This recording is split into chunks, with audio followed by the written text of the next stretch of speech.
I feel you, Magresta. What's crazy is that, like, well, I don't know, the pre-chat is just, I mean, it's like a petri dish, right? It's like when you leave your dorm room in the second week of December and you come back in the second week of January, you realize you were too lazy to take out your garbage before. So it's just like 18 different kinds of insects and bacteria and viruses like chilling down there. But what's crazy is that, like, predominantly my audience is like grown adults with jobs. So like they're just getting insane at the end of December for like the love of the game. Like, it would be different if this was like a Fortnite stream and the average chatter was like 15 or something. But like these are these are individuals who are in their late 20s and their early 30s, man. It's just a crazy phenomenon.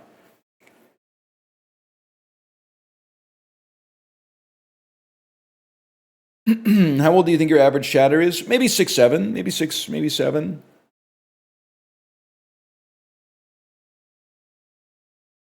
Something like that. You got me? I gotcha. Just started my gym session. Would it be degen to have the stream on? Guy who wants everybody to know that he started working out on December the 22nd. I'm not like other people who work out. I don't wait until January 1st. You should start whenever you feel the motivation to start. Don't wait for an arbitrary day, even if that means starting 10 days early, which I know sounds maddening. It's every day, bro.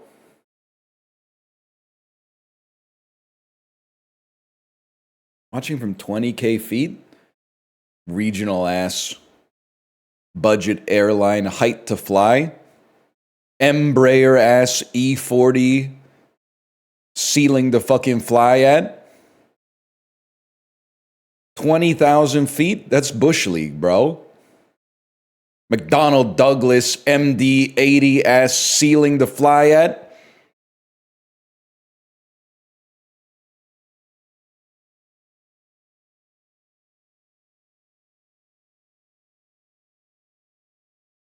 Everybody rush the cockpit. Okay, that one might actually get you in trouble. We live in a climate where it's okay to say rush the bus driver, but rush the cockpit is never gonna, as long as I live, it's never gonna be okay.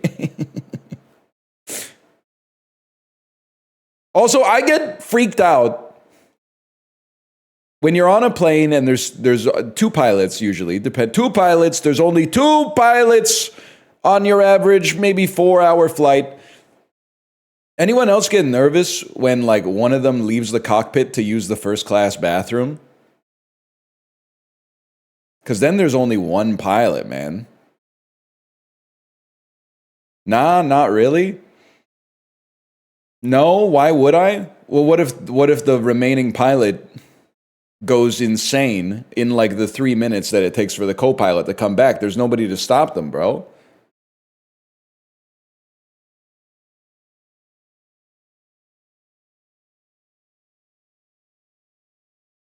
I will stop them? You can't. They made the door out of obsidian, bro, and you've only got a wooden pick. There's nothing you could do.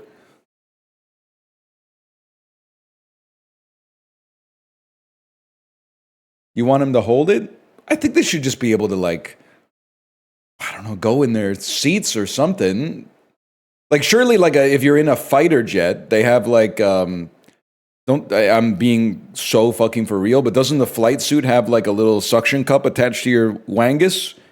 So that if you're flying 1,100 kilometers an hour in a sortie over enemy territory, but you have to go piss, it just kind of sucks it out? They have to, right?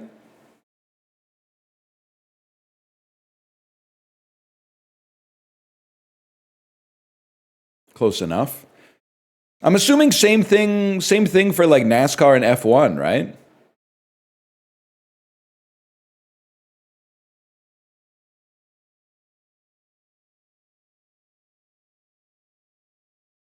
F1, they piss in the suit. They just hold it in. And I mean, F1, let's be honest, you could probably, well, I don't know, they're locked in though.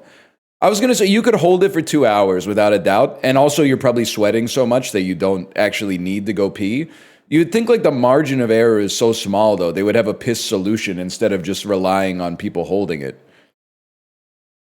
But I don't know. I guess it's the sort of thing where, like, I mean, I'm gonna be bold and say that it's probably less exhausting to do a 90-minute Peloton ride than it is to drive around a track at 500 kilometers an hour for approximately 2 hours, while you know a 1/800th of a second separates you from the guy in front of you.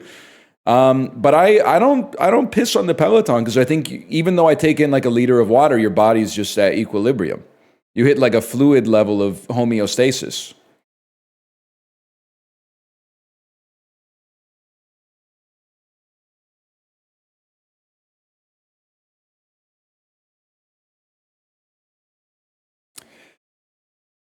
Fish cigarette, that might be good, man. That might be good. Buddy Dasher was convicted of stealing cookies from Santa's cookie jar and was scheduled to go on the naughty list on Christmas Day. On December 24th, 1987, Dasher arranged caroling practice in the toy workshop, during which he committed Kringleside with an extra big candy cane. That's a fucking good message, man. That is the rare, long message apropos of nothing at all, just pasted into the stream, that's actually worth reading. I commend you on that one. Kringleside with an extra large candy cane. They got timed out in dance chat for that? We got different vibes. I sort of don't understand why they would be timed out for that. I mean, maybe they have a history of typing some crazy stuff. Getting timed out in dance chat is crazy. I got timed out in dance chat once. And I've been over it a few times. It's true, I not recently, but maybe 5 years ago, I got timed out in dance chat. Maybe 6 years ago. I'm not doing a 6-7 joke. It actually might have been 6 years ago. I'm trying to remember like what office I was in when this happened.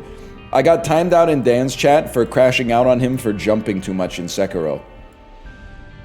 I was basically being Christopher Moltisanti from the Sekiro Sopranos bit. It was like he wouldn't... In my defense... Okay, in his defense, I shouldn't have been typing all that.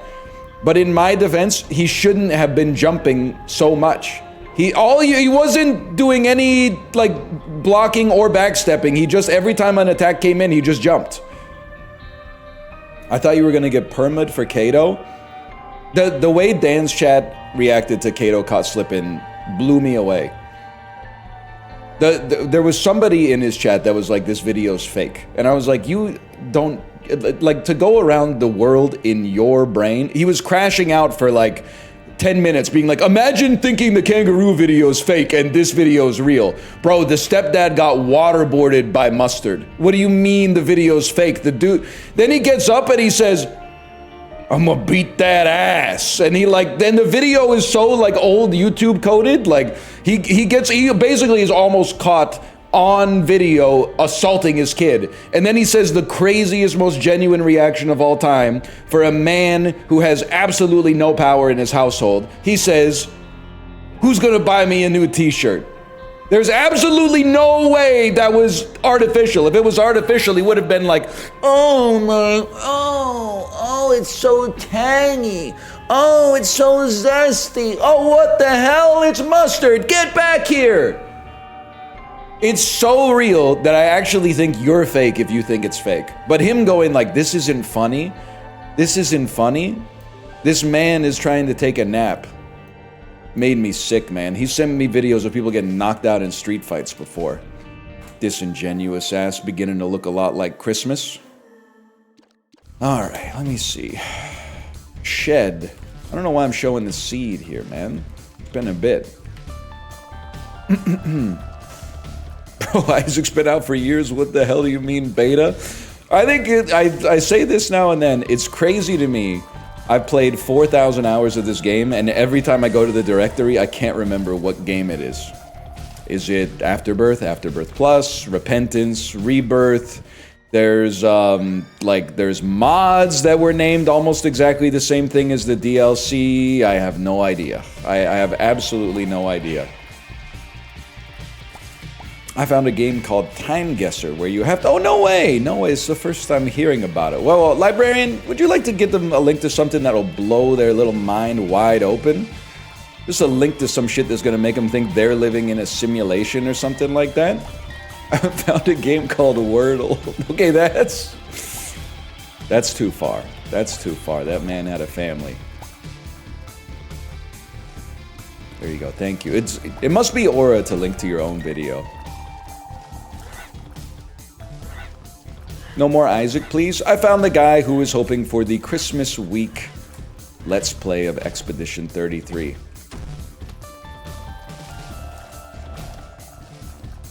It may happen. You never know. 'Tis the season, right? OSRS January. No, I'm thinking it's going to be... it's Isaac December. Obviously, Dota January is baked in. We just need to wait for everybody to not be like, you know, traveling... decking the halls with boughs of holly, fa-la-la-la-la-ing and stuff like that. Once that's done, Dota January, and then who knows, man? Pong February? Could be time for Pong February. E33 kind of fun, though. Too bad they use generative AI for placeholder art. So you're canceled, buddy. You're gone. Holy cow, 2 spirit hearts? Ha ha ha ha ha. Get him. Oh, you didn't know? Okay, but actually, I literally know nothing about it, but there is a gamer dad at my daughter's school that sent me a message on WhatsApp that said, "Did you see the controversy at the Indie Game Awards?" And I said, "No." And then he said... he availed me of the controversy. And to be honest with you, I went, that's awesome because Blue Prince needs the love. Everyone's forgotten about how awesome Blue Prince is, man. I don't care if it is on a technicality. Blue Prince needed to win some awards. They earned it.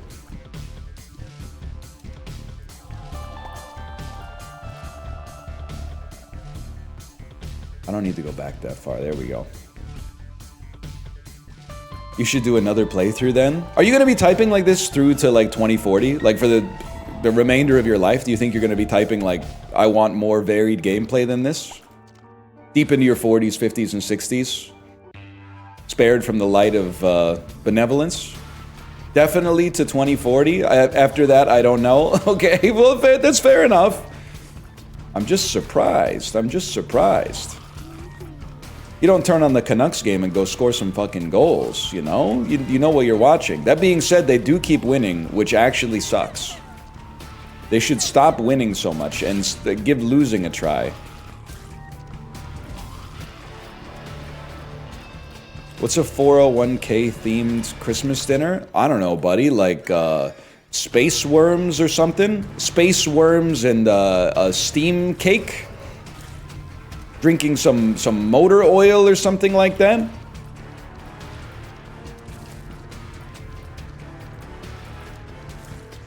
Refiltered water through your power armor? 401k, I'm not familiar with all that. I played Blood Bowl a little bit. It's been a while.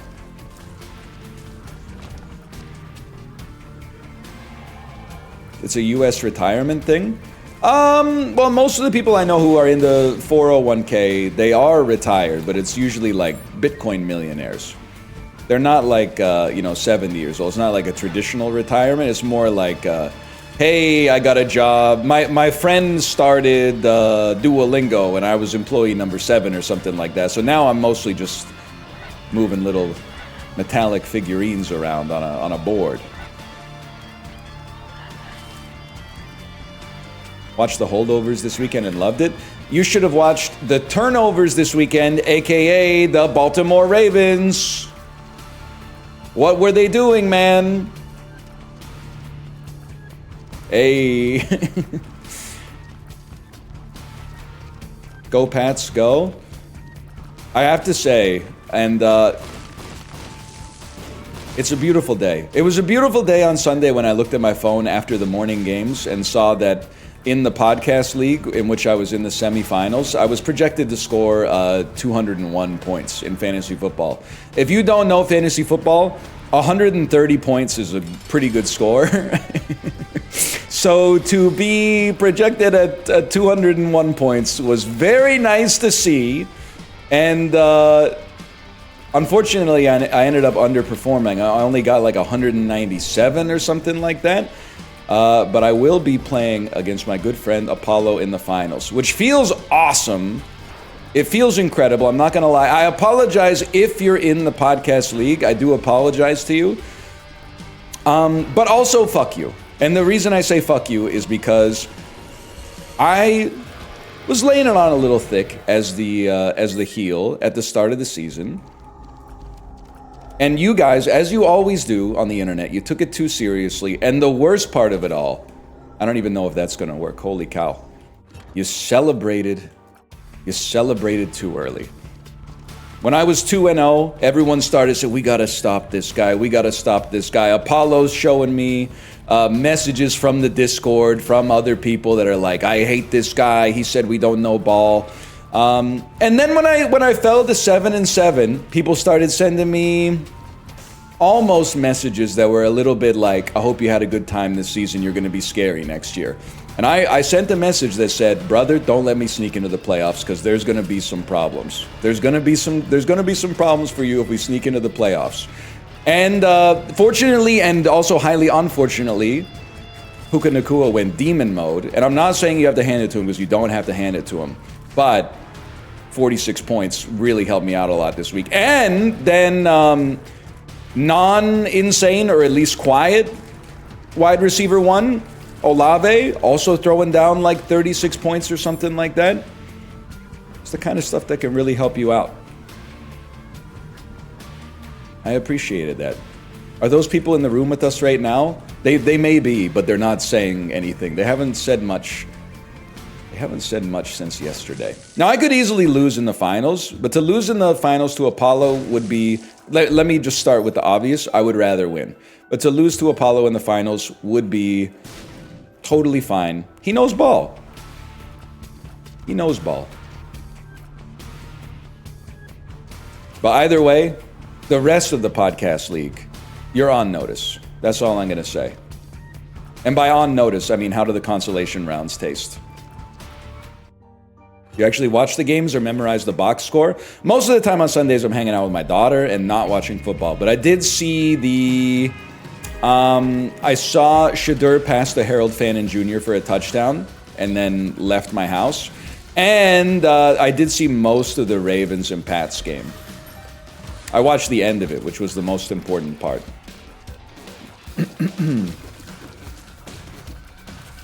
Stop child mogging us? No, I need, like, I'm trying to think of the right word. I need my props for it, because it is a lot of work. So I'm gonna keep talking about it.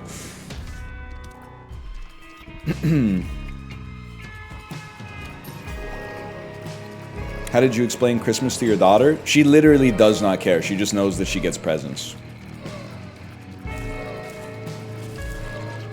I don't think she has any concept of the fact that it's Jesus Christ's birthday. I think if you pressed her, she probably would know the name Jesus Christ. But I don't think that she has any concept that it's his birthday. Jesus was born in March. I'm gonna let me go with phase 2 of this. I also don't care. As far as I'm concerned, we've all accepted the truth that it's Jesus' birthday, even if that is a lie. So I'm just going to keep calling it Jesus' birthday. Because I refuse to be Reddit incepted by the pluribus hive mind to say some shit like Jesus was actually born in March. I don't know him. He's not, I'm not going to say he's not my friend, because I thought kind of his deal was that he's like everybody's friend, but like I don't know him like that, I guess is what I'm saying. This is just nothing, right? He's definitely a Capricorn. I can see all stats up. All sins down, all stats up.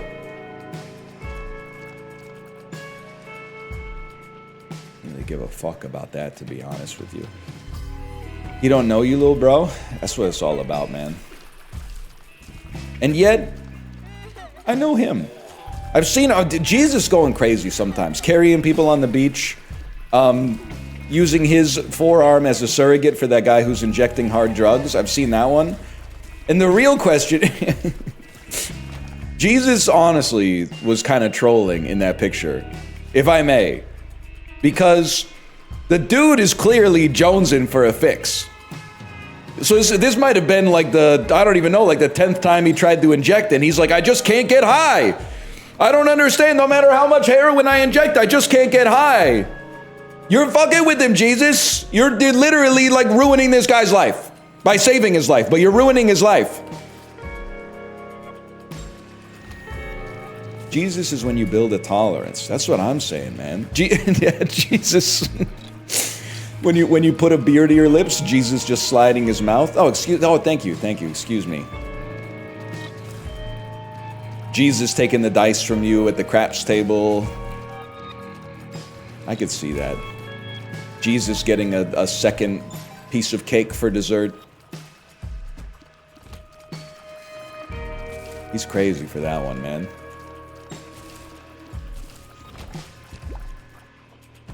I think Jesus has a problem. Are you sitting down?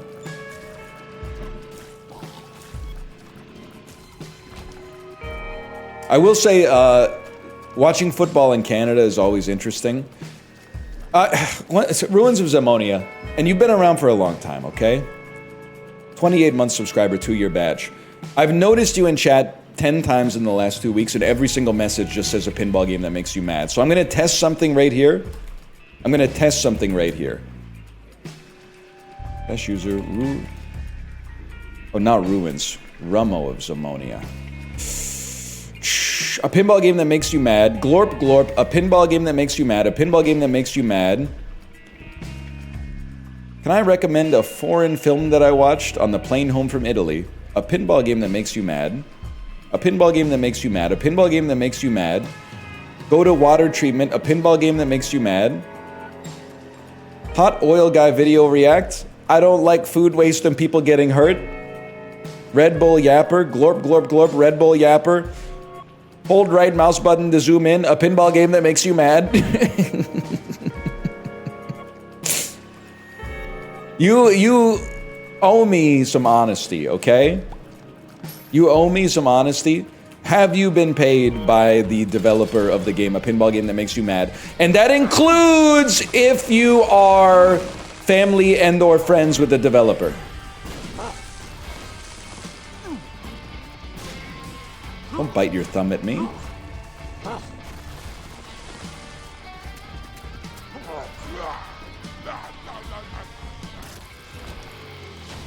Nah, I just really like it. No connection. Alright, if you really like it, you gotta stop. Anyone know what this does? What the? Oh, but I can't see what the hell that is, man. I think it's 9 volts. Confirm 9 volt. I'm gonna roll, man. I don't know what the hell. Now it's the. What the hell is that, man? It's like the relic. I have no idea what that is. King Baby? King Baby? Oh, brother. You're gonna say, why'd you pick it up? I dead ass did not believe you that it was King Baby. So did that really take chemical peel and give me 2 shitty items? It's 2/3 of conjoined, asshole. Conjoined is literally not good, librarian. You would know that if you derived what's good and bad in this game from base principles instead of waiting for like Game Torah to tell you. Conjoined is like completely irrelevant. It's good for synergy. Okay. Oh, conjoined makes brimstone a lot better. Oh, you know what? This cigarette is sure making this blowjob rather Moorish. What the fuck are you talking about? It's the blowjob that's doing the work. Conjoined has nothing to do with it, man.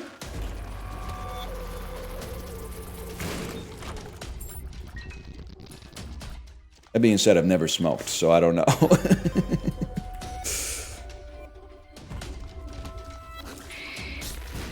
Why are you saying derive from base principles so much? Because motherfuckers back in the day, they used to derive everything from base principles because they didn't know how to read. So every caveman was discovering how to make fire for themselves, okay? And that was worse. And then we invented the oral tradition, language, the written word, effective information transmission. And then it was like a 50-50 split of like, check out this awesome trick that I found. And then also I read this thing in a book. And that was awesome. That was great, because you were getting a little bit of like, people were like quest giving you. They were like giving you tool tips and shit like that. But you were also able to like lock in and read like a book that could make you like a better gardener or something like that. But now, nobody's fucking doing anything and learning from doing things in a hands-on manner. Everybody else is instead just going to r/today I learned and going, well, by the time I'm ever asked to do anything IRL, I'll be level 99. If I'm ever outside of the house and I have to, hey, I know you've been working at Old Navy for 10 years. Did you know you're folding the shirt wrong? You're actually folding the shirt wrong. There's a more efficient way to fold the shirt that I saw online. Oh, you're taking offense to this because you've been doing this for 10 years and I've never folded a shirt in my life? Okay. Fuck you, man. That's why. That's why. Youch. Actual straw man? This is not a straw man. This is a guy that exists, and it's almost every guy now. It's almost every guy. If you've never met him, you're probably this guy. Because in order to meet people, well, I was going to say you have to go outside, but that's not true. This guy is often on Discord.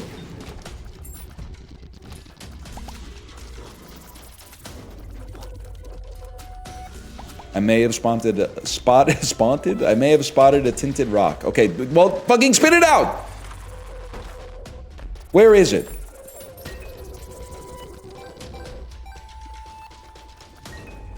Three fallacies in one bit. It's almost a record. And did you go to, did you read Plato's The Republic? Did you read Plato's The Republic? Or did you Google BuzzFeed top 10 logical fallacies?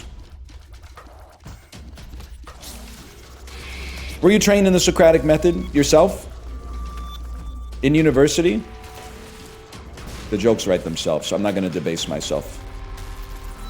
Maybe your job is awesome, and that's why at 9:55 a.m. on a Monday you're trolling in my chat. Maybe, maybe you are off from work because you are the CEO, and you said, hey guys, let's all take off early, enjoy the holiday season. That could easily be the case.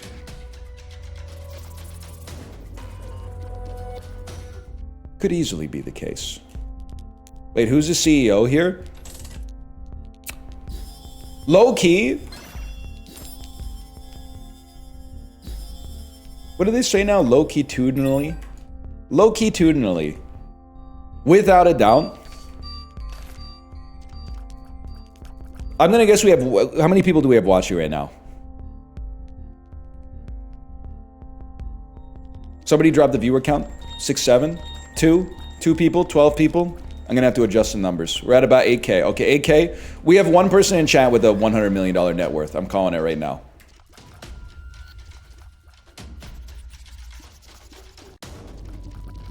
Too many people are saying caught. Maybe we have somebody in chat with $1 billion net worth. Don't expose me. Inevitably in chat, and you don't have to, if you got to this point, you're probably too savvy to out yourself. Especially in a hostile environment like this. Could be, I mean, like you'd think it would be something like a cryptocurrency millionaire or something like that. Got in really early on Dogecoin before Elon was on SNL or something like that. But there's also like, you know, you'd be amazed at the number of ways you could get there. You could be an incredibly good basketball player. Or your dad could be an incredibly good basketball player. Or in 20 years, after the WNBA renegotiates the CBA and the players start getting paid what they're worth because the sport is growing like crazy, your mom could have been an awesome basketball player and you could have gotten there. You could be Anthony Joshua. Anthony Joshua could be in the chat.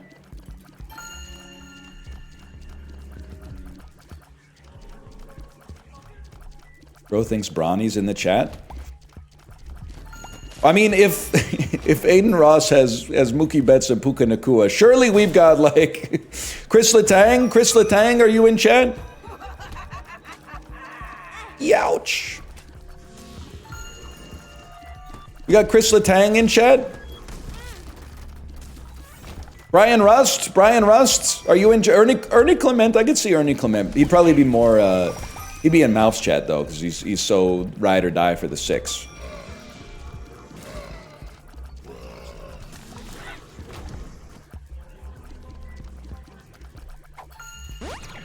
Fuck up.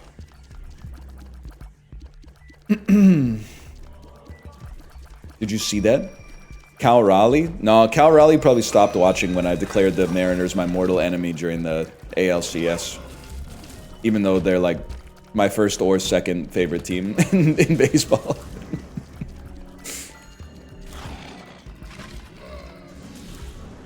Sean Avery got banned. I know Sean Avery would have done some fucked up shit in like a Rust Twitch Rivals, man. I know a professional basketball player that watches you. Okay, Trill Talk. NBA or EuroLeague? Because the way you said professional basketball player, it sounds a lot like we're talking... And it's not like they're better at basketball than I am by a mile. But it sounds like they're playing professional basketball in like Italy or something like that. They're not on like the Oklahoma City Thunder. Because you would have said, I know an NBA player that watches you. Instead of a professional basketball player.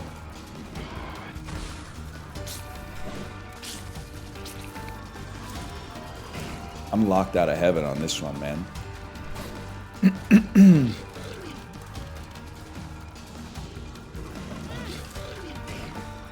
Spirit Heart?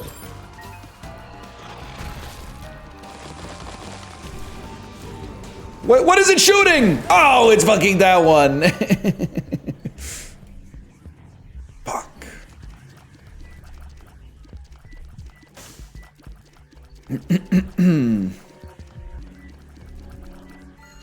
We gonna let him know? Whoops, my bad, y'all. You ever notice how the Thursday night football theme song sounds like it was written by M. Dickey?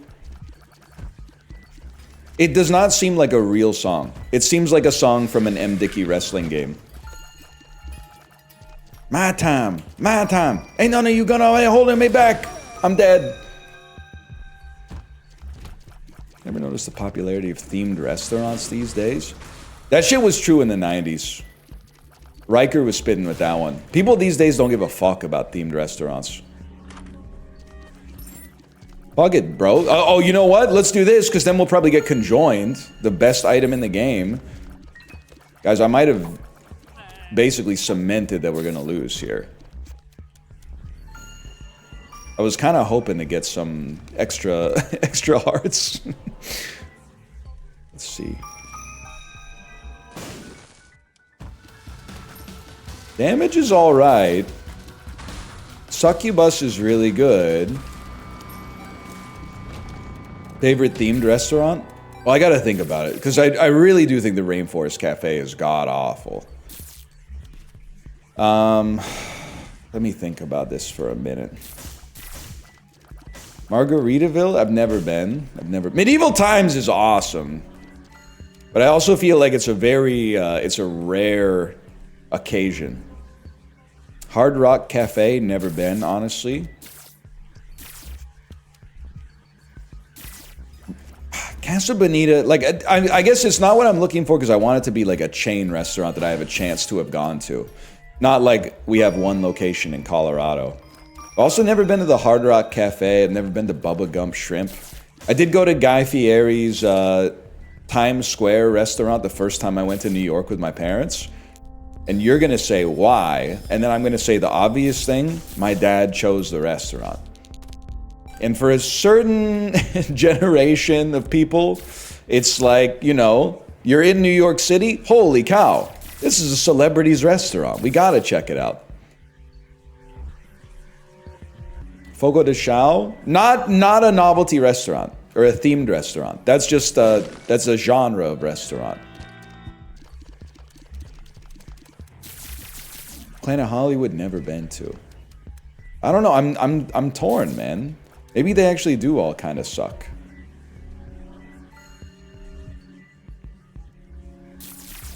Cracker Barrel? I literally only went to Cracker Barrel once. It's kind of gonna blow your mind. It was on the same trip that we took to New York. But on the bus ride back, we went to Cracker Barrel. I literally don't even know what this does, so just do it. But I was like self-conscious about having gained weight in university. So when we stopped at the Cracker Barrel, I looked at the nutritional information on the menu and said, I'll just have water. In hindsight, I really wish I could go back in time and go, hey, I'll tank one meal that's like a little bit, I mean, like fairly bad for you, don't get me wrong. But then I'll at least have a concept of what this restaurant is like for the rest of my life, instead of just like no-selling it. Not to mention, I was literally like going home and then probably drinking like 11 beers with my friends. So like that was not a... The calculus of the move was messed up, but also like your priorities are screwed up when you're like 21 years old.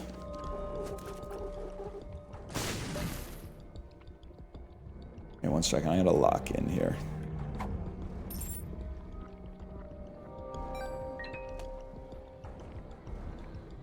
What about at 24? Still pretty messed up. I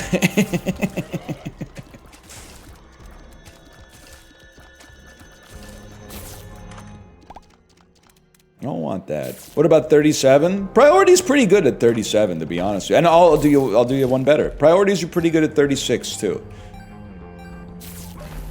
The priorities have been getting better since age 21, but they really kicked into being in a good spot around like maybe, well, probably like once you have a child and you're like being hungover and looking after like a 3-month-old baby is like not fun at all. It's like insanely it's not a fun way to spend a Sunday, let's put it that way. And you start going, maybe this isn't really worth it anymore.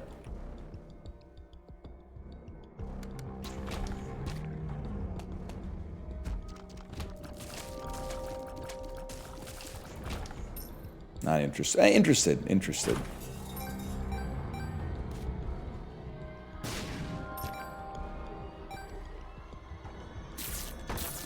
If hangovers didn't exist, I'd be such a big streamer. Thank you, Prezzo, for at least acknowledging that they exist. I feel like that's the first step of figuring out if someone is or has ever been a real drinker. As soon as I see someone, and it happens occasionally in real life, but it happens a lot in chat, you'll see someone that's like, I'm not like other girls, I've never had a hangover, and then you're like, well then obviously you've never had like way too much to drink. Then they'll say something like, nah, I've gotten pretty crazy. I've gotten pretty crazy. I guess just like I guess my body's just a lot better than everybody else's, even though I just look like a normal motherfucker. I guess I'm just, I don't know, maybe I just have like some kind of special gene that just breaks it down. And to have, I took pleasure in this back in the day, but it's been a while. I was friends with one of those guys in college, and then one day he stopped saying that shit. And honestly, it felt like we had bonded a little bit after that. He was kind of like, I get it now.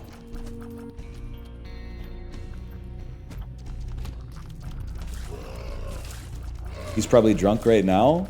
I think so. He has a good job, which means he's probably off for the holidays already, or maybe has been for like a week, and works in a field where they drink a lot socially. So it's and he's on the Eastern time zone. So there's actually like a very realistic chance that he would be at least a coffee and Bailey's in right now. If not, maybe. Oh fuck you! I'm fucking stupid. Yeah, he's a pilot. he's an ER trauma surgeon. Ooh.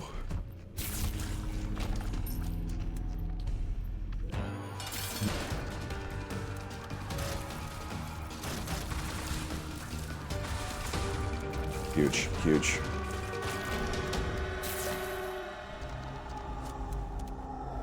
I mean, I think if anything, what is this good? Nope. You can hold it. Oh, you can fucking go hold it, bro. And wait, why is this one I found pills and the other one was held down? What the fuck, man? Are you fucking trolling me? You have an evil PhD? Okay, range down we can take. Doesn't that give us extra stats then when we take shit that sucks?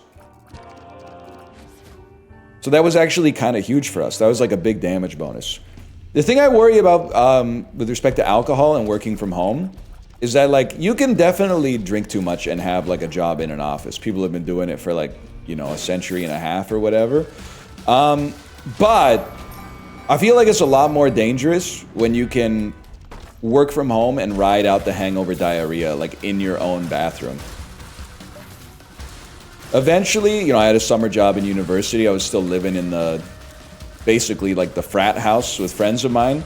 Sometimes you would go out till like 1 in the morning and then wake up at 6:15 for work the next day and be fucked up. And then you're like, well, how many diarrhea breaks can I get away with at work? Realistically speaking, I can probably only get away with 2 diarrhea breaks. So you go to work, hold in the diarrhea for like an hour and a half or something like that. Go to the bathroom, diarrhea out as much as you can, as fast as you can. Go back to work and hold it in for like 3 hours, and then take another diarrhea break in the afternoon, and then be like, I'm never doing that again. I think it's self-limiting, man. You get a free one at lunch. True, but it'll cut into your nap time. That's true.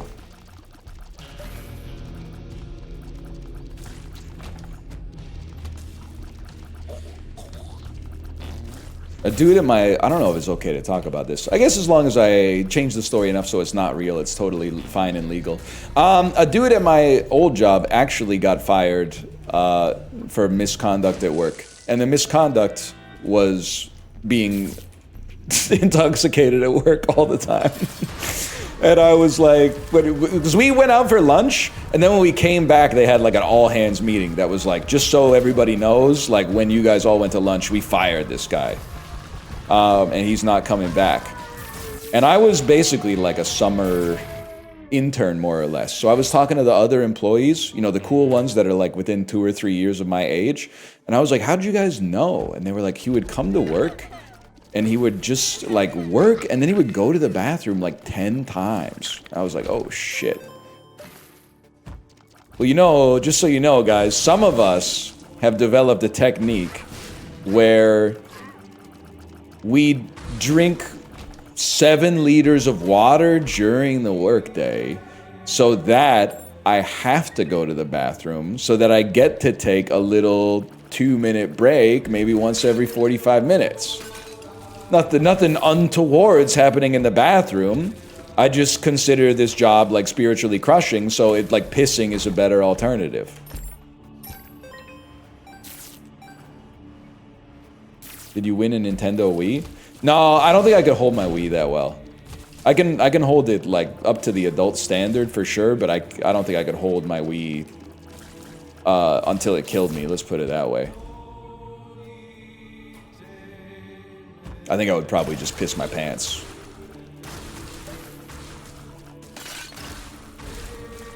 You know what I'll never forgive? This is a crazy statement to start. You know what I'll never forgive game journalists for? Why the hell did they try to convince... Now, you have to be like at least my age to understand this. Why the hell did they try to convince us that the best launch game for the Nintendo Wii was Super Monkey Ball Banana Blitz? Good game, but why the hell are they giving that 8s and Wii Sports is getting a 7, bro? Wii Sports was the best game at launch for the Nintendo Wii. Come on, now, like, listen. Now that we're looking back, can we acknowledge that we fucked up and Wii Sports was obviously the GOAT?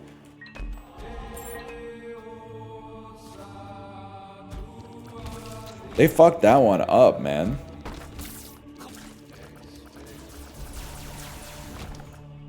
Unk's out here trying to say Fantavision's the best PlayStation launch title, bro. No, the PlayStation 2, I should say. No, bro, it's SSX, man.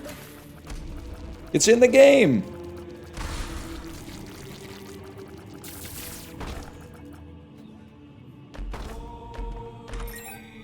They're still getting away with charging $800 for a console with 3 games. It is crazy that there's still no games on the Nintendo Switch, because Mario Kart World, I'll say it, you're not the best. Games journalists, Donald Trump.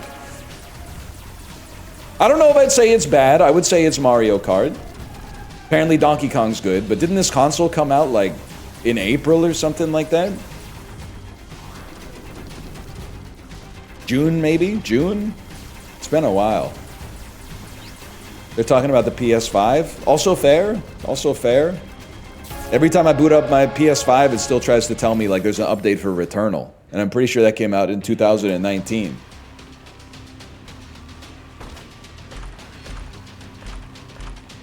The hell is this? Now Beelzebub, that's a transformation.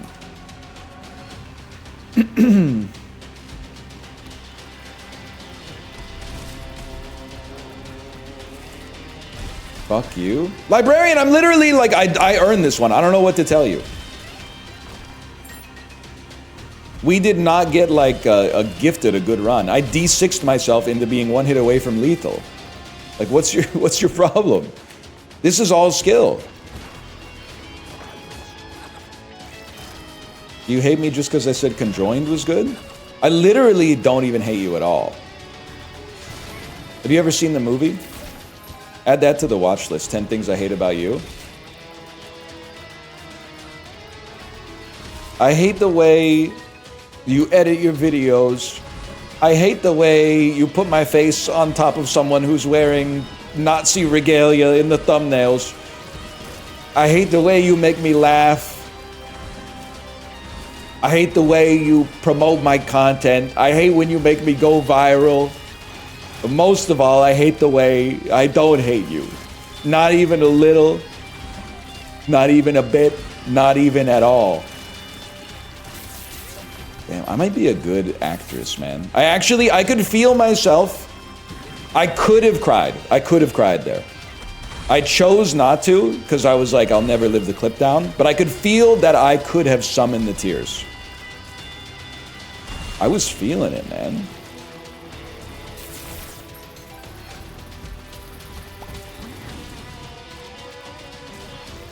You're now breathtaking manually? Fuck! You're breathtaking manually. That's pretty good. Troll Keanu. Keanu troll face. You know what's fucked up is that, like, everybody thought Keanu Reeves was sad because he was eating that sandwich on the park bench by himself. It's probably, like, literally the only moment in his entire life where he's ever gotten to be by himself and enjoy a meal in nature. But now, because of the meme, like, nobody will leave him alone, man. Nobody will leave him alone. What do you mean in nature? Bro, a park is nature. He was surrounded by trees. Bro, yeah, he was locked in on a sandwich and everyone was like, oh, that's so sad. It was a construction site. In my head, he's in the middle of Central Park, okay? City folk ass take. Well, he had to be someplace where, like, somebody would have a camera, bro. So sorry it wasn't, like, in the middle of nowhere. Sorry it wasn't, like, in where they filmed the Blair Witch Project. You would have needed, like, some film students to follow him in with a handheld Steadicam in order to get the fucking shot.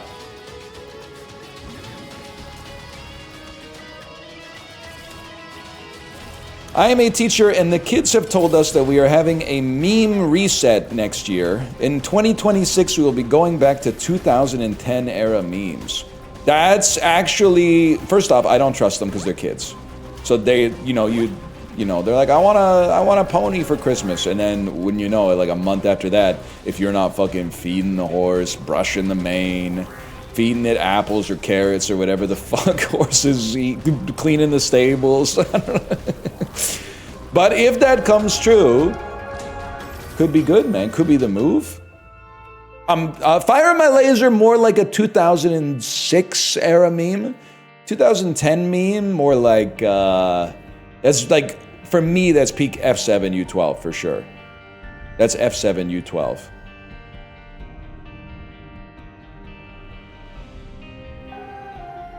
Bad Luck Brian, Scumbag Steve. Who smoked all your weed? Scumbag Steve, Scumbag Steve. Shiba memes? I guess so, because it was kind of, the Shiba memes preceded Dogecoin. I don't know when Dogecoin came, maybe like 2012? Bacon on everything! Oh, it's my moment, bro. It's my moment. Holy cow.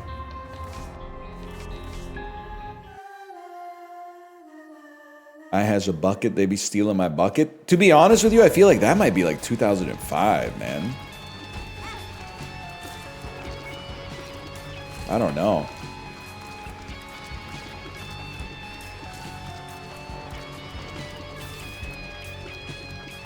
Kato caught slipping. I wish I knew, man. 2010 also feels like it was like peak Reddit meetups.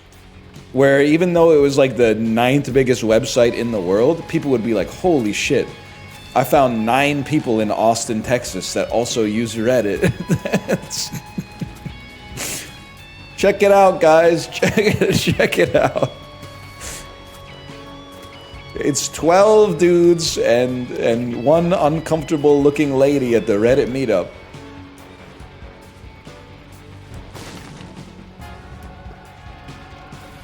Is this bullying? It's not bullying because it still exists.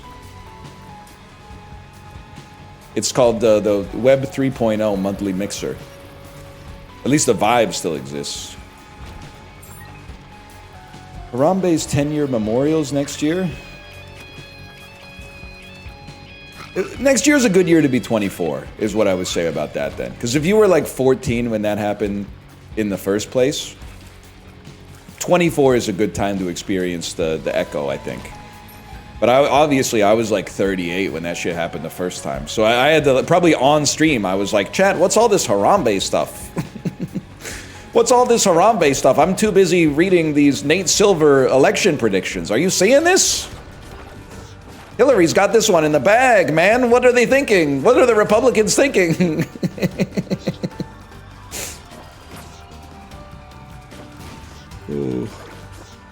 Oh, sorry, I was reading chat. Librarian, yeah, use the Wayback Machine to go to 538 in June 2016, please. To the next floor.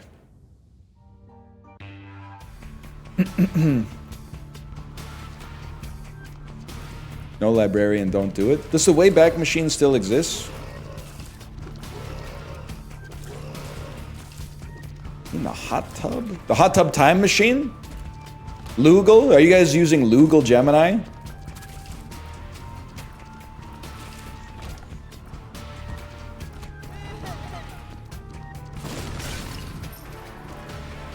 Monthly hot tub time machine mention. Monthly reminder that you don't feels Max as much as I do. I cried at the end of Hot Tub Time Machine because Lou saved his life by ruining Sergey Brin's life. By going back in time, staying back in time to like 1980 until he figured out how to invent Google. I want to see the movie where Lou figures out how to invent Google, man. Where he's like, I'll just invent a search engine. What's he gonna do, man? He's gotta wait a long ass time. I've been crying at the end of every episode of Bluey. That's actually fair. Okay, it's fair if you have kids. If you don't have kids, maybe. I'm not saying it makes you a bad person, but you might want to like get like a blood panel lab done because like I think that's maybe not normal. Unofficial NL VODs. Thank you, by the way. Thank you. That's the one! Okay, so you said, dude, the one where Bingo dreams about them all being planets. That was the one I was gonna say, man. Because you're not crying because it's like, you know, they're pulling at your heartstrings with artifice. You're crying because you're like, oh my god, children are so like pure and innocent. It's got some heft to it for sure.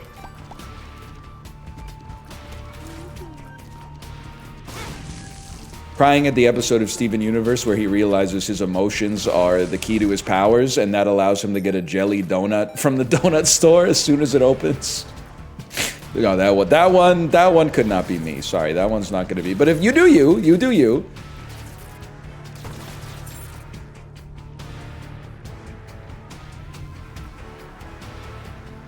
Ain't nobody seen that one?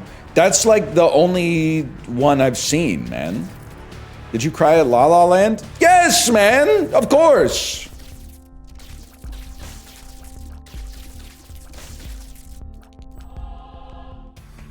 That's light work. You catch me crying in like bad sports movies when the underdogs win.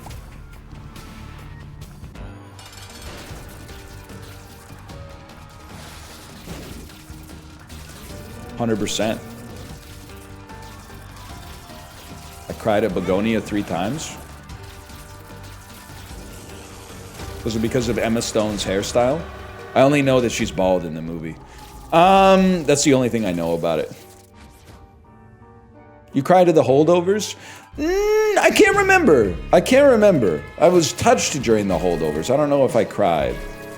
It's got a different sort of vibe to it. I might have. Let me think about it. I need to watch the holdovers in the next few days. That should be my yearly like Christmas movie tradition. Where'd you cry in the Minecraft movie? Deadass could have squirted some when they used the bucket of water to stop themselves from dying from the big fall. Or when Garrett the garbage man comes back, even though he obviously fucking exploded. He literally blew up on a bridge that was like 100 blocks above the next level. So you're like, he's dead, man. But then he just comes back and saves the day. And I was like, that doesn't make any fucking sense. But I could have cried, yeah. Absolutely. They do the water bucket trick during the movie? Yeah, I mean, it's peak. It's peak at being pretty bad.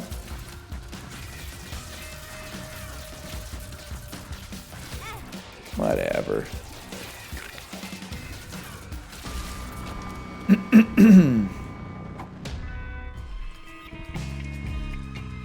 You gotta see all that jazz? I do, man. I've got a serious Bob Fosse deficit in my life. I got a Bob Fosse shaped hole in my brain.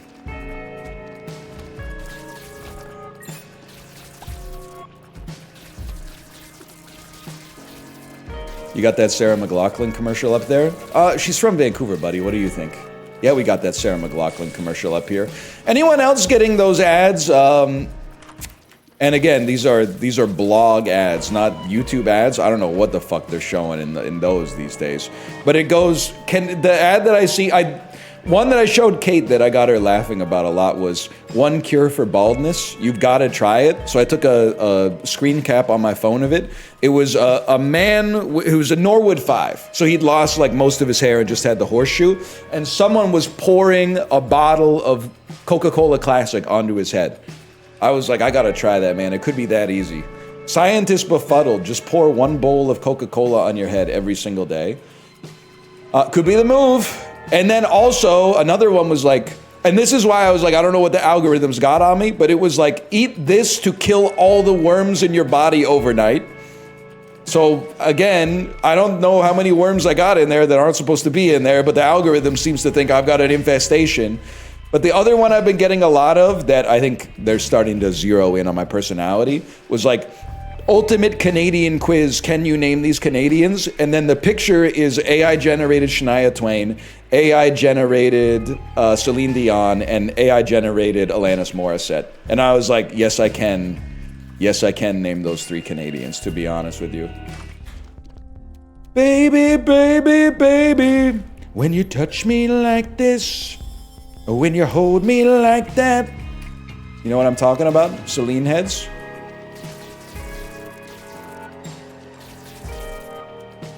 Yes, dude. Yeah. Nope. That's fair. I feel like Celine is like, she's like the least popular, most popular artist of all time. Like if I was to ask you name 5 Michael Jackson songs, you'd be like, easy. Thriller, want to be starting something. Job's gone, Brad, what are you gonna do, etc., etc. But for Celine, like I can't name 5 Celine Dion songs, but obviously she's outrageously popular. I'm so upset he wasn't saying job's gone. I don't care what r/Michael Jackson says. He is not saying dog gone. He's saying job's gone. He's saying, Brad, what are you gonna do? And he fired Brad. He fired Brad right after the video. They did not have a fruitful, productive cooperation for the rest of his touring days. They did not. He was fired after that because he dropped the ball. That's wrong. It's right in my head. I think that's the worst day of Michael Jackson's life, except, well, now that I'm thinking about it, there's probably a few more that come up to the top. The trials, when he got set on fire, dangling the baby over the edge, and the subsequent aftermath. There's probably a lot of ones that clear that. His childhood, sure, okay, fair enough. But then, not only did Brad screw up the audio, but the backup singer's trying to sing the Michael Jackson part, and you can tell he's kind of like trying to stop himself from crashing out on the backup singer that's singing the Michael Jackson part. She's like, you're not Michael Jackson, lady. He's Michael Jackson. The baby dangling wasn't even that bad. No, I mean, it was pretty bad. It was out of pocket, man. You're not supposed to hold your baby over the edge of the balcony. Like, I genuinely believe that he was trying to, that he was just trying to show off the baby, but you don't show off the baby by putting it over the edge of the balcony. You put it like, you know, you just go, here's my baby. Just a little Simba moment. Over the balcony is so crazy, man.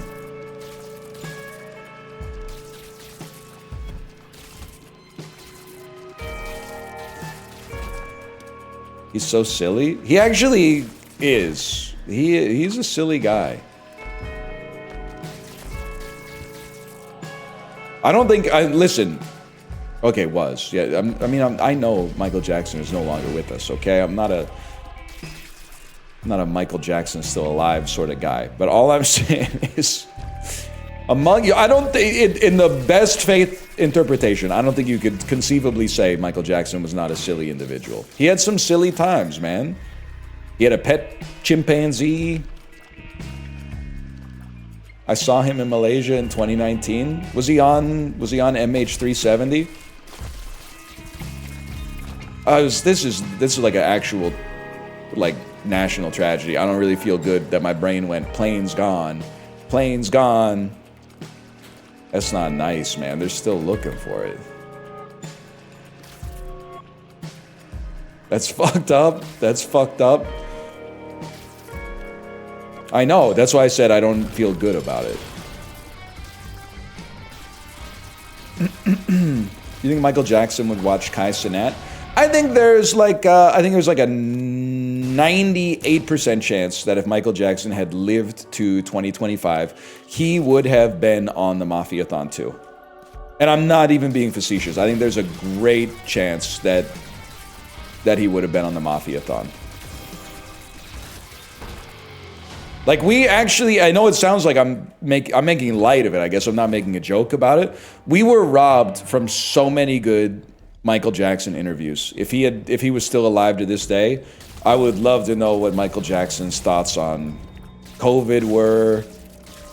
I'd love to, Michael Jackson in the Oscars selfie with Ellen and Bradley Cooper. Michael Jackson on the Joe Rogan Experience. Yeah, him saying 6'7". Okay, I can't say that. I can't say that. A lot of people are still very sensitive over that, but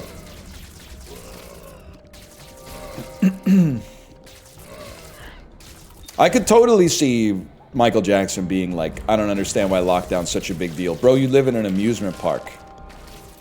Bro, you own the Beatles masters, man. Like, you don't get it, dude. For the average person, they're really struggling with the isolation.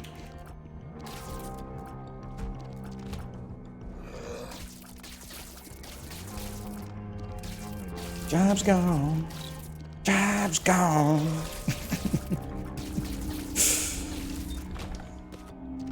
So I love Jobs Gone, man. Tell me,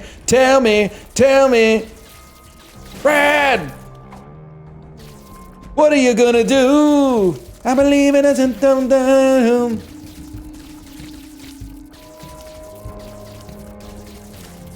It is crazy, and I'm not saying it would be better if it was like this. It's crazy you see so much AI Kobe stuff, but you see like very little AI Michael Jackson. Is it possible, and I say this with sincerity, is it possible that the man's voice is just so beautiful that they can't recreate it? Like maybe the computer is like, we're trying to pinpoint the magic. Obviously, we've got everybody else figured out, because the AI content that's coming out right now is so good, you can barely tell it's not really David Bowie. Oh, it's the lawyers. It's the MJ lawyers. W lawyers in chat.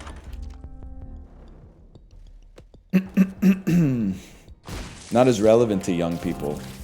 This is true. You don't hear that many people glaze in MJ anymore.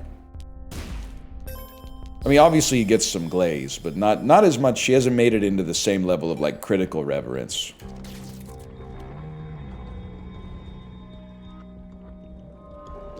Hella overrated?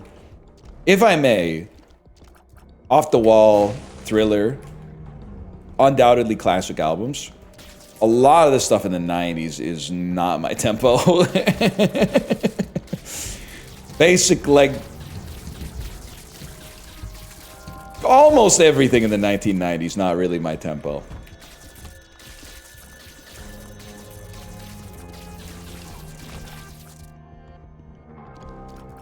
Calling him overrated, kind of crazy. I didn't call him overrated. Someone in chat might have called him overrated, but...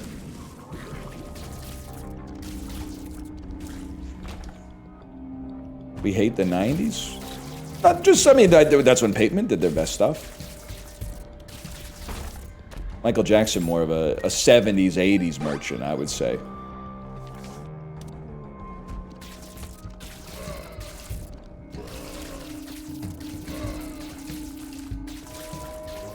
Less overrated than the Beatles? Okay, here we go.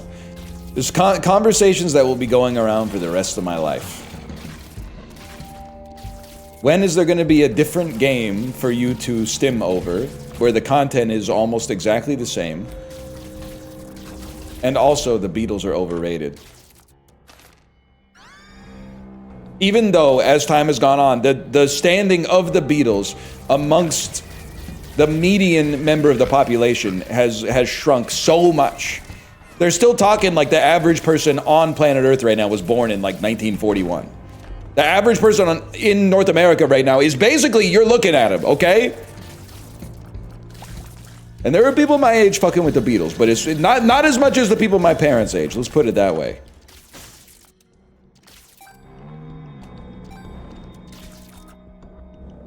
Where the hell's the boss room, man?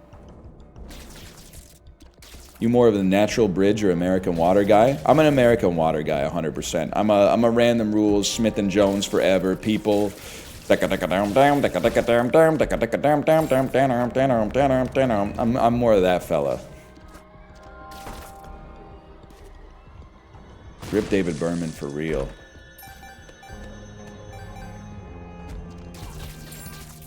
Say some shit about Ringo and the Legion, you might not walk out. Say that shit about Stompin' Tom down at the local 801st, bro. Now the boys are out to drinko and the girls are getting stinko. No, we're gonna go because it's a Sudbury Saturday night.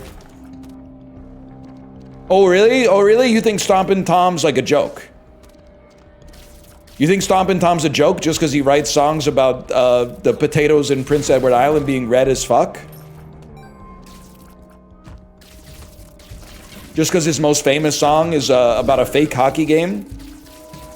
Second period. Last game of the playoffs, too. Oh, how convenient. How convenient, bro.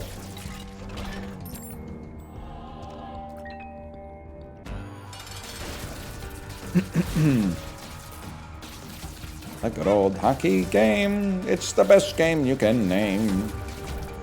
Music was so easy back then, man. You could just say fucking anything. It didn't even matter. Didn't matter at all, man. Huge. Isaac is gassed right now. You're not wrong, Kate. You're not wrong. Huge. Yeah, this item's pretty good. It's pretty good at being like the best item in the game or whatever. I think we'll just chill with this.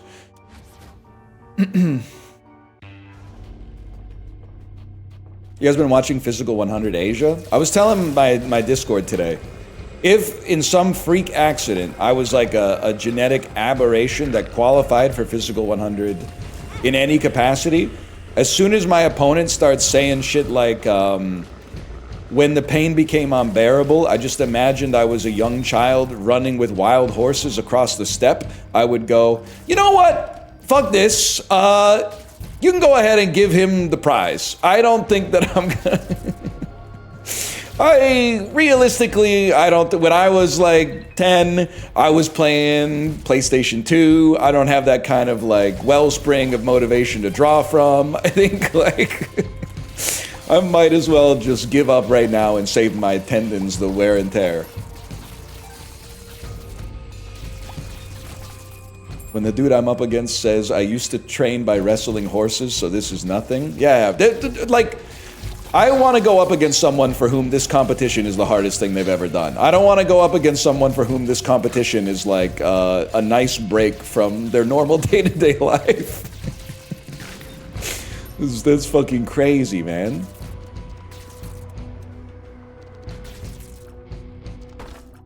Oh, baby, baby, it's a wild world. It is, it's the Key and Peele MMA sketch, man.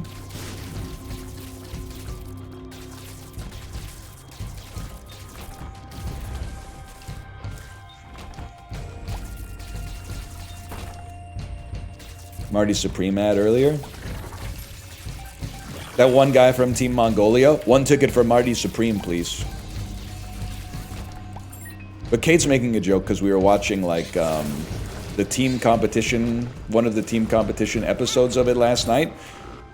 And inevitably, like 3 seconds into every competition, the people who are spectating go, you got this, he's gassed, he's gassed. And then like a minute later, they do a time lapse that's like, you know, 4.5 hours later, and they're still just going, ah!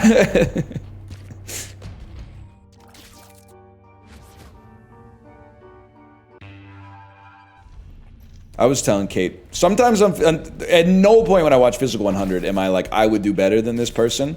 But there are some challenges where I'm like, I think I would do all right at this. And then there's some where I was like, I'd be cooked at this.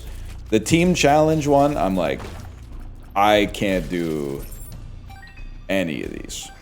I'm gonna get fucked on the hurdles. I have low agility and I'm not tall. So like that one's done. The totems is probably my best chance, and I think I lack the mental toughness. Let's not even talk about the, you know, Newtonian physics of it. And then the balance one is not even worth discussing. Too heavy for the balance one, not strong enough, and my balance is fucked. And then the sack toss, I mean, like, might be able to get it over a few times, but we're not going for any length of time. Let's put it that way.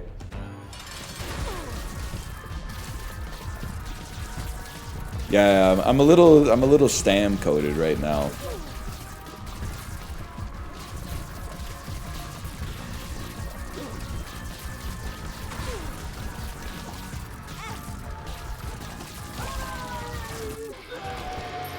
Crazy. This bait is crazy. I want you to explain yourself, okay? I want you to explain the bait so I can figure out how mad at it I should be. I listened to Good News for People Who Love Bad News for the first time the other day. Were you like severely unpopular in high school? Okay, first off, no, I was neutral. I was in the middle of the 3x3 grid. I wasn't getting overly glazed, but I wasn't eating my lunch alone in the bathroom. That came later when I wanted to maximize my efficiency to record more Isaac episodes. But why would you be unpopular for listening to an album that had like a #3 hit on the Billboard Hot 100 charts? Everyone was rocking with Float On, man. I don't understand. Holy shit, it worked. The album is loser core though, for sure. It worked. They don't know I'm only pretending. What are you talking about? I'm asking you to explain why you typed the thing that you typed.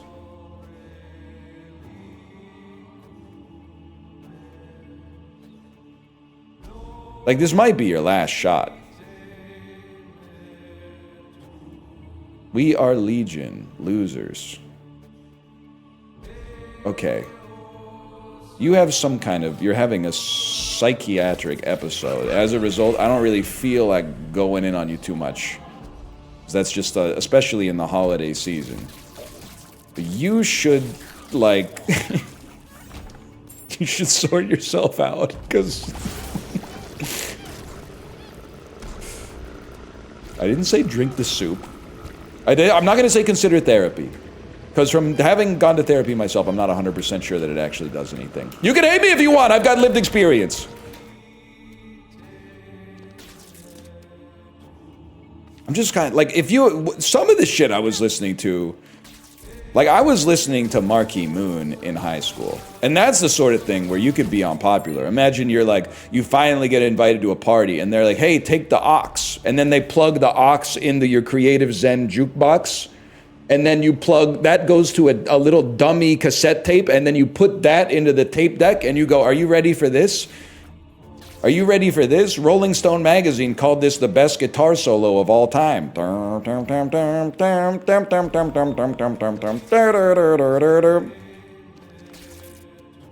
That's the kind of shit that could get you, you know, it could be socially very dangerous for you. But good news for people who love bad news? Someone in chat said it, man. This was peak Natalie Portman era. Like, that album was popular, man. People were fucking with it. What does that mean? You gotta see Garden State, nephew. You gotta see Garden State. Don't say Marquee Moon got you pussy in high school. No, the fuck it did. Marquee Moon didn't get anybody pussy in high school. Even if Richard Hell had played the solo in high school, people would have been like, it's a little long, don't you? A little self-indulgent. You really need 10 minutes to make your point? Cheap trick, I want you to want me? 2 minutes, 41 seconds. You really need 4 I want you to want me's in order to make your point? Yeah, people were doing it to Kanye's new workout plan. Back when I was in high school, it was a different era, man. Pejorative. I'm using that as a derogatory. That's true. Cheap Trick didn't even need the song. The title does it all.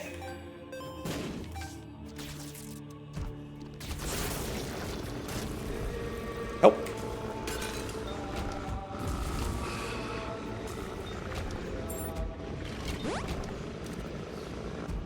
I think I'm kind of the GOAT. They're calling me the young Sun Bean of using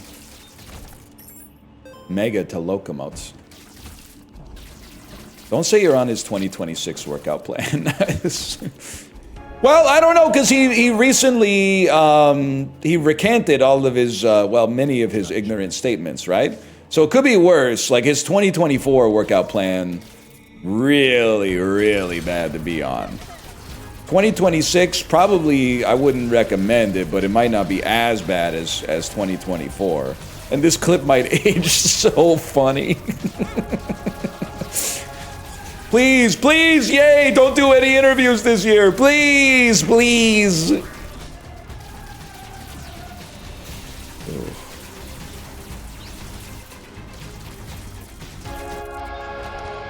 a game. Is this Isaac 3? How long have we been playing this, man? Puka about to get a verse. Oh, man. This is number 2.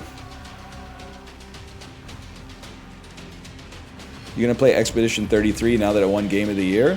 Whoa, whoa, whoa, hang on. I missed the Game Awards?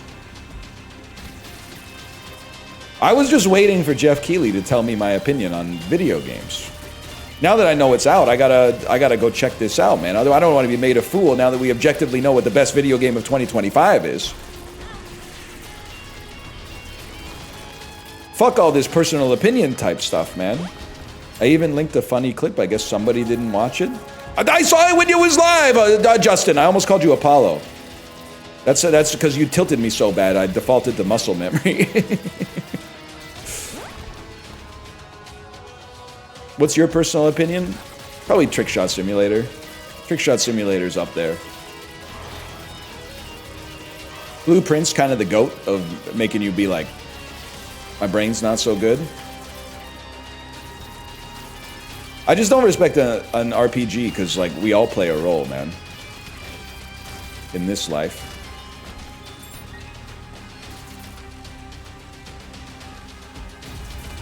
That's damn true.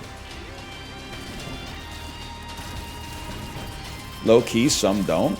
I gotta think about that. You might be right, though. Robbed? Trickshot Sim actually might be more robbed than Blueprints, because at least people give a fuck about Blueprints. Nobody on Earth gives a fuck about Trickshot Sim except for me and chat, which is crazy.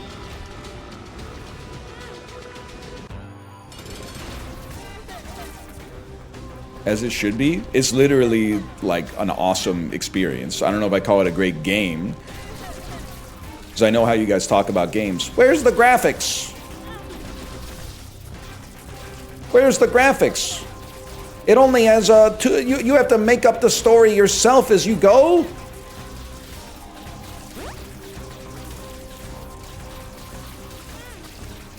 I guess I am kind of saying that, like, the best restaurant of the year might be like a place that just served you like an empty plate. But like, if it made you fucking, if it tasted the best, if it was the best dining experience, then maybe it was the best restaurant, bro. Hello, Simvicta, by the way. Hello. Yeah, I don't think Keely's ready for that one yet. Hiya! We're starting up again. You are pretentious? Not really, I'm just honest, to be honest with you. And what's crazy is that I actually think if you look at Steam playtime, I don't know. I feel like Trickshot Sim, when we did the Steam recap, it wasn't my most played game on Steam of the year. It was close. Huge. Huge, some spiders.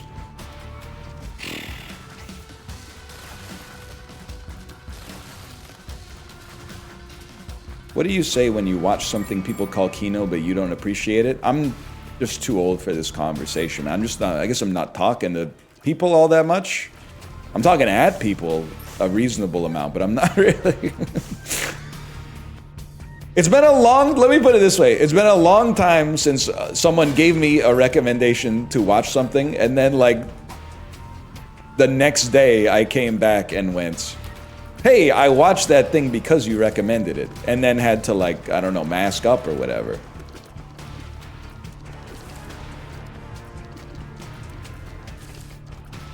Libra's good, right? You watch one battle after another? Yes. Yes, 5 stars and a heart from me.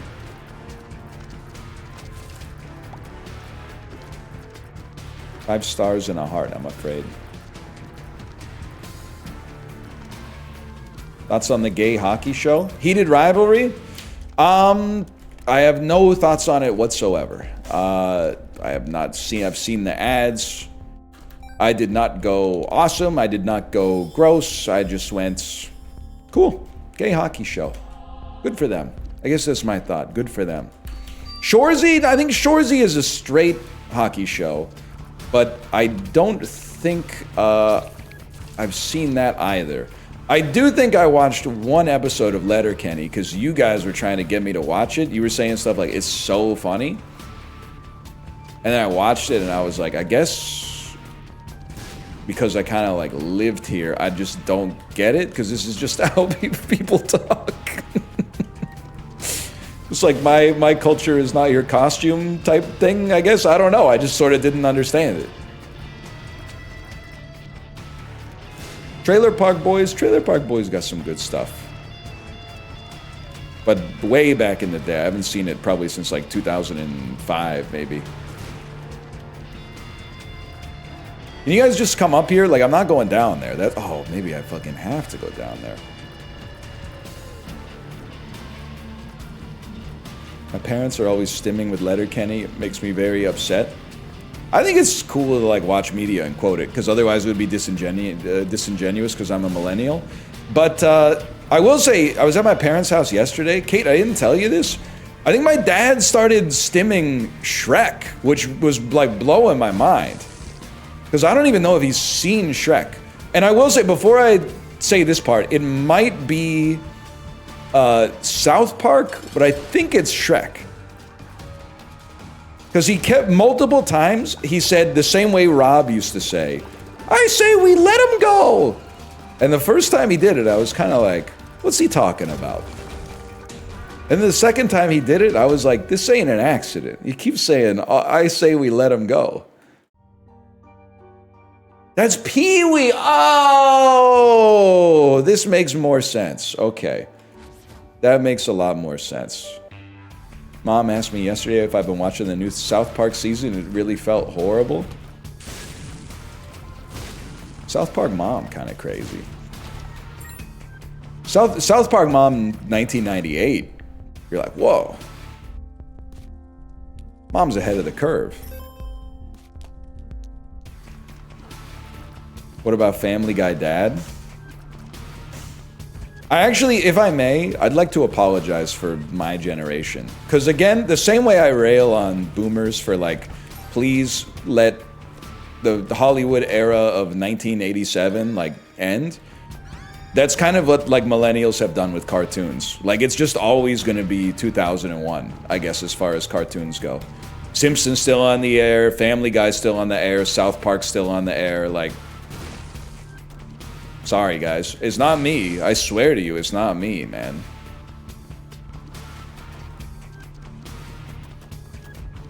What the fuck, dude?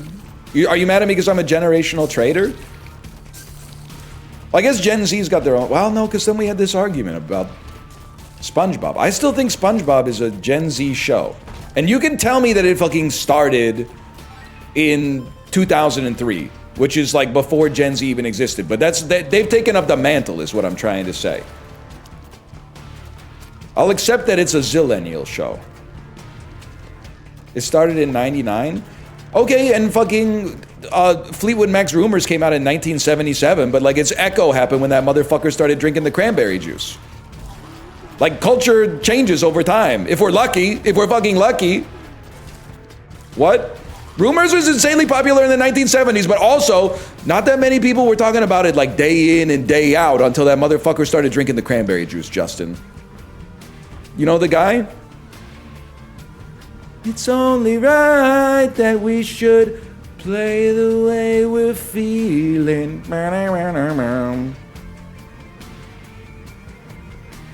He's right, you know? He was gulping too. I mean, bro, one piece of constructive criticism. I think he should have a helmet on, but... He was vibing with the ocean spray, for sure.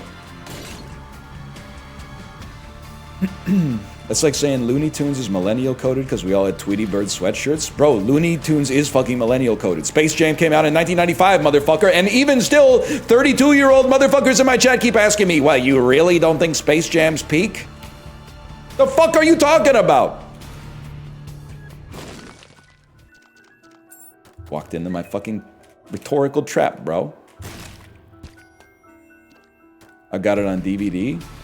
Okay, I mean, what do you go? That's... I'm better you than me. Better you than me.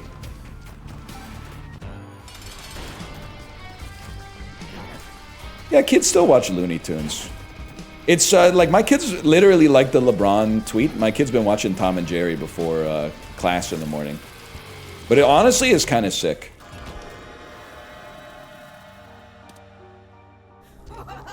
Yeah, we take this. Tom and Jerry's peak. My kid threw me for a loop too. She was like, guess who's my favorite? And I was like, easy. Tom. He's a cat. And then she said, nope. And I said, I thought you liked cats. She said, I do like cats. I said, who's your favorite? She said, Jerry. I said, why? She said, funny. Okay. Guess that's all it takes these days.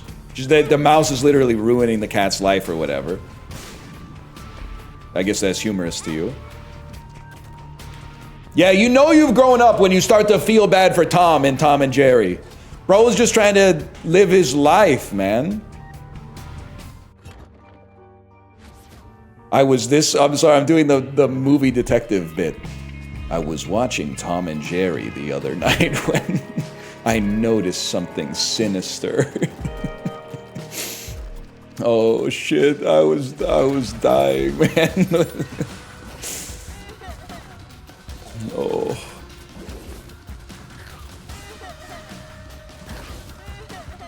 Chinatown ass. Oh. There you go. Tom Segura and Jerry Seinfeld. They're calling it the most relatable comedy tour of all time.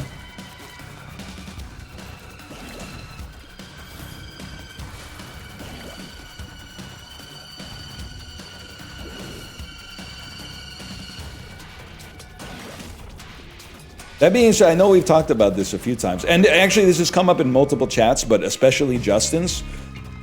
Let me also just say, sorry, I have so much mucus in my throat right now. It's gonna bubble up any second now, and you guys are gonna make fun of me. I might as well take care of it. There we go. I ate it. And by the way, Justin's not wrong for this. If anything, he's right, and I'm embarrassed. Whenever people talk about hating Jerry Seinfeld, they always bring up the fact that he dated like an 11th grader, which is very hateable behavior. Then the second thing they do is bring up how much they hate comedians in cars getting coffee. And I'm like, all right, guys, but like actually, to be honest with you, I think that show's pretty fun.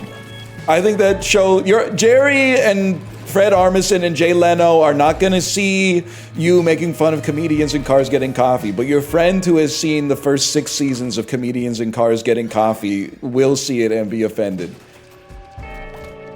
Not offended, but like, you know, kind of feel owned, I guess, which is not unusual for me.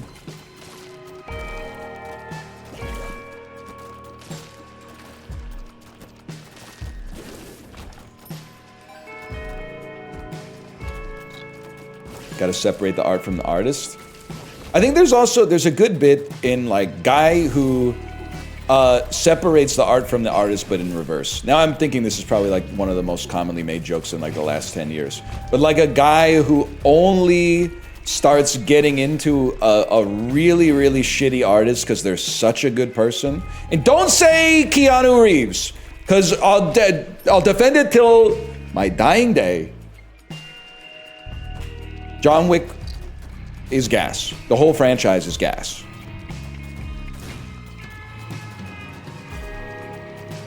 Some of the things you're saying are pissing me off right now. Who the fuck said James Acaster? He's funny as fuck, bro.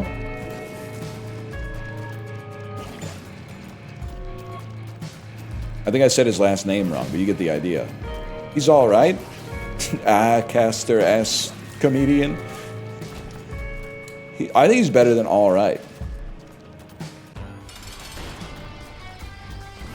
He's all right. We have better though. Okay, fucking Jim Carrey.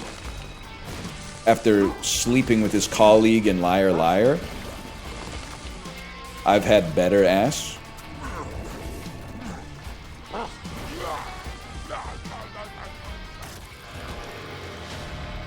What a great movie, man.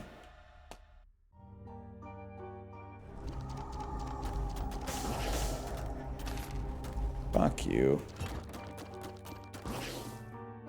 105? Yeah, in your bra.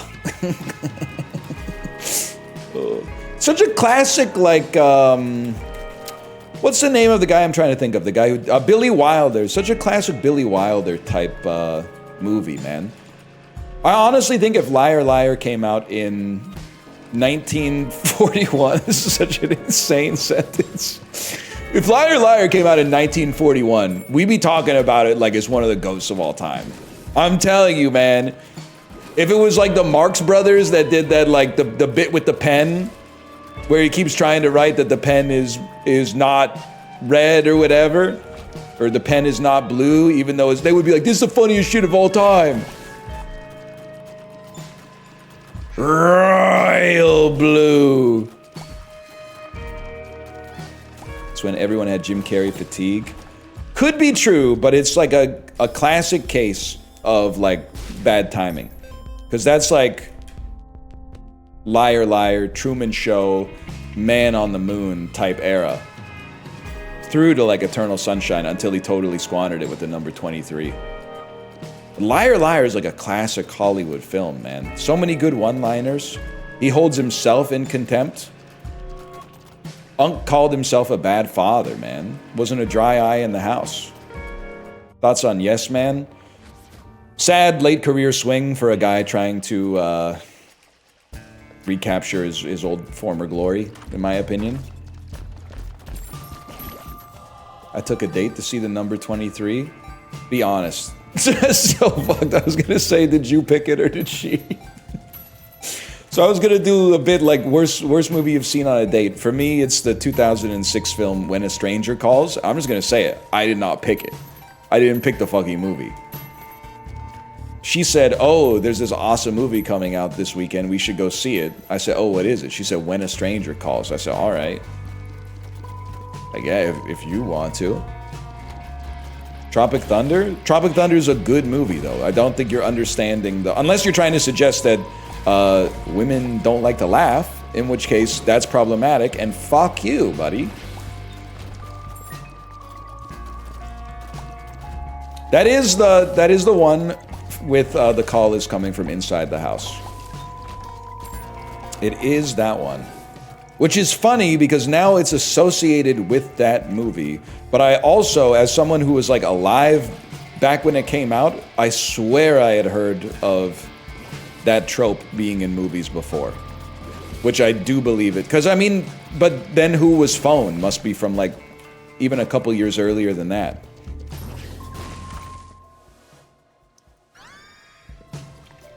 Brittle bones, tragically hip type shit. Worst on a date, Monster, the one where Charlize Theron plays the killer. Okay, but like, I think I'm trying to find the by magnitude worst movie you've seen on a date, not the most inappropriate. Also, I don't know if this is like the neurotypicalness talking, but I'm kind of like, I don't see the problem with going to see Monster on a date. Weren't you guys like, whoa, what a great performance by Charlize Theron, let's go get dinner? Or like, was it on the date, was this the first time that either of you discovered that like murder exists and the vibes were all fucked up? Or like you didn't look it up before you went out to see it? Or like how did it happen? I don't understand how this could have happened.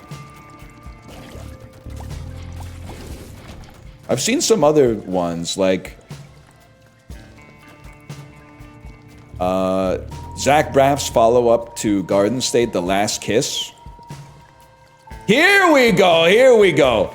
I went on a double date to go see Welcome to Marwin starring Steve Carell. I had to be the one who suggested it. It was a bad time. I appreciate you for owning that. That's a fucking funny movie to see on a double date.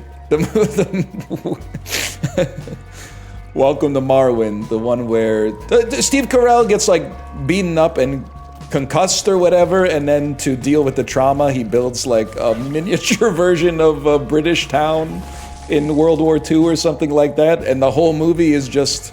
Well, he also becomes the dolls, if I remember correctly, but isn't like all the real stuff in that movie is just people coming over to his house going like, you ever think about getting back out there?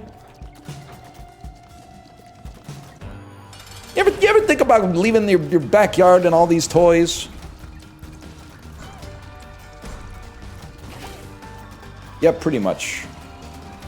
Marriage Story? Okay, like, you guys don't, not all of you, but some of you don't understand the question. Marriage Story is universally regarded as one of the best films of the 2020s. Now you're gonna say some shit that's gonna piss me off by defending yourself. So I'm gonna save you the breath. You're gonna say, yeah, but it deals with some very serious and very real subject matter. Okay. Fucking, you're grown-ups, right? Were you like 12 years old? And also, how'd you see this shit in theaters? Didn't it come out like in just New York and Los Angeles and then dumped on Netflix because they financed it? On a date? Talk about a vibe killer? Are you dating real people or NPCs? You should be able to take a real person to a movie and there might be like some uncomfortable themes and then you could talk about it after. Not to be like, oh, I've got to go home. I went to see Marriage Story. That'll be a nice romantic movie. What the fuck? They got divorced? Like, there's trailers and shit, bro. Like, I don't understand what are you talking about? It doesn't make any sense to me.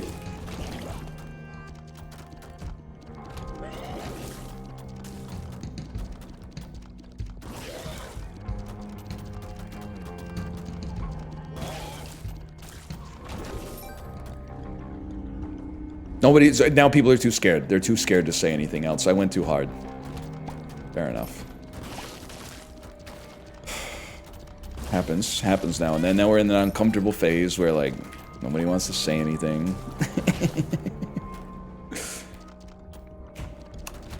Took a date to see 12 Years a Slave at Alamo Drafthouse. Am I the weird one that's like, I think you could totally take a date to see 12 Years a Slave and have it not be weird? That seems like is it not a good movie? This seems like a good movie. It seems totally fine. Like, what do you want? Oh, best movie I ever saw on a date? Finding Dory. Like, what are you talking about? Like a movie where fucking nothing happens and... Actually, Finding Dory, not that good, but kind of traumatic, bro. She loses her fucking parents. Because she's got a bad short-term memory. And then her fucking parents, outside of the aquarium, they built, like, the shells out to try to lead her back. And, like, years later, they were still fucking there, dude.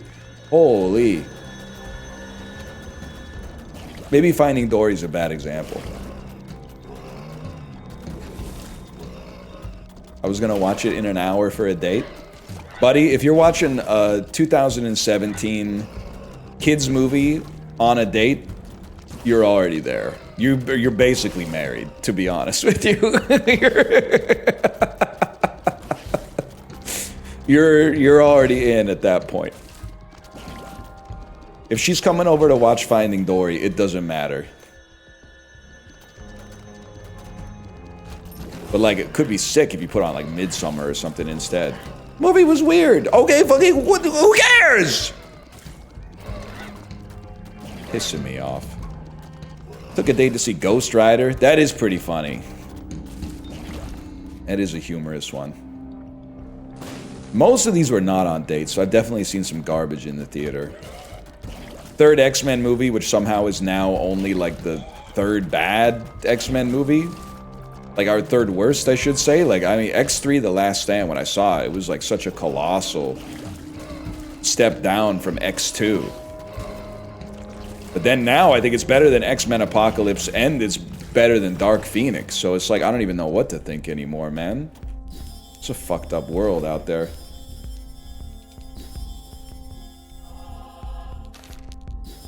I know Librarian's gonna say, fuck you. That was a crazy shop.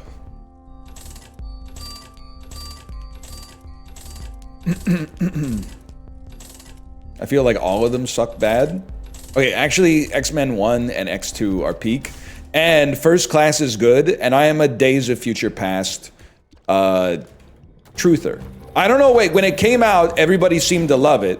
And then there was a crazy backlash that has never ended, I felt. Like, now, people talk about Days of Future Past like it's a disastrous movie. And I'm like, I thought it was the best X-Men movie, man.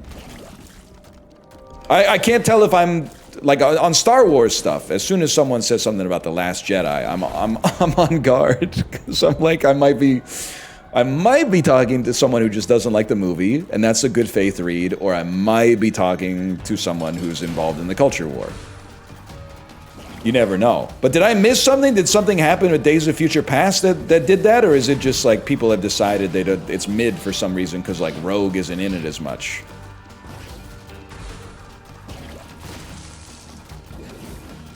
Is still peak? If Frames of Nick says it's peak, I believe that it's peak. Because I've seen their letterbox, they know peak.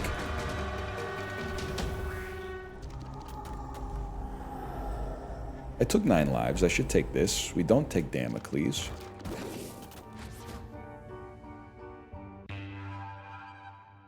I just watched it, the final third is a bit shit. Bro, we're not talking about Apocalypse, Apocalypse is obviously garbage. I'm talking about Days of Future Past.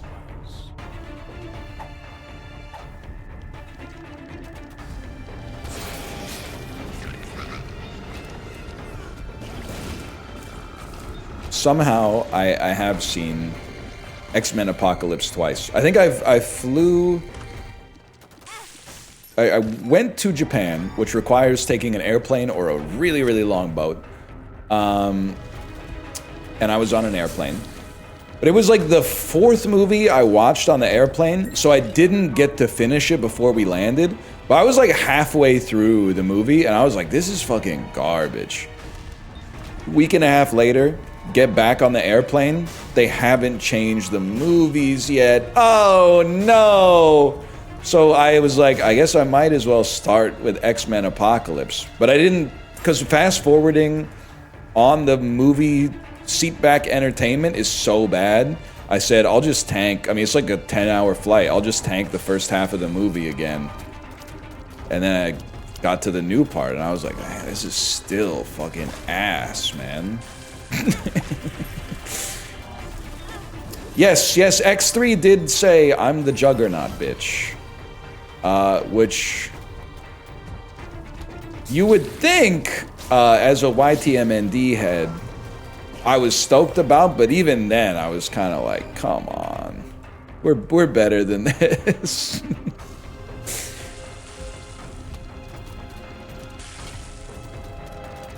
Last long flight, I was just watching Bar Rescue, started to tell the flight attendants they were over-pouring. That's Aura, though. Turn this airplane down! Turn those lights off! I want to say props to you, though. I don't know how society's gonna take this joke. I feel like watching movies makes a long flight go by faster because, 9 hours? Well, it's just 4 movies. Especially maybe 3.5 once you factor in like every 10 seconds they're like bugging you about something. Oh, put your seatbelt on, sit down, bossy. So I think movies make a long flight go by faster, but I feel like TV shows, it's perfect timing with the raid here. Thank you for the raid, Daniel.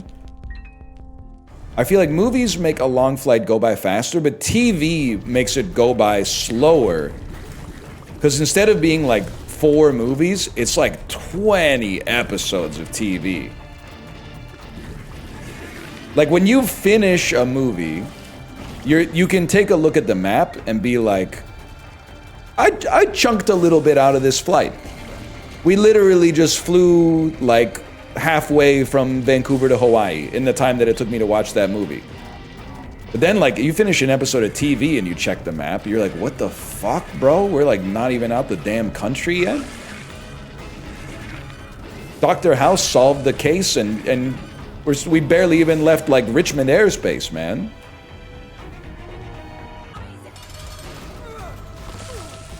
What about guy who downloads TikToks to watch? I'm so out of the loop. I'm actually wondering, is that a thing you can do? Is there a button on like YouTube Shorts where you can be like, just pretend I scrolled for 8 hours and download all of those videos? You can do that now? That is cool, but it sucks, I guess is what I would say about that. That's cool, but it sucks. Yay!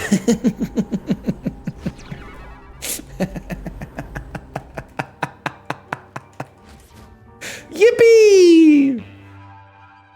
Fuck off.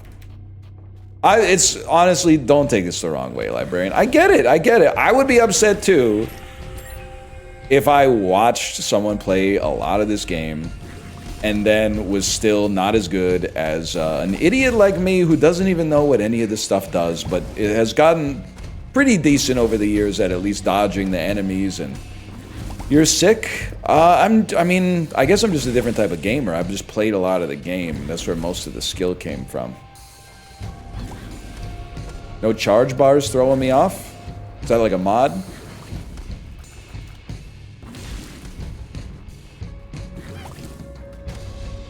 Yeah, I did my 10,000 hours. Leave me alone, bro.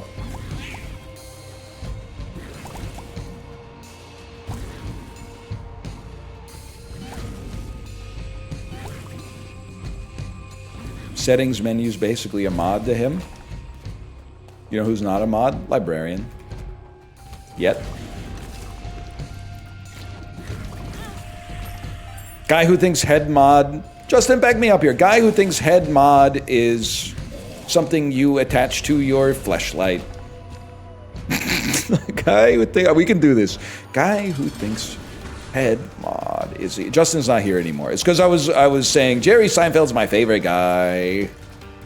Jerry Seinfeld is the funniest guy in the world.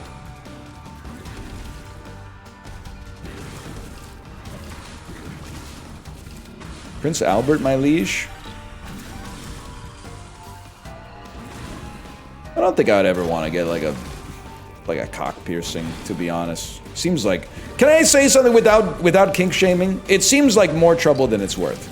I can't imagine the increase in pleasure, whether for me or for another person. I can definitely imagine the inconvenience in the pain, which has me curling my toes a little bit just thinking about it. But then also just, I'm sure like, I guess I would just think like, doesn't it get a little bit cold?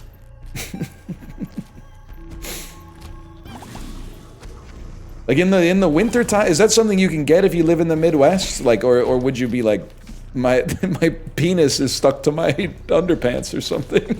Like that kid's tongue in A Christmas Story.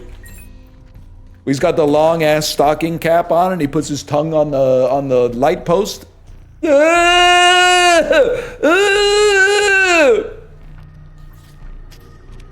Remember that? Fuck, I gotta see that shit, man. Weird juxtaposition. Not really. I think you're a hammer and everything you see is a nail, whether metaphorical or otherwise. It's not your fault. I think it's the climate you grew up in.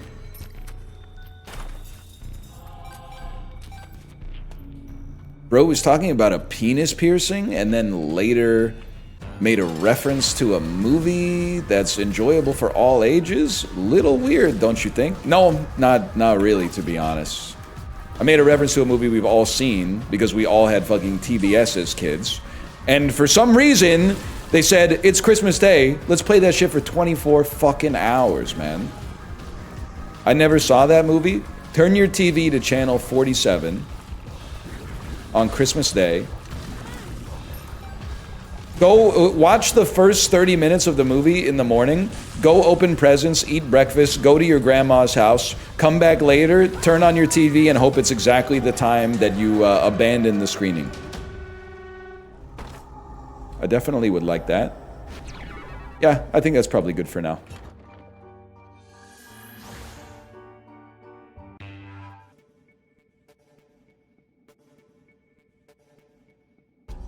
Watch Jacob's Ladder on Christmas.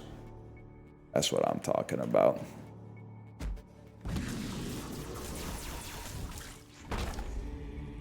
Bro was seriously like pressed that his girlfriend was the devil. Bro, lock in. You're living the dream. Chill, bro. Why? I don't get it. Why is Jacob so pressed, man?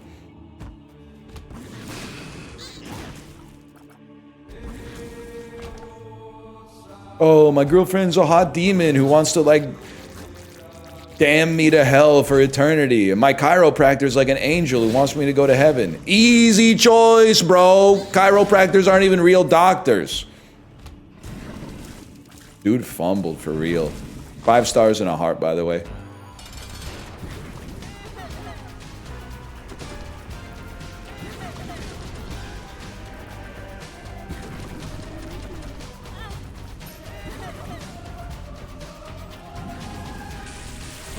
I'm locking in.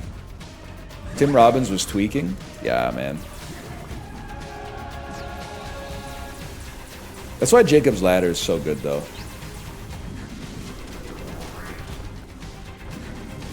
You think his friends were just gaslighting him? He was like, hey guys, remember in Vietnam how like we smoked that shit and then we all went crazy and like started eating each other? And they were like, yeah.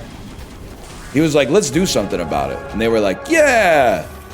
And then like a day later, they were like, we don't know what you're talking about. Classic friend group prank, man. Hey, wouldn't it be cool? Next time Jacob comes over, let's all pretend we don't remember when we were like killing and eating each other over in Vietnam.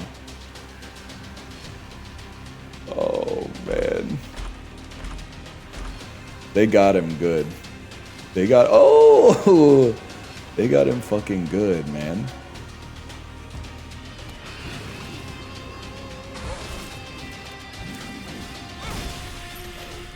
Isn't Tim Robbins the 55 Burgers guy? No, that's Tim Robinson. Tim Robbins is the guy with the ponytail from High Fidelity. This isn't even the Reddit switcheroo. I like both of the Tims.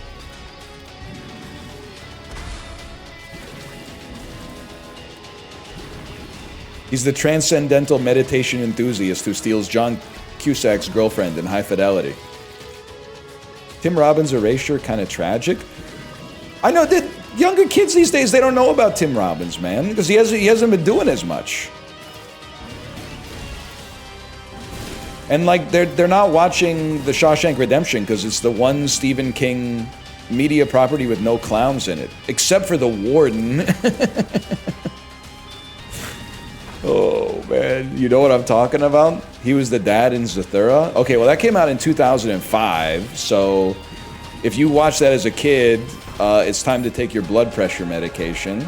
I'm talking about like people who are actually young, not people who just, you know, used to be young and have not yet recalibrated to the reality of their current situation. No offense.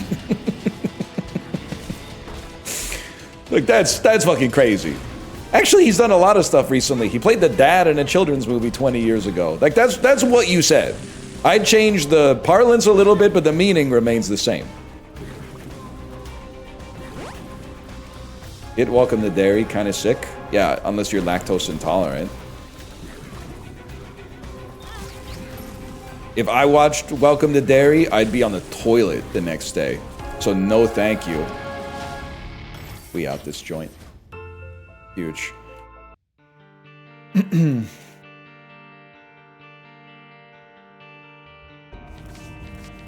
Is everybody a little lactose intolerant? Is that the Kinsey scale? Shit, welcome to Dairy. Okay, that's fucking good. I don't know if that's going to get the whole video demonetized, but that's worth it. Shit, welcome to Dairy. That probably is like the lactose intolerant experience if I had to guess. Fuck you.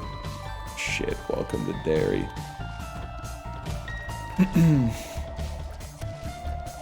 Didn't you already talk about cock piercings? That was last video. You never know with YouTube, too. Sometimes they might be like, you can't talk about lactose intolerance. Like, there were bizarre videos where they started hitting me with that banner that was like, climate change is real. And I was like, I know. I know it's real. Why are you putting this on my video? You're gonna get me in trouble. Oh, good, that's right, because there's an item called Weather Machine. Oh, man. That's so funny. Let's take the tyrant's whole kingdom! I remember this. Someday, I'm telling you, they'll build a weather machine to keep the fields so lush and green and grow some tasty things. You know what I'm talking about? I miss the bizarre stims. No, trust me, I hear you. It was an easy thing to play. I paint my shit red, and I don't use paint. Let's take that tyrant's whole kingdom.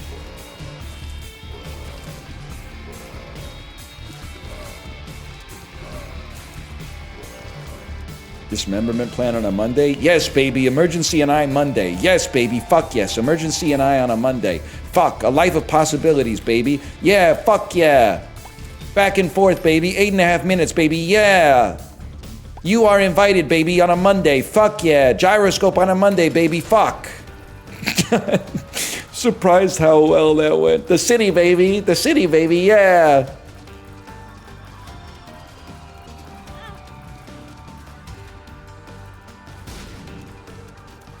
It's like almost all the tracks, man. I guess we forgot Spider in the Snow and the Jitters.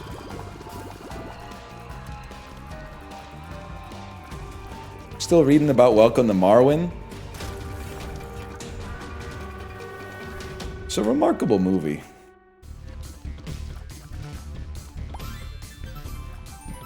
Why did he give away his invite to the party after whining so much? Nah, Travis Morrison, he was off the pen there for sure.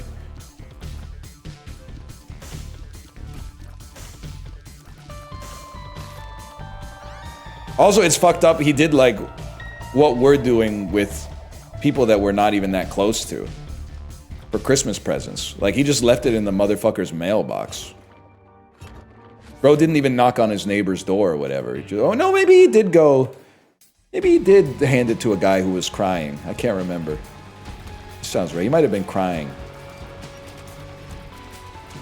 Yes, he handed it to his neighbor on the front porch.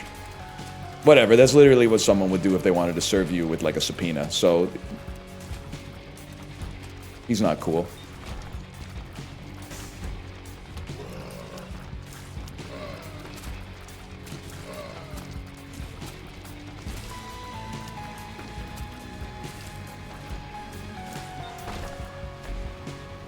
First time watching on Twitch instead of YouTube. How do I control when he speaks? It's so funny that like Christmas noobs are not just like a Call of Duty thing. Like literally it's the winter break is like Twitch regulars farming the first time chatter noobs, man, that don't know how to talk here. It's so good.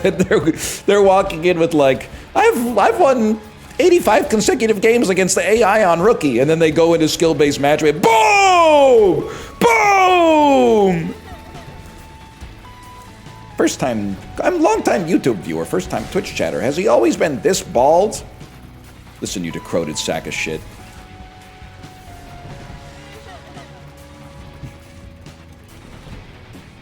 Christmas Noobs is a throwback. Should have made the song Christmas Noobs instead of Christmas Shoes. Santa, can I have some noobs in my halo, please? It's Christmas Eve and my ranking is too high. Santa, won't you give them games? Daddy says there's not much time. He's been bronze for quite a while. I know some noobs would make him smile.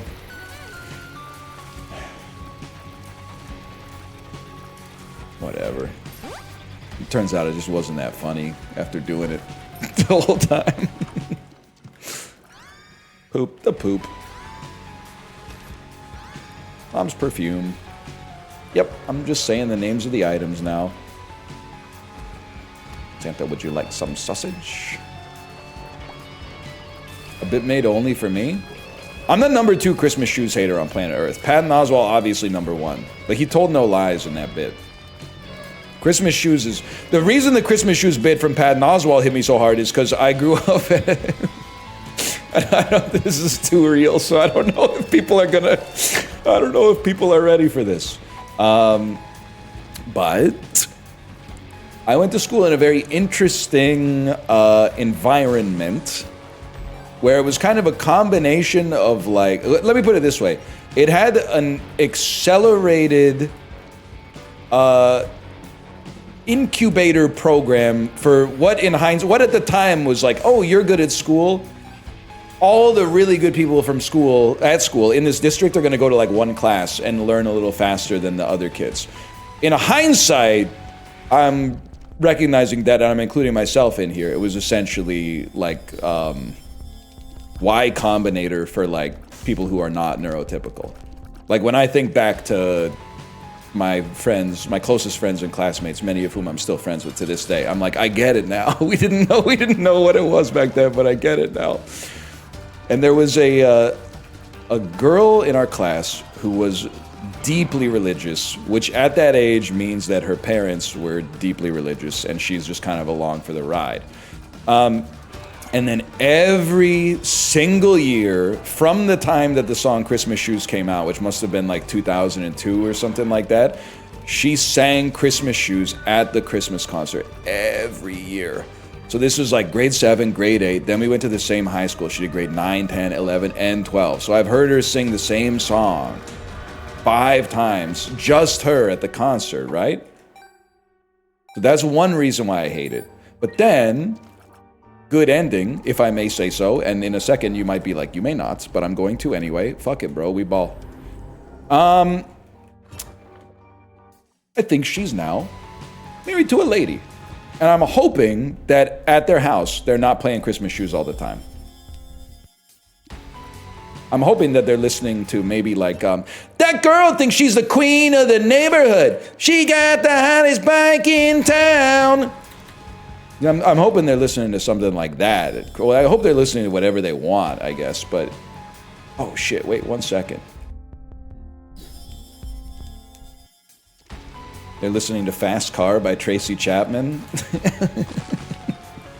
I mean, that's also fine. It's better, it's good, and it's also better than Christmas Shoes.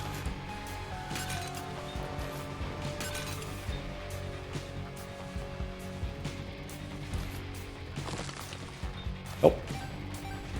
Huge.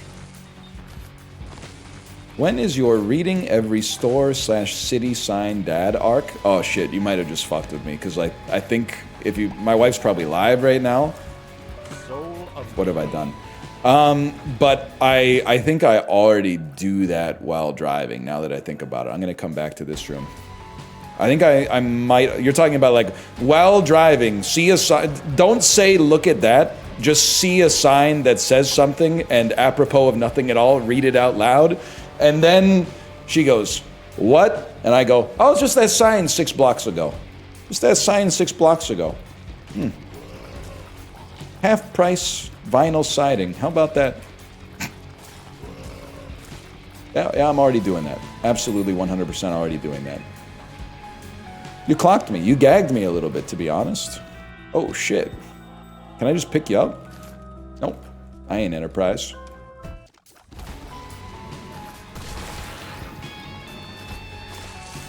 Bomb, please. Bomb, please. Whatever. Still really good.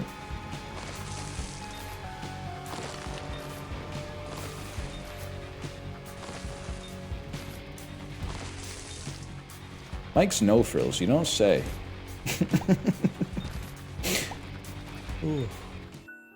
Too real, man. Too real. Can I... If I throw this in the gap, will it make a bridge? I'm gonna say no.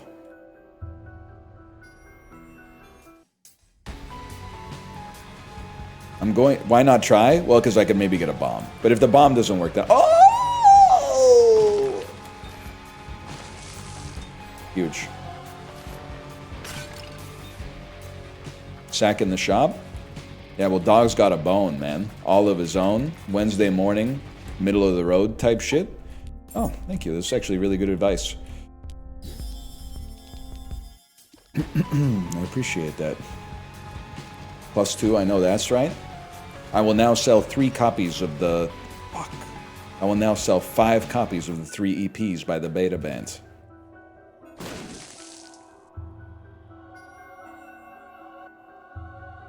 I don't even care. That's a good-ass item. What are you on about?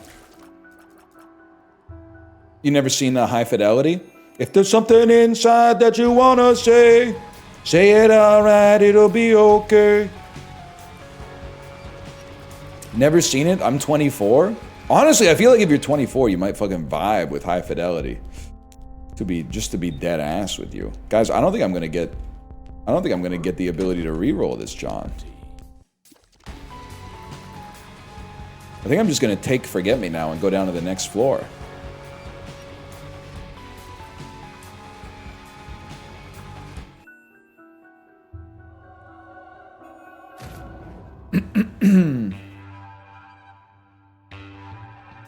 My sister was second assistant editor on that film. Dude, I bet, honestly, I bet they had a great time.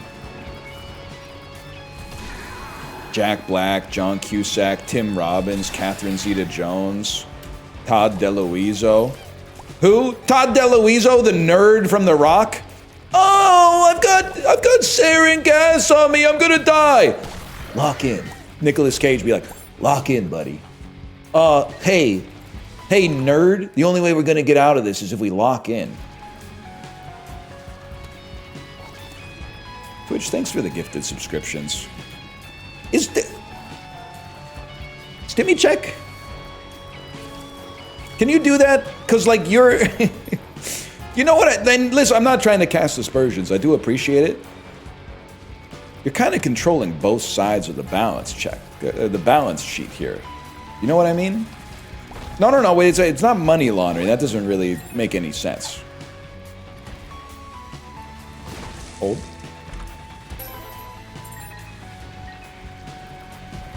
It's just free subs. Eat quiz, no subs. Remember that? I don't remember what the hell else they were saying. Guess he can't see chat right now. Twitch, I'm talking to you. You got your stream muted. You got your stream muted.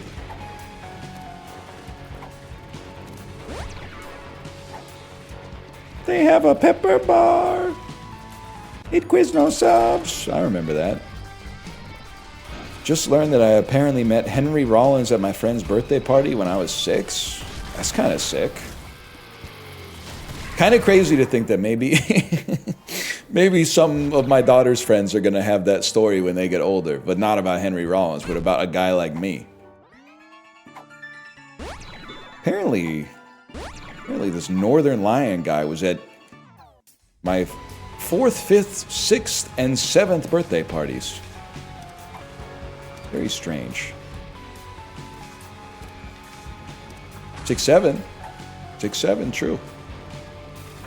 Mom's knife, huh? Nope, this is the mom transformation. You don't know ball.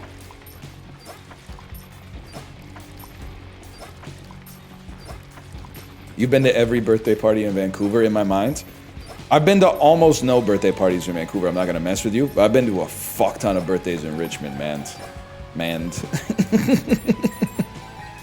I've been to a staggering amount of kids' birthday parties in Richmond.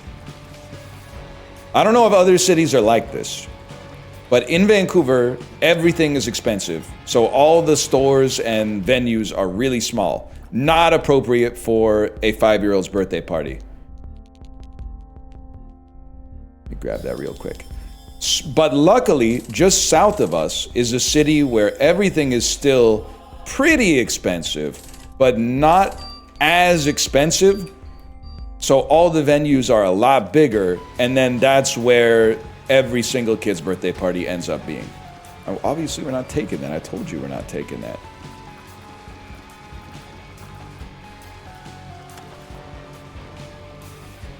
Can't be done. I'm saying it's not possible. Yay. Shot speed up. Is there a Chuck E. Cheese in Canada? I don't think so. At least not near me. We're missing a lot of shit, to be honest. We're missing a lot of American shit. There is one in Langley. All right. There's lots in Ontario. See, it's crazy to me because there wasn't even one in Kingston. Anyone else here grow up in Kingston in the 1990s to the 2000s? We didn't have Chuck E. Cheese. This is such a millennial bit.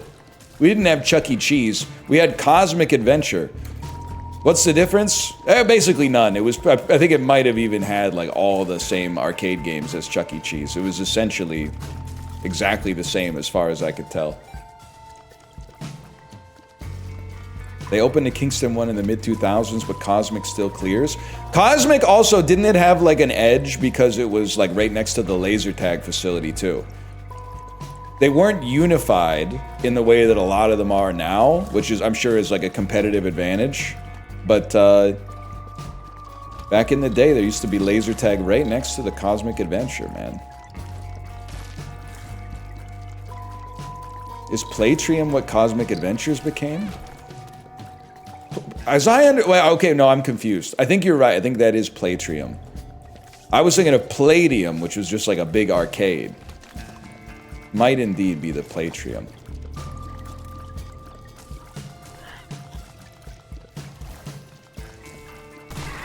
You should know. I'm something of a legend in Palagos. I can still hear all the lines, man.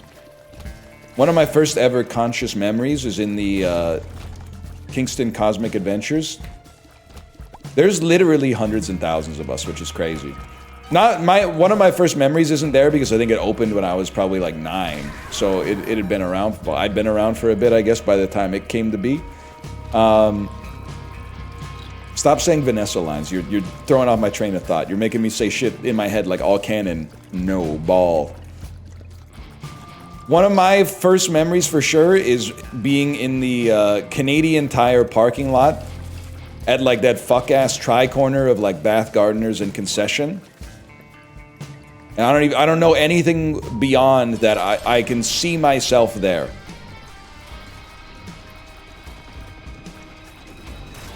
Nobody cares, which is fair. That's a pretty, like, individual memory. No one knows what you're talking about.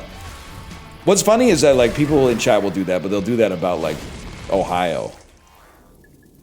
Where nobody lives. Even though I think the state itself probably has about 50% of my country's entire population in it. But I'm still not 100% sure that any real people live there. 7th most populated state. See, people in the Midwest love saying shit like that. Really dunking on the 7th most populous state? They love doing that shit. I know people from Ohio love being like, worst state? Wow, let's start with California. I know they love talking like that.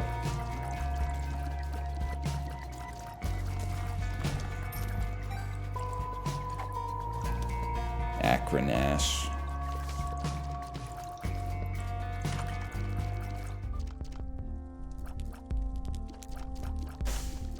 Cool people from there? From Ohio? Yeah, guided by voices, man. Tune in, Rockstar. There's no dark spot running around your head. LeBron James, true. One of my favorite readers, LeBron James.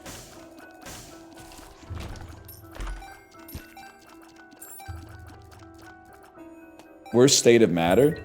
I think 100% it has to be gas. I think it's crazy that there can be like an odorless gas that kills you. Solids are obviously like way up there.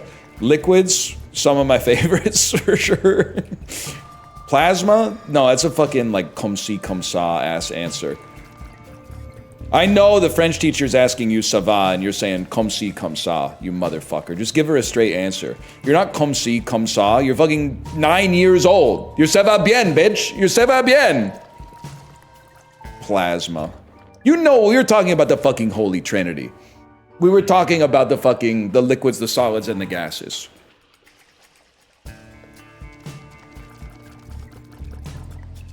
In English, please. Your French teacher would always ask, how are you? And then some fuck-ass comedian in the chat would say, so-so. Just because comme ci, comme ça sounds like it has a sing-song quality to it. Does that happen, any native French speakers here? Does that shit happen in English class? When your English teacher, who I'm sure you say some shit like, Mr. Smith? I'm sure you're always doing some shit like that. Good morning, class. Good morning, Mr. Smith. That's so funny. Nah, English isn't that interesting. I mean, so-so is kind of comme ci comme ça. It has the same sing-song type quality, man.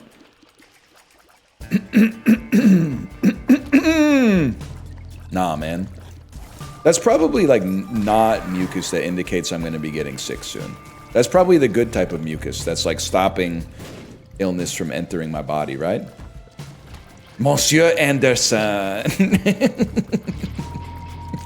I've got to watch The Matrix in French, man. Oh shit, I've got to watch The Matrix in French. I bet it's fucking awesome. And then the Merovingian starts talking with a British accent. Oh, take a look at that bird over there. You like what she had for dessert?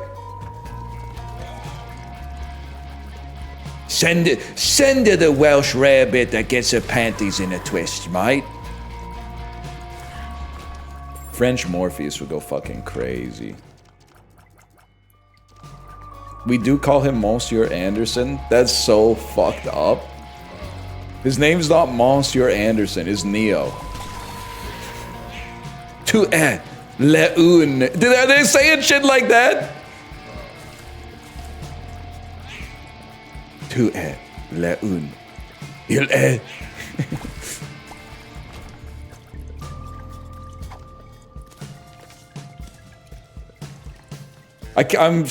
My French is so bad, man. He's called Le Unique. It's literally, you haven't done anything wrong, but that's so fucking funny. That's so fucking funny.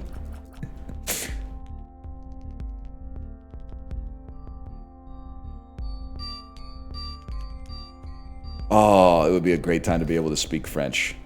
I can hear French Keanu Reeves in my head saying like, so you're telling me I can dodge bullets? And then French Morpheus goes, Vraiment. D'accord. I can totally fucking see that. Even though that's not what he says in the movie, to be fair.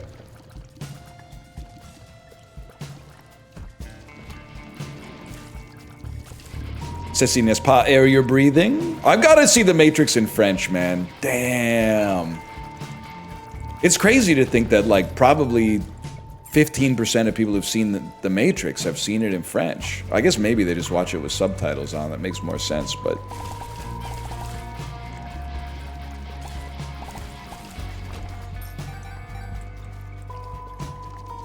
I know they gave Cypher a fucked up voice. I was also thinking the Matrix. But it's like, I don't know. I forgot, I had like a better context for making the joke make sense, but it ends with Cypher talking to Neo and going, why oh why didn't I take the poo pill? It's like Morpheus giving Neo like a choice, and one pill is full of piss that puts you in the Matrix, or takes you out of the Matrix aboard the Nebuchadnezzar, and the other one is a wait, yeah, so the other one's a poo-filled pill that lets you stay in the Matrix, and Cypher's going, why oh why didn't I take the poo pill? Oh man.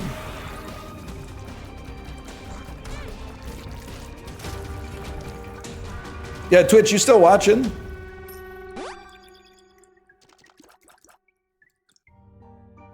Oh.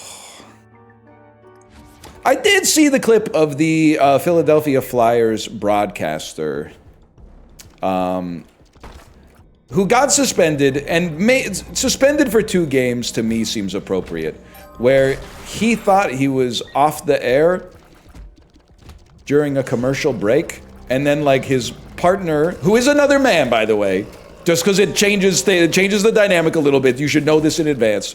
His partner apparently is bending down, and in his sportscaster voice he goes, hey, while you're down there, would you mind blowing me? And then his partner goes, we're on the air. And then with his sportscaster laugh, he goes, no, we're not, are we? And then he goes, I think we are.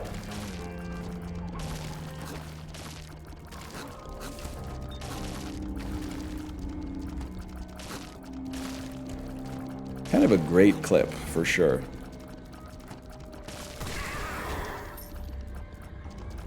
It's so funny. It's literally, I'm glad that many of us appear to be on the same page here.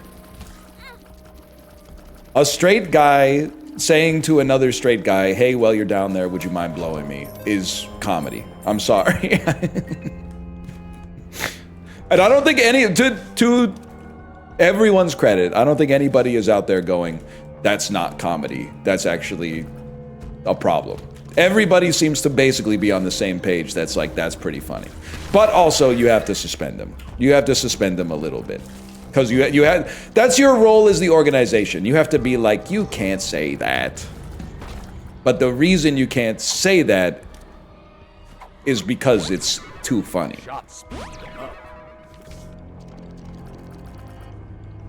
If they didn't suspend him for saying it, it wouldn't be funny for him to say it. He's so excited about the shot speed up, man. Shot speed up!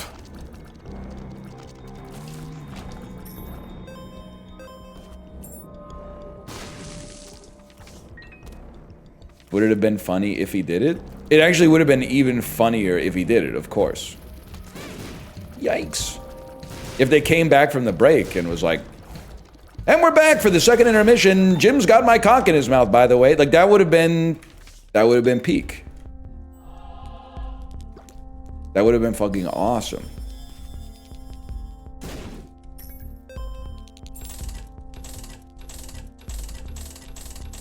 Why is Corey copying you? Nah, bro's playing Isaac. Corey's a different kind of beast with Isaac, though. You know what Corey does in Isaac? He plays the daily, man. He's sick. Bro is twisted.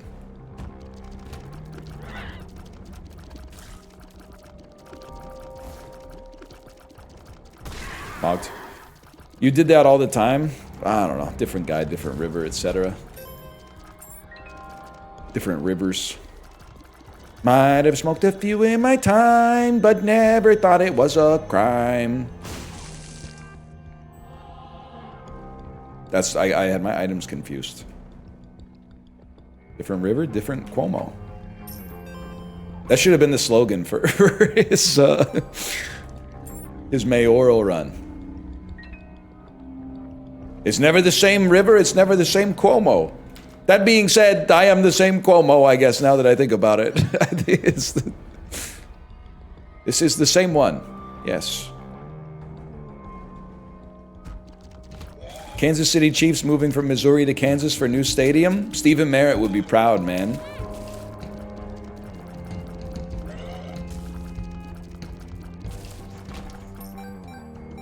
Huge.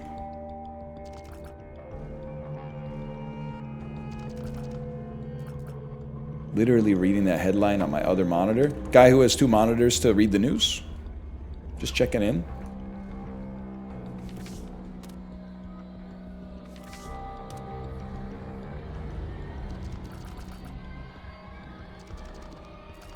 Just making sure I fit in.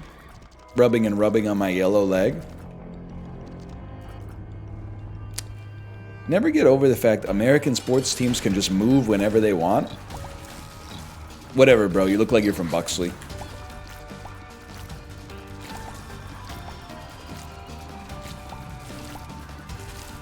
Oh. Oh.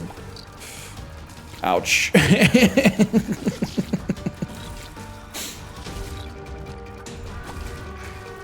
Bro has Vikendi vibes. I'm sorry to say. Don't kill me for saying it. You got serious Vikendi vibes.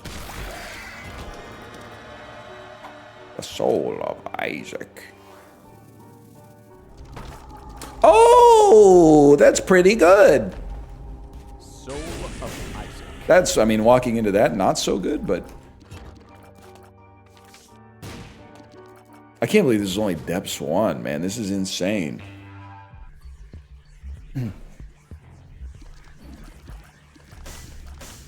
I mean, sports teams, yeah, they move from time to time. I don't know what to say. I can't really blame you. It's more of a me bit, but I don't really have like I don't have a way to banter off of that. In England, like, well, whatever. Just gonna bring up the fact that it doesn't matter.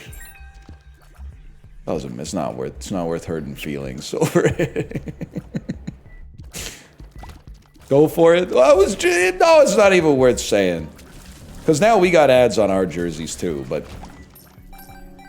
it was kind of crazy back in like 2010. People would be like, what Premier League squad do you root for? And I'd be like, I root for the light blue Etihad Airways, I guess.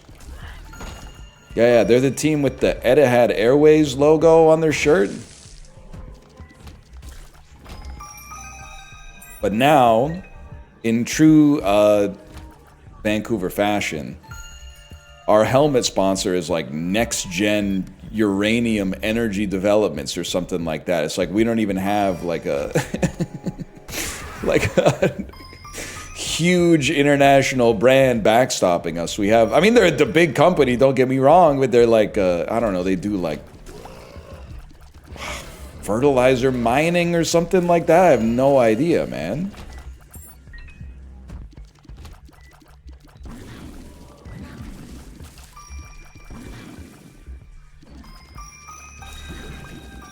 Red Wings jersey sponsor is a trash company. Yo, Waste Management kind of huge though. I don't know if they do the Red Wings stuff, but Waste Management kind of huge. That's okay. I didn't realize Toronto had milk and cookies. They got Oreo as the helmet and milk as the jersey. That's actually sick. Wait, I shouldn't be playing that. I thought they had, didn't they have TD as a sponsor? Or is that Boston? Boston's got the TD Arena. That's Boston. That's crazy, man. Jays have TD as well. What a world we're living in. At least it's not a gambling ad. I was tweaking out. If you watch a football broadcast without a critical eye, you're like, yeah, there's a lot of gambling stuff, but like, whatever, you just kind of tank it. I was watching Sunday football countdown, and they have a segment. It's an American segment, okay? American show before they go to the Canadian broadcast. So on Sunday football countdown, they did a segment where they have like 4 panelists, and then they all pick one prop bet to load into a parlay. So one guy gets up and goes, I don't know about you, I see Jahmyr Gibbs running for 110 plus yards today. And they slap it up there, and then I see Nico Collins getting at least 2 trips to the paint today. So they put these all up, and then there's like a parlay that's like plus 11,700 or something like that. And then they're like, go to DraftKings. If you deposit $50, you get up to $249 in bonus bets. And then they were like, okay, we're cutting to commercial. Because that's like where they transition from the US to the Canadian broadcast. They transition to a FanDuel Sportsnet or TSN desk where 2 paid stooges go, here's my best bet of the day. So you literally go from gambling ad inside of the broadcast to gambling ad disguising itself as a broadcast. They give their prop bet, and right after that, they cut to the commercials, which are all gambling ads, man. It's crazy. You would think, like, I mean, I guess maybe this is naive, but you would think at this point they would, like, have everybody, I guess. Like, is there anybody out there that's like, I can't figure out where to gamble? I want to gamble on my phone on sports, but I just don't know if there's any place that can accommodate me. I guess, yeah, you're right. It triggers them to open the app. I could see that. I bet on Kalshi you'd play Dota today. Yeah, you're in trouble. I also saw, was it Kalshi that submitted a request to the SEC that was like, we're going to start making markets on like the NCAA transfer market. It's like speed running conflicts of interest, essentially. No way. Yeah, and then they issued a statement, and the statement was like, we're not going to we ask for permission to make all sorts of markets. That doesn't mean we're going to do it. You thought? I'm out of here, by the way.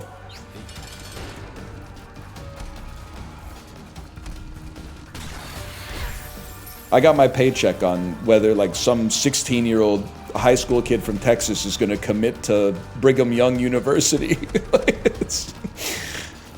What could go wrong, man? There hasn't been a lot of pushback on this, but still, I'm like, it seems insane to me that you can bet on professional wrestling. Like, I know the answer to this question is like, it's not allowed. That's the answer. But like, what's to stop one dude who's just like in the brass of the WWE from being like, I'm gonna bet like $1 million on this thing happening that I know is gonna happen. Like, it just...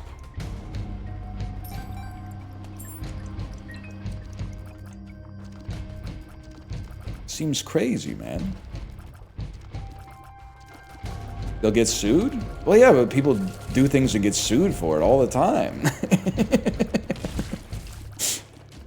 Happens like, I don't know, like 1 million times a day or something.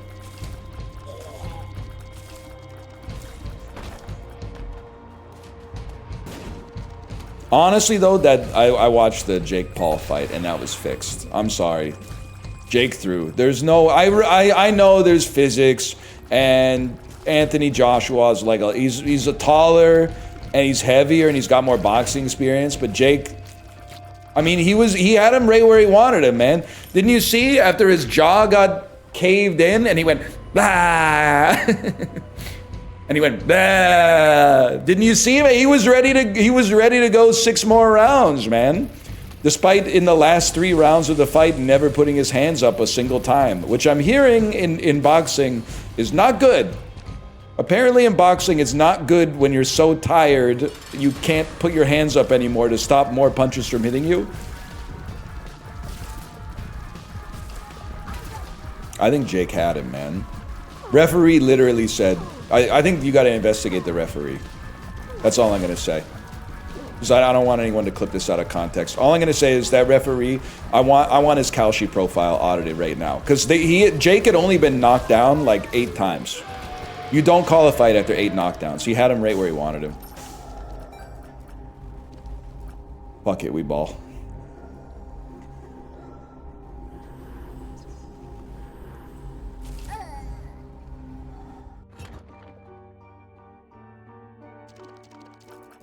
That's huge. That's fucking huge right there.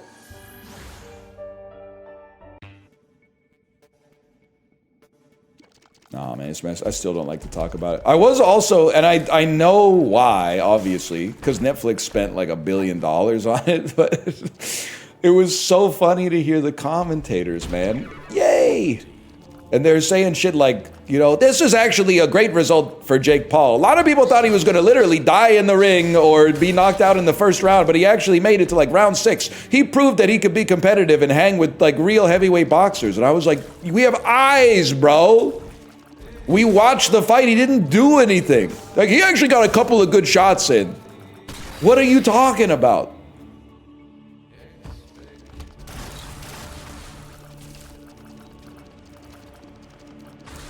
Anyway. It's so crazy that, like, Netflix is in on it. Nah, we don't take that. Rocky Balboa lost too. True, that is true. But he literally drew with Mason the Lion Dixon, or whatever.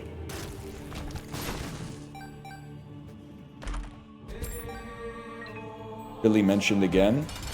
Yes, sir. Maybe I'll have a Philly cheesesteak for lunch. I don't have the capacity for that. I don't have any of the ingredients. I don't think there's a place around here that really makes them. So that is an idle threat. You really referencing Rocky 6? Bro, Rocky 6 is like the 4th best Rocky. I know that sounds crazy. Okay, I'm going to make some enemies, but I'm not going to make some enemies for the reasons you think. Rocky 1 is the best Rocky. And then Creed is really good. And Creed 2 is really good. But I really think Rocky Balboa might be next in line. Rocky 4 is where people are going to get their feelings hurt. 4 is a great movie, but it's not a Rocky movie. 4 is like, it's even though they numbered it as if it's in the main line, 4 is a spin-off where they give Rocky the super soldier serum, and he like it's like the Far Cry blood dragon of Rocky. All of the other Rockies, for better, and in the case of Rocky 5 for worse, are basically movies about Sylvester Stallone getting punched in the head. Rocky 4 is about him becoming America and beating Russia in the Cold War. Rocky Balboa is the most underrated Rocky movie, because you're going to be like, it's stupid. Who are you to think, are you really so dumb to think that this like 60-year-old man could go toe-to-toe with a boxer in his prime? You gotta watch the movie, bro. You gotta watch the movie. You gotta watch the movie, Adrian. Yes, I have more respect for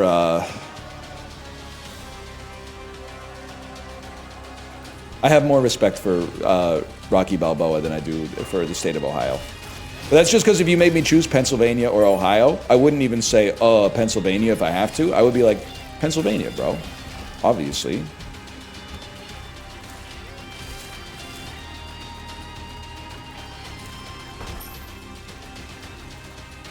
Why? Romantis makes a good sandwich. I got friends there.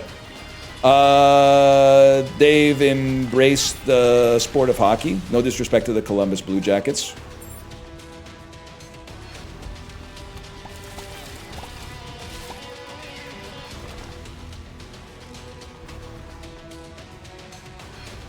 Pittsburgh mentioned. I've only spent like 2 days in Pittsburgh. I was like, it's pretty nice here.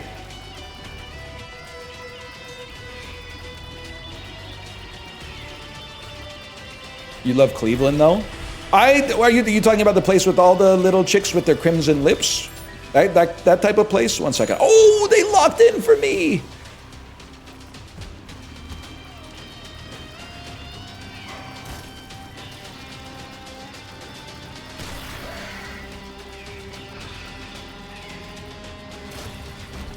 How about the Devils bringing back their starting roster just to get bodied by the Sabres? Hughes fraud watch? Buddy, listen. If you're a Sabres fan, you should know. The time to talk trash is once you see the X next to your team's name in the standings, okay? You don't talk trash now before the New Year's even started. Didn't you guys have a 12-game winning streak a couple of years ago and still miss the playoffs? Like some unfathomable outlier stat line like that? Like until you cross the finish line, don't talk smack right now. Maybe this is the year when finally the predictions of it finally being the year of you turning the corner come true, but you have to relax until then. You're going to screw this up for everyone. Easiest run of my life. Literally easiest run of my life.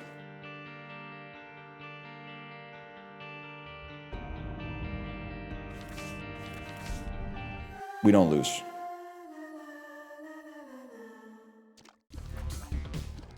And this is one of the best items in the game, too.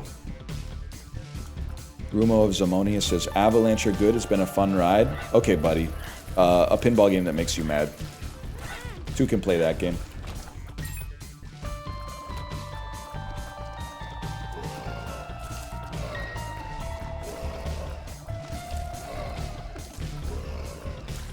A pinball game that makes you come to the arcade and play it. YouTube.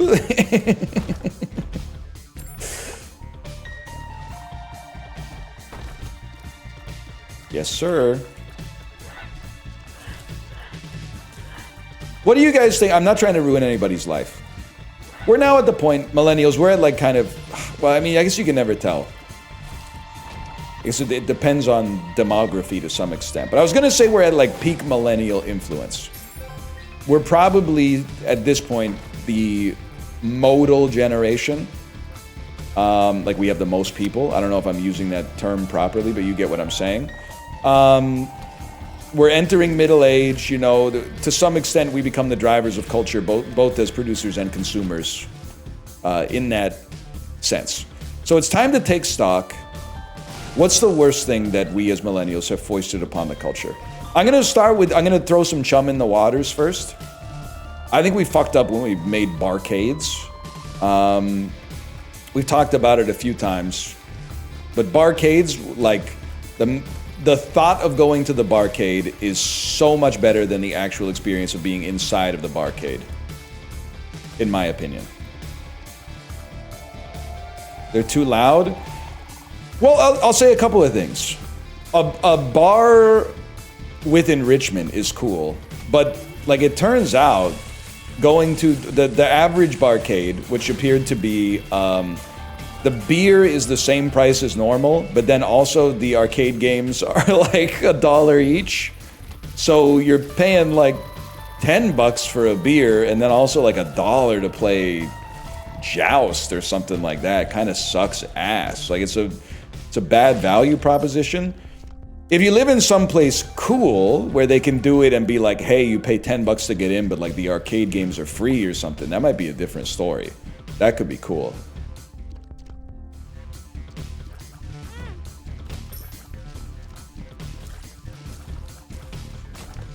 I don't know how cool. Pinball's pretty cool though. I do like pinball. 10 entry with free games in Toronto. Honestly, Vancouver could never.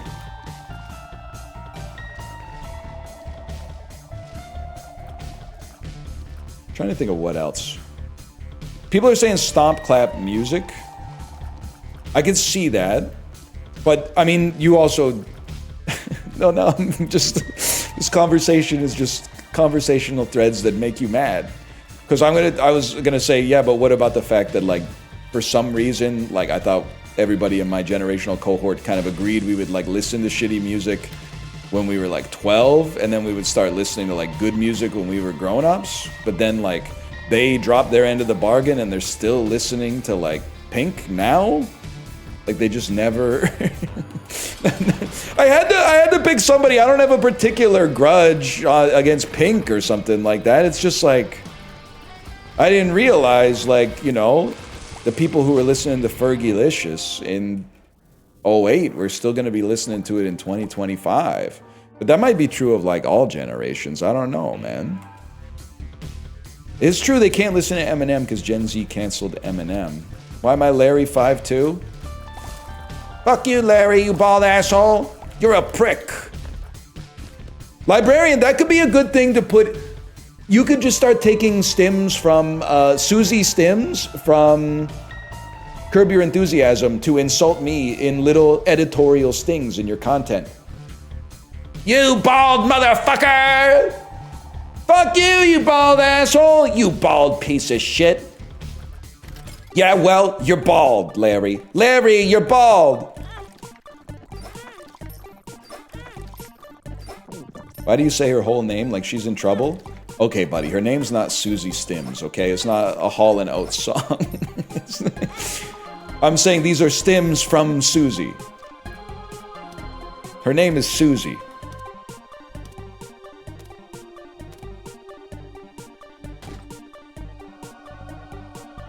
Won't you stim for me, girl? Susan Stimulus.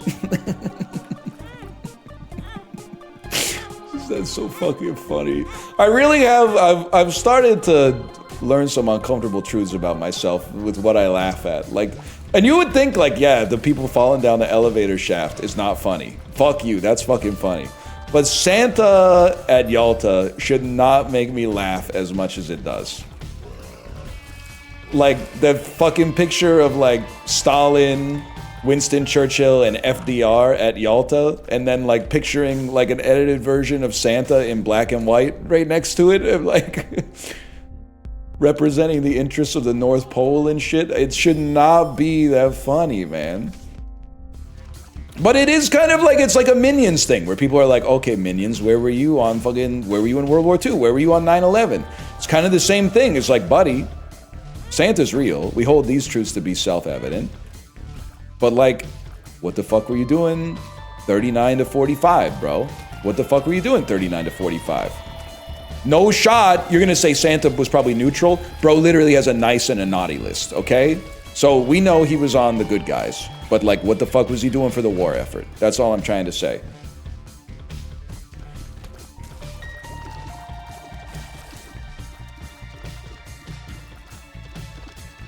It's a non-political list. Sometimes you're on the naughty list for political reasons, okay?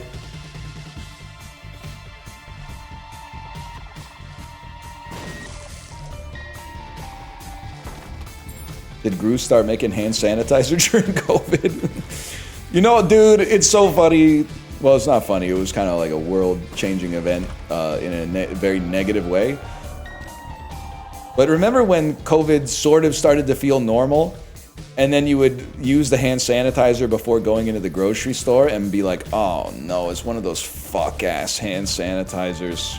They ain't using like the Purell that dries off in 1 second. They're using the one that makes your hands feel sticky for like 10 hours after. And you're like, oh no, man, fuck. And then you gotta like go to a store that has the good hand sanitizer so that it can eat the bad hand sanitizer off your hands. That's all my office had? No, man. Better than straight alcohol? I don't know, I thought the straight alcohol hand sanitizer was kind of goated because it evaporates in like 3 seconds. You rub your hands together and that shit is gone. Oh, the number of times, I'm sure I'm not alone. The number of times I had to like wash my hands just to wash off the hand sanitizer was ridiculous. Fuck it, bro. Deals with the devil have been good to me here.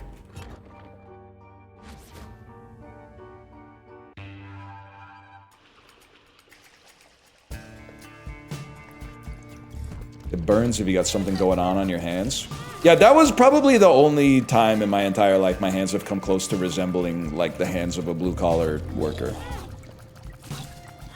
Like, we were washing our hands so much that like your skin would crack and fucking blister and shit. Sanitizer kind of the goat though. When you don't have a epidemiologist up in your ear telling you that it's creating resistant bacteria that will one day kill everybody. What's your favorite kind of map? Dead ass. Cloth map rolled up into like a scroll, 100%. Not even close, bro.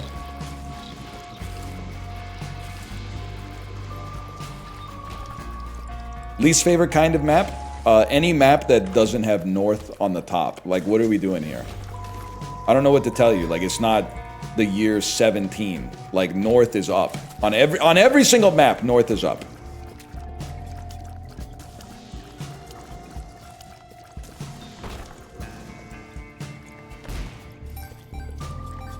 Or like a piece of the map and you're like, where's the rest of it? Yeah, that's true. Any links in chat? Anybody out here trying to find the iron boots inside of the Great Deku Tree?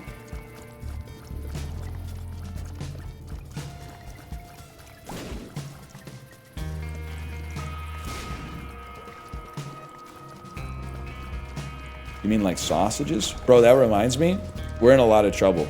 We went to a Christmas party on the weekend.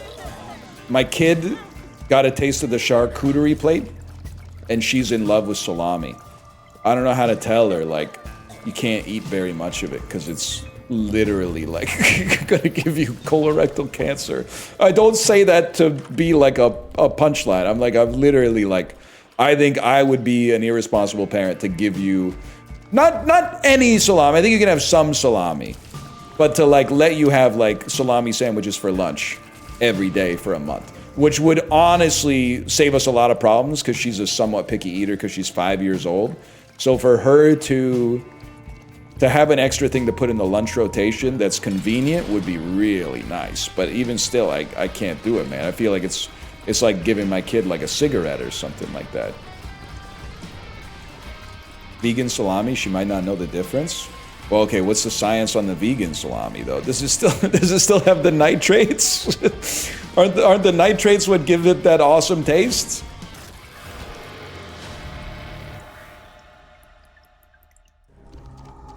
We definitely want this.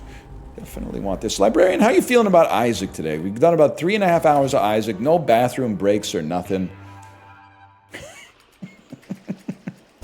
And just mowing them down. Just mowing them down. This is a old school type of Isaac day right here. Bladder strength high. I only got 1 can of sparkling water for the stream and it's already gone. So I figured I might as well just let it ride. I have an over on bathroom breaks at 3.5. Honestly, safe bet, but I mean, that's why the market can stay irrational longer than you can stay solvent. The market didn't know unless they had an insider in Peloton. They didn't know that I PB'd today. And if I'm PBing, you know, like I'm having the same amount of water, but expending more effort, which means that I'm probably a little bit dehydrated, which means that you should be taking the under on bathroom breaks for sure. So So honestly, like, there's no way you could have known, and that's why you shouldn't be betting on that stuff, unless you're good at it. Real talk. Could we all? Well, no, because someone's gotta. If you're gonna pump and dump, someone's gotta be pumping so that there's someone to dump on. I was gonna say, could we all work together? Because someone was saying you could start a market on Kalshi for just about anything. So if we could start a market on the docket, and then I just choose the docket, and we all make a lot of money and nobody suffers any consequences whatsoever. You ever think about that?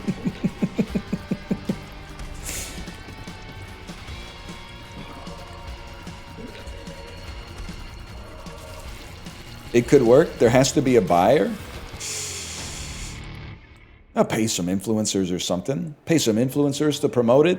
Oh, I got a bead. He in the wintertime, during the game drought, he always plays Isaac. Oh my God, Fortnite docket, because it's the last day of Simpsons. We never could have seen this coming. Dump, dump, dump. And then you and me are going.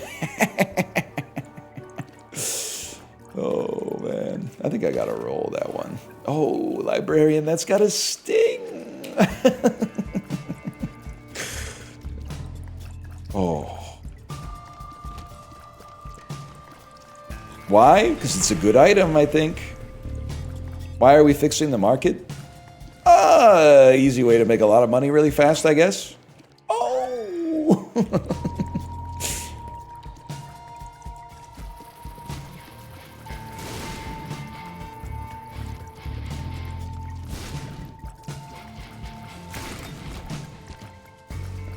He's Spite playing this now? What are you talking about? I'm having a great time because the game's actually giving me damage upgrades for the first time in history.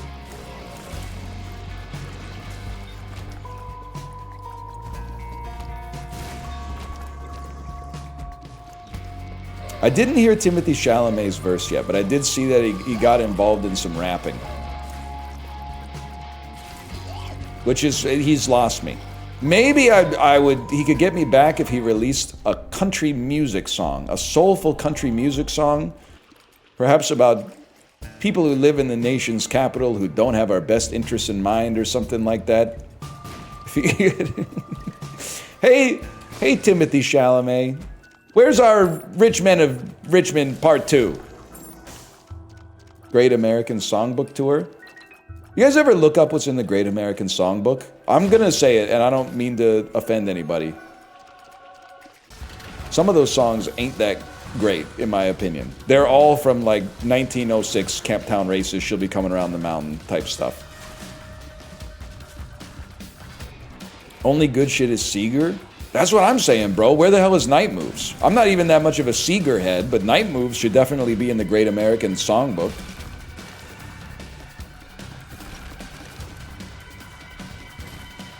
Aliens gonna think we have no aura. Honestly, I think if aliens rob the Library of Congress, they're gonna realize, like, actually, we got some real Kino enjoyers down here. Because there's some great movies in the Library of Congress. Oh, please tell me the president chooses what to put in the Library of Congress. Oh my God, we could get like, obviously Home Alone 2 is getting in there. Maybe like white chicks? Could we get white chicks in the Library of Congress? Rush Hour, Rush Hour 3, yep, Rush Hour 3.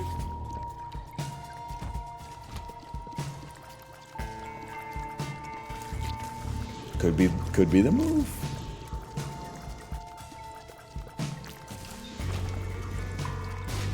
I was looking for a secret room I'd already found, bro. All of Hannibal? Fuck that! Season 1 and 2 of Hannibal. Not season 3 went a little bit off the rails for me. I was like, what? This guy's in Europe now?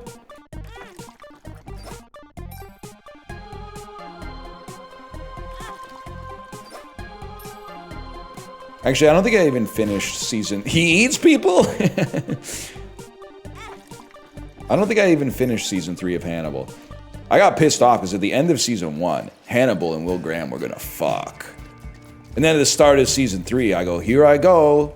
Time for the Hannibal Will Graham fuck fest. And then he's like fucked off in Austria or something with Agent Scully from the X-Files. But he's still like, and if I may say so, thank you for saying they were gay baiting. I agree with you. But also, I don't know, because I don't know, maybe they were bi, at least. I feel like he might have turned Will Graham bi. And I think Hannibal just doesn't give a fuck as long as he gets to eat. But they took the food shit a little bit too far. When he was like roasting a dude's leg or something, you're like, this is sick. Then in season 3, they were using every part of the buffalo and putting out like, they got to the point where I wasn't like mad that he was like eating people. It was more, I was like, nobody's got that much time in the kitchen to prepare this fucking meal, man. Like, and then you add the murder on top of it. It's just not realistic. It's not realistic that you had time to like trick this person into going into your thrall, and then also you're like, by the way, this is 16 hours in the kitchen to get this meal done. It just doesn't make sense, man. And he's a practicing doctor. He's a practicing psychiatrist. Like, it boggles the mind.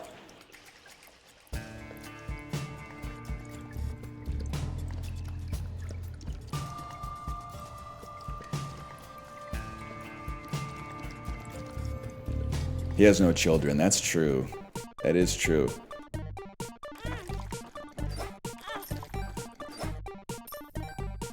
There was bisexual sex in the House of Cards in the season finale of season 1, I think. Bro, they pegged Meacham. I think in like season 3, they pegged Meacham, bro.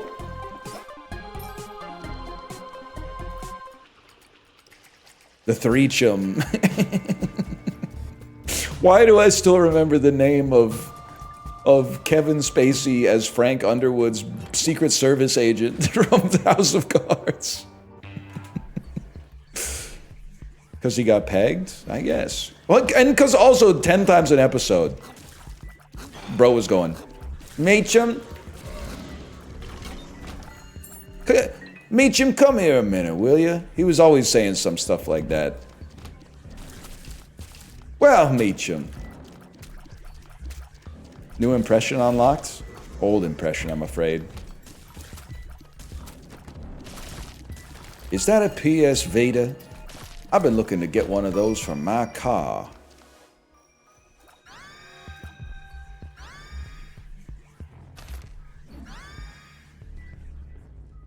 Why'd you stop doing it? Well, I mean, I know what you're baiting there, but to be honest, if anything, I started doing it more when he started doing the creepy videos that were like, you need me. You need me. You miss me on Netflix. Admit it. The world hasn't been the same since you could just sit down for dinner and not have to ask what you're gonna watch. He was always saying some shit like that. Now you're eating dinner. You gotta say, have you seen this? I heard that this is pretty good.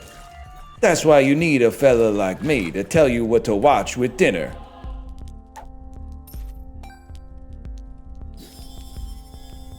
It's true, though. Nothing to watch these days. Nothing to watch these days is what people are saying.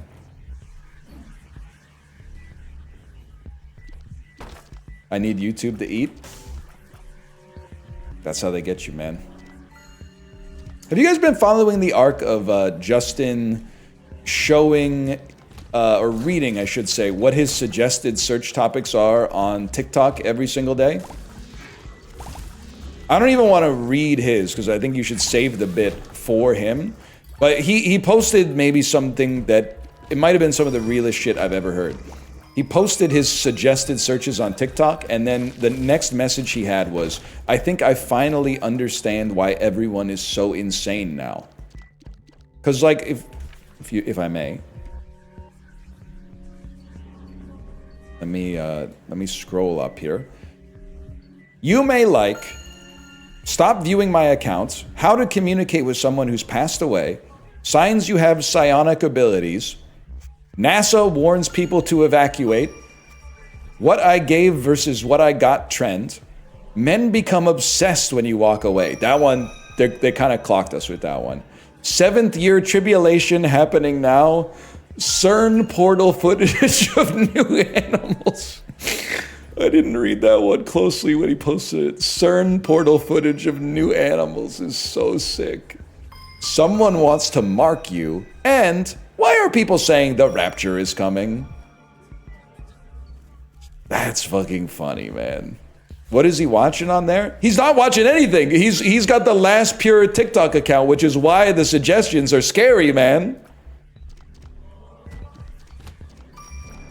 CERN portal footage of new animals. Oh. Listen, I can't show my phone, but if I have TikTok installed, does anyone know where you would find this? You would maybe click on the search bar, if I had to guess, and it will suggest the searches for you. Oh, sorry guys, I was logged out. Your account has been logged out. So I don't have any suggestions.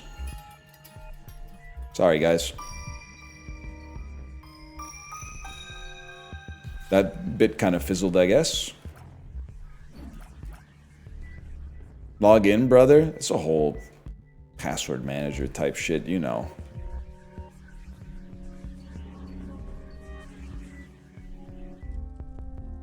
How's this morning, Chibli, by the way? Good morning. Logging in fucking sucks.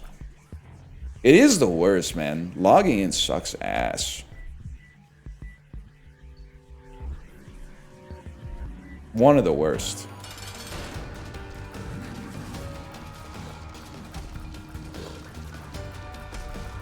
Passkeys make it easy? Yeah, until they find out that passkeys give you cancer or something. Scientists always doing that shit, man.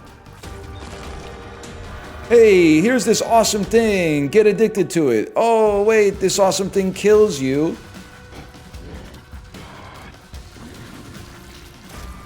Stupid ass. Didn't even get a lump of coal.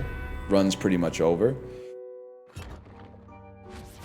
CZ withdrawals still? I don't even want to talk about it. I tanked the diet soda addiction so easily that, like, even people... You know how, like, when you're in high school and you start to get a little snatched? All your busted friends are like, you should stop working out. It's bad for you. That's basically what's happening to me since I shrugged off the Coke Zero addiction. I shrugged it off with no symptoms whatsoever, and then people get mad at me because I was awesome at breaking the habit. And now they're like, you know, they're upset that I showed them to a portal to a world that could exist, much like the CERN portal is showing us new animals. Could you beat the Reddit heroin guy? I've already won by not getting addicted to heroin. And that sounds rude, but like the dude got addicted to heroin just because. So I think I can say it. I think he would be the first person to, well, maybe not the first because it took him like a decade to acknowledge it. But I think at this point he's now mature enough to acknowledge that it was not smart to get addicted to heroin just to prove that you could break the addiction.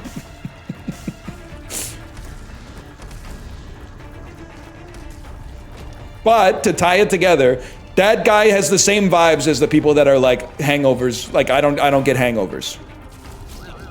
I guess my body is just I know there's a lot of people out there that get addicted to heroin and they say it's hard to quit, but I've always found it very easy to quit things. So I think I'll just probably I'll take all the good stuff of heroin use and suffer none of the consequences. Just drink water. Thinking about becoming one of those guys. I've been working on my New Year's resolutions. Let me know what you guys think about this one. And trust me, I probably would have beaten my ass a few years ago for saying this, but I think it's just, you know, you get older, things change. First New Year's resolution, I think it's time to become a pajama guy.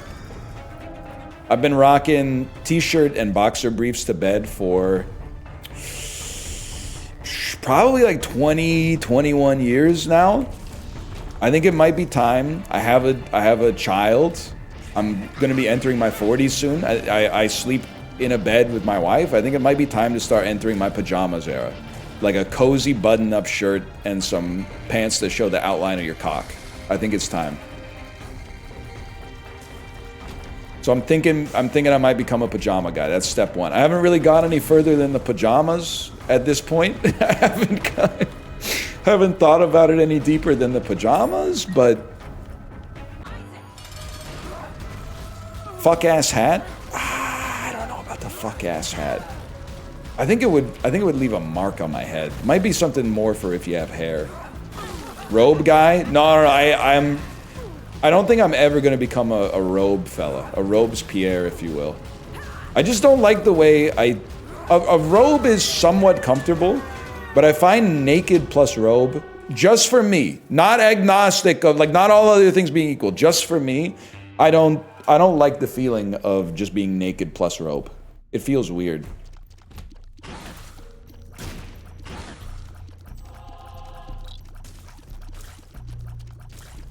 You know what I think it is? It's not that other clothes feel weird on your undercarriage. That's not fair to other clothes, because they're made of, like, nice materials and stuff. It's really just that, like, underwear feels so good on your cock and balls that whenever you're not wearing underwear, you notice. Like, perhaps some of the most underappreciated scientists out there are whatever scientists invented, like, boxer briefs. Because it holds your cock and balls, like, just right.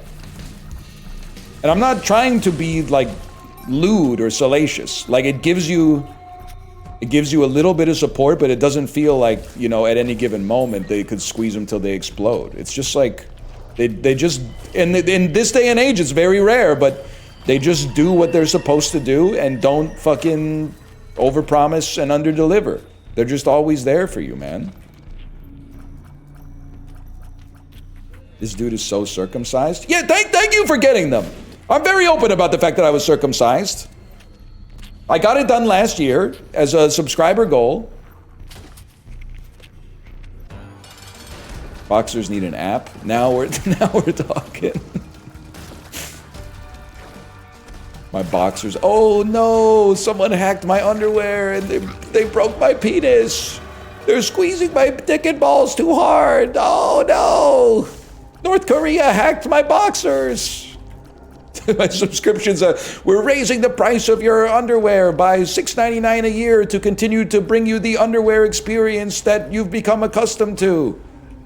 Well, I've become accustomed to this shit not costing $75 a year.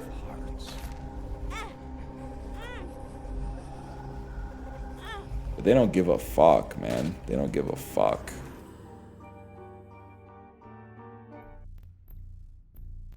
So did we ever decide what the worst thing is? Chipley, maybe you have an answer for this. What do you think is the worst thing millennials foisted upon the earth in our, and you're not a millennial, but in my generation's time? I was saying barcades, but chat kind of walked me back from the edge. Social media? Yeah, actually, I guess we have to take responsibility for that. Mark Zuckerberg is like probably like 18 months older than me. Dog and cat talk. You're gonna get me in trouble. You're gonna get me in trouble.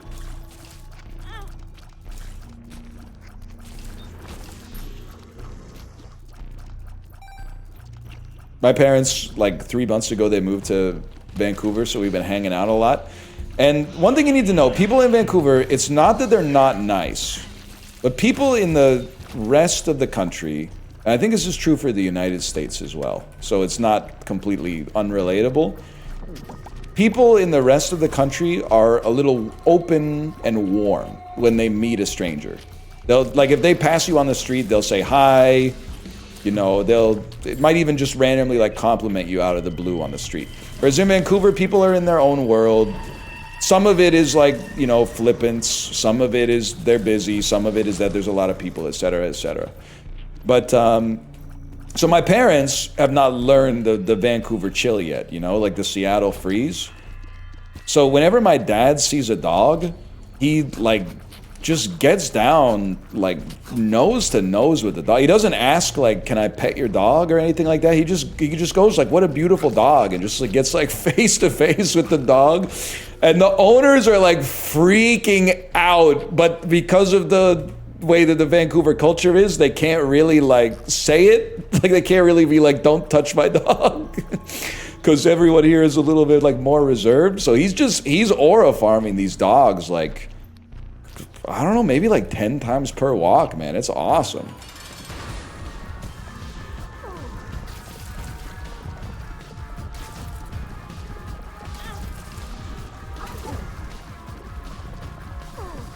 It's rude not to. He's literally like older, so it's okay. He's just petting the dog. It's all right. He might be changing the scene. Yeah, maybe it'll be like a children's book. Like after a year, I'll visit, and everyone's gonna be like, "Hey!" Everyone's gonna be getting like nose to nose with the dog or something like that. Who knows? It would be so funny if he got a Reddit thread about him that was like, "Anyone else experience this guy in my neighborhood?" Like, there's an incredibly strange man who doesn't ask if he can pet your dog. I've already done the bit where, like, in my old neighborhood, when someone my age sees someone walking a dog, they go, "Oh my God, you beautiful prince or princess! Oh my God, can I pet them? Oh, they're so friendly. This is your, oh, so cute." And then whenever they see me, like, walking my kid in the stroller, they give me a look like this. They give me a look like, who brought the kid to the dog neighborhood?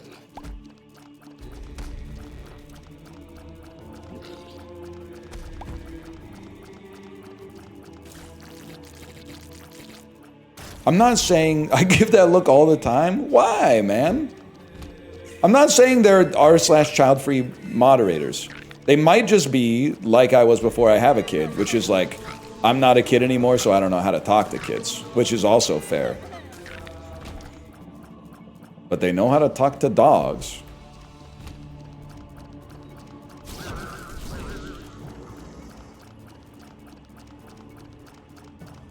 Dogs don't grow up to become uninformed voters? Okay, listen. They literally, like, eat kids all the time. I'm not saying every dog eats a child, but there's a news story every day about a dog eating a kid, okay? So, like, don't give me this dogs have, like, pure souls thing. That's one dog. It's not one dog. There might be, like, it's not all the dogs. It might be like 2 or 3 types of dogs, but there's several dogs out there that have been known to eat people, okay? Sometimes cats will give you the cold shoulder. It's true, but I kind of dig the vibe, honestly. That's only 2x Pimpy? You literally can't say that because that's a real dog. And as far as I know, 2x Pimpy has no charges. No teardrops tattooed on 2x Pimpies. We need to bring it back, man. Yup, what is it? Yup, I cloned Pimpy. I brought Pimpy back from the dead.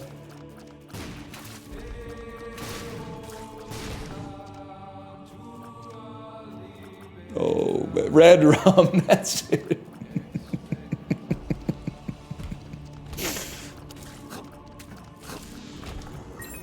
Also, if anything, when my kid votes, she'll be informed. She might be misinformed, but she's not going to be uninformed. Honestly, it would probably be a little bit better off if more voters were uninformed versus misinformed. You can at least, you know, you could talk to like an uninformed voter. They'd be saying some shit like, I don't really know what's going on. Misinformed voter, they're like, oh, they're like, I got this shit all figured out. You got no hope, man.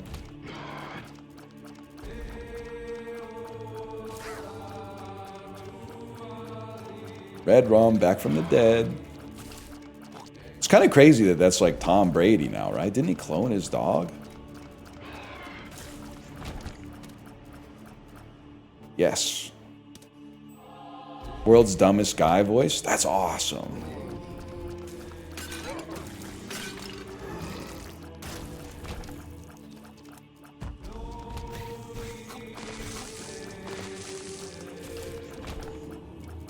That being said, I bet it fucks with him that the dog's not the same.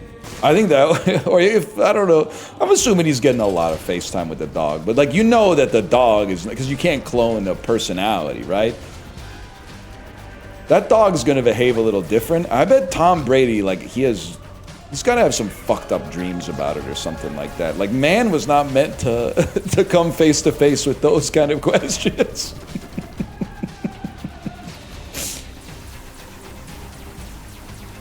I don't think an individual human being was ever supposed to, like, make a genetic copy of something that they love and then reconcile with the fact that it's, even though it's the same blueprint, it ain't the same house.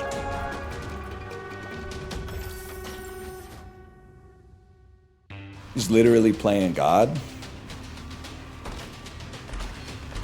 Have you seen him play? Like, he was really good. That's touchdown Tom, bro. He might come in and take some snaps for the Raiders if Geno Smith is feeling a little washed.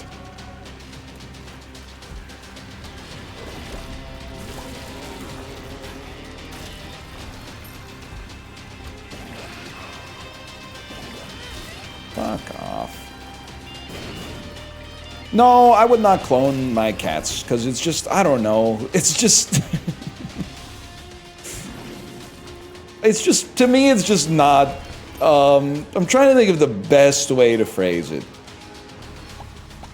It just seems, like, insane to me, I guess, to be like, I love something so much that rather than experience an aspect of that love, which is grieving its inevitable loss, I'm going to photocopy it even though it's not the same. That way I, like, don't have to be as sad that it's gone, because it's never really gone.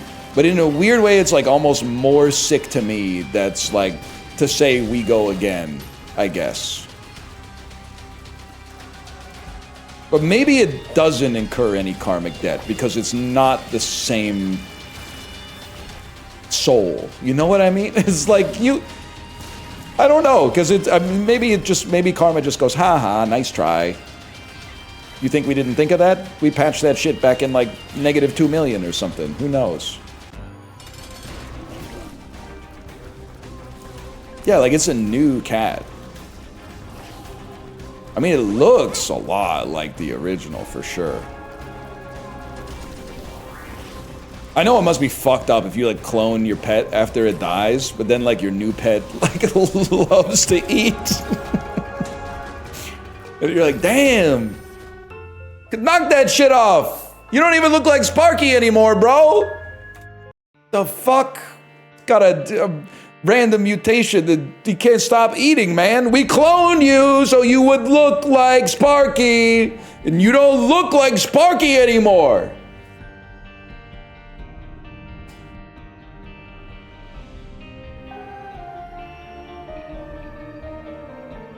Anyway, we're back. Dude, this is a legendary performance here. Run Dota to end the stream. I can't do it on a short week. It's just analytical suicide. But in January, when, you know, ad revenue is 0 anyway, that's a great time to start talking about playing a month-long Dota arc. Ow!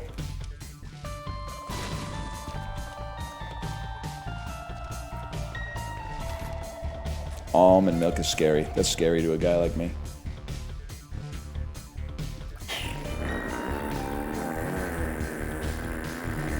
I meant it to be a fart, but it kind of sounds more like a old airplane. YouTube commentators. Wait, I got it wrong. YouTube commenters when they get nothing but Dota videos on Christmas Eve. Oh, I can't even imagine. Or maybe, honestly, there might be some people that would be stoked. They'd be like, oh my god, I've been asking for more Dota 2 for 11 years. My prayers have been answered. Community kind of chill, to be honest, for the most part. There's a few weirdos, but I mean, that's... Look at the website we're on. No, we're not taking that.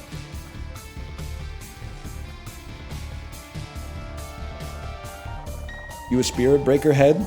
I'm sorry to say, but despite being a loner alpha, I'm kind of a needy beta in Dota. I much prefer to be a support who goes in on a gank as like support. Maybe I have like my Q, so I got a stun or at least a slow or something like that. Than to be the guy who's like, I'm just gonna go out there and feast.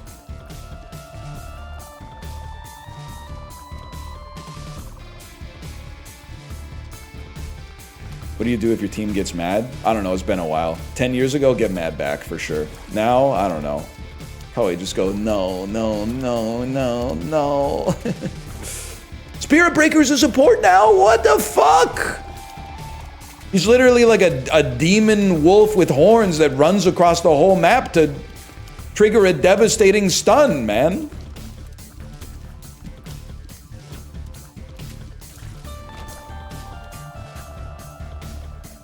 They're crazy for that one.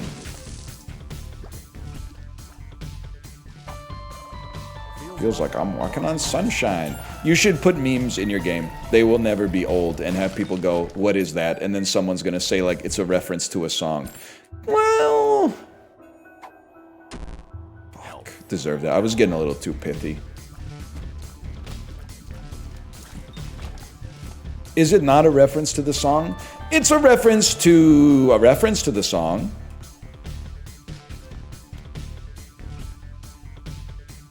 It's a reference to a lady on the television show Intervention doing like Duster and then saying it feels like I'm walking on sunshine. Chat will say hold R to this. Listen, they never should have made it so you can quick restart Isaac runs. It's that simple. It made the next generation of Isaac players weak. It's that simple. Millennials, back me up. We survived drinking from the garden hose. There's no shot we're gonna hold R when we get money equals power on the first floor. Hold. Come on. Chibli was keep gambling gas. It kind of looked like gas. It looked like it could be friend slop. It got me thinking about like an incremental gambling game, because they did it right. It's like instead of you growing your bankroll and then playing like bigger and bigger slot machines, they literally, did you see that fucking dodge? Holy shit. They literally said, hey, you're rich now. Run through a hallway of slot machines and play every single one of them individually, like as you run. I thought it was such a cool way to like iterate on the design.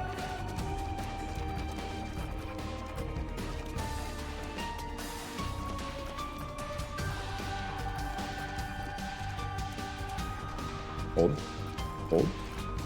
Easiest fight of my life. Big Steven, Big Steven, Big Steven. Big Steven! Holy shit, I've heard tell of its existence, but scientists have never observed it in vivo.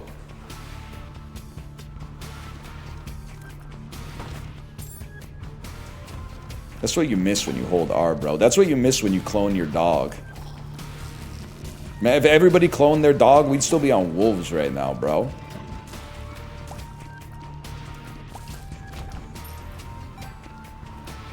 You mean in vitro? No, bro, I mean in vivo, in real life. This ain't the fucking laboratory. I've met Vito, bro. He's not here. Vitro, whatever.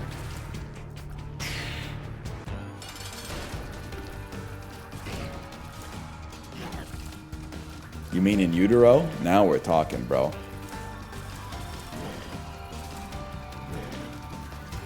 Why the fuck Steve Albini have to say that shit about Steely Dan, man?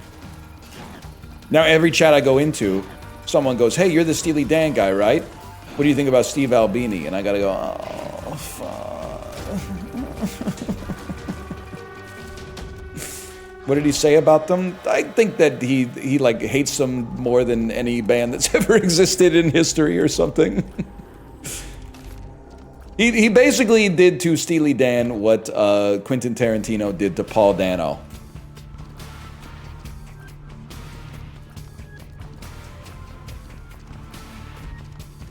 Trolling librarian? What, because I took an amazing item? Are you cracking my spine? You really think I'm Danny Aiello, bro? Bro could crush my ribcage with his bare hands.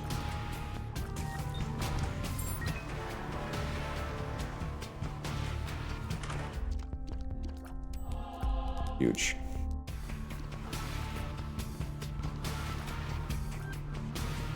We're in Steely Dan December. What about Joan Baez January? Nah, I don't think so. I don't know what January is going to be yet. I'll tell you one thing though. I think it's very unlikely to get selected on an alliteration basis. I gotta wait till it comes to me. I don't. To be honest with you, it could be fucking Steely Dan January. It might be boring for you, but you're not the one who is fucking listening to it, and listening to it is peak. Plus, there you go, Steely Danuary. Maybe it will be on an alliterative basis. Oh. Are you fucking shitting me? We should hold R on that one, out of principle. Kate and Luna gonna hate you? I swear to you, I thought that was the case. But we had to go to a thing in our daughter's school on Tuesday. Like last Tuesday. And just out of inertia, we have my playlist on.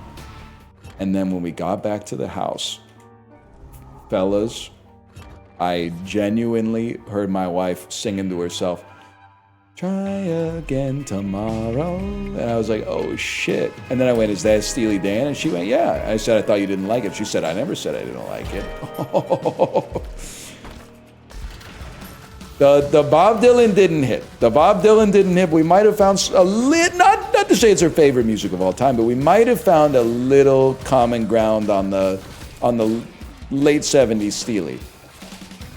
I don't know about the early 70s Steely, where it's a little bit more classic rock and a little less jazz rock, but the late 70s Steely might be wife approved.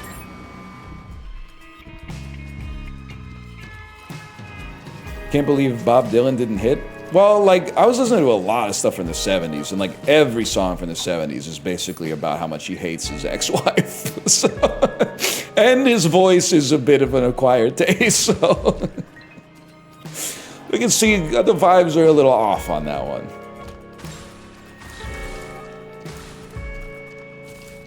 My wife can't stand the harmonica in Blonde on Blonde. Completely, so I disagree with her, but completely understandable. It is loud as fuck. But she'd probably like, if she can persevere, she probably likes Sooner or Later One of Us Must Know, right? It's got a like a certain Wes Anderson style harpsichord plays as a piano, but you get the idea.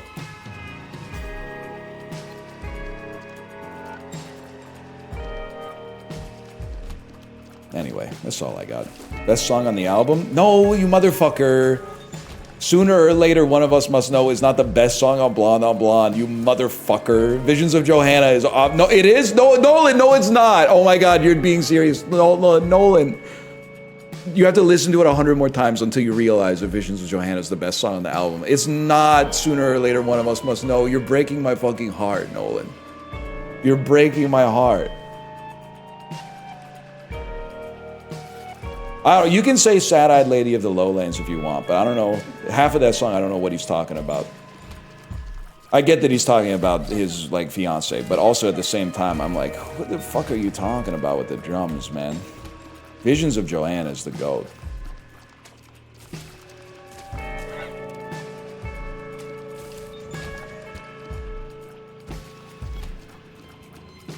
Best song on East? Oh, maybe it's Joanna Newsom January. It's been a minute, man. I could see myself pumping some watts to Cosmia.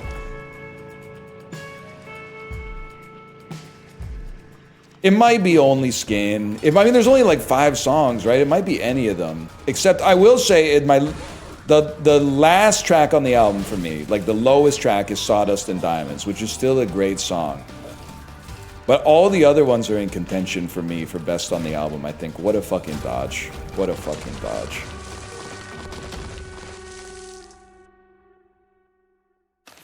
Fuck you. Worst song on Blonde? A lot of the songs that people hate on that album, I fucking love. The worst song is probably... Pledging My Time, maybe. Or, what's the Norwegian Wood riff that's closer to the end of the album? Fifth Time Around, maybe? I really like Rainy Day Women 12 and 35, and I really like what a lot of people think is one of the most annoying songs that he's ever done, which is your brand new leopard skin pillbox hat, which I think is fucking awesome. But a lot of people are not fucking with it at all. That's the top half for sure. He saw you making love to him, bro. You forgot to close the garage door. It's such like a... such a sick burn.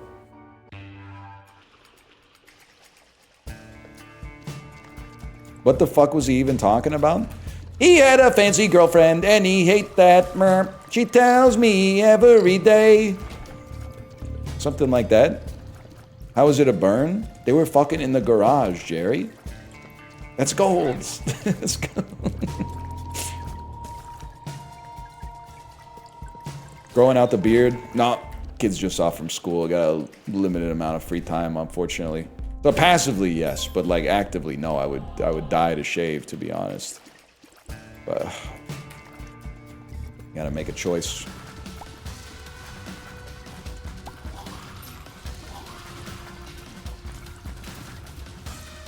Looks great.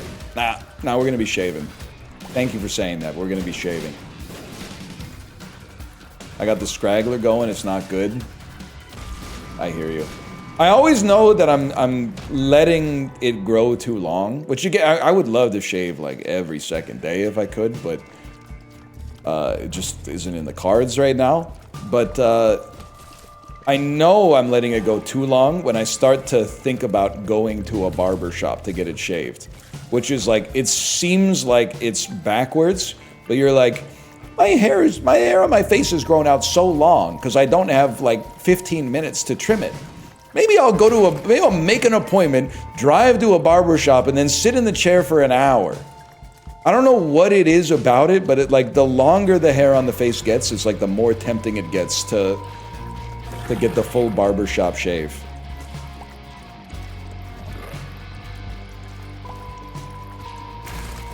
Getting a pro to clean you up sounds awesome.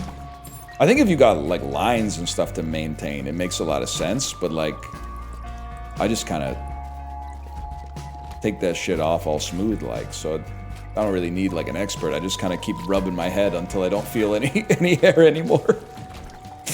Which is, it takes longer than you'd think given what you can see in the camera, but used to be able to get a shave and a haircut for 2 bits too. I don't know how much that shit would cost you now. Probably like 5 bits maybe. I don't know, like a 6 3/4 bits. I don't know. I don't even know how much that shit costs.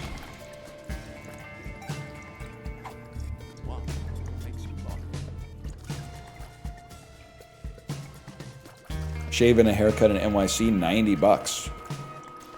That seems about right. I would expect to pay $40 to get shaved at the barber shop. But as with everything here, you gotta remember you're not really paying for like the shave. You're paying for the chair more than anything else. Like the dude running the... I feel like I'm a little worried that my city's not gonna exist in its current state in like 10 years. There's an article that the Vancouver restaurant industry has been ringing the bell for like, you know, I don't know, a generation that like the restaurant industry's in trouble.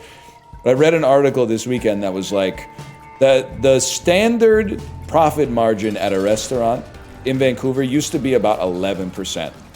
So if you sat a table for $100, you know, you're pulling out $11 as the business owner by the time you paid rent, utilities, staff, food, etc., etc. And the article seemed to imply that broadly that heuristic has now gone down to 1.5%, man! Which seems like at that point, if you own a restaurant and you're taking on all the risk of like running a business and hiring people, and you know, people are leaving you 1-star Google reviews because they have psychosis and stuff like that, you're probably like, maybe I'll just buy a GIC instead. Maybe I'll just, maybe I'll take all my money out of the restaurant and just buy a GIC that pays like 4% so that I don't have to fucking roll the dice on making 1.5% or something. That seems crazy, man.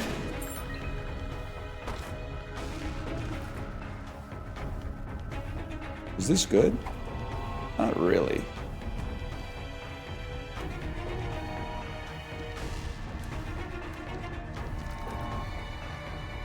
That's true. Luckily, there's lots of people who have fantasized about running a restaurant for their entire lives, and they will continue to ignore the warning, flashing alarms and get into the business. And I hope it works out because I like to eat outside of my house. I would love nothing more. I mean, we already have a really good restaurant scene. It just seems like it exists despite, you know, all logic pointing in the other direction. Imagine how good the restaurant scene would be if, like, the profit margin was like 12% instead of 1.5%. We'd probably have a couple more Taco Bells at least. That's daily interest, though. The fund is yearly. Don't listen. You're doing something that I really don't respect, which is you're making business majors look like their school is hard. You know the joke about how you walk by the business classroom and it says, like, profit equals revenue minus costs? You're the guy with the notebook that's that's writing it down and going, I never thought about it that way. So don't do that, please.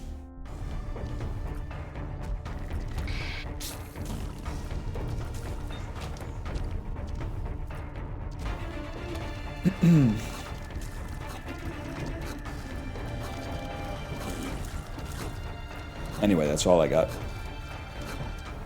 Ghibli, we had a good bit today, and it's actually the rare crossover bit from my chat that I think you might like, which is we have to watch The Matrix in dubbed French.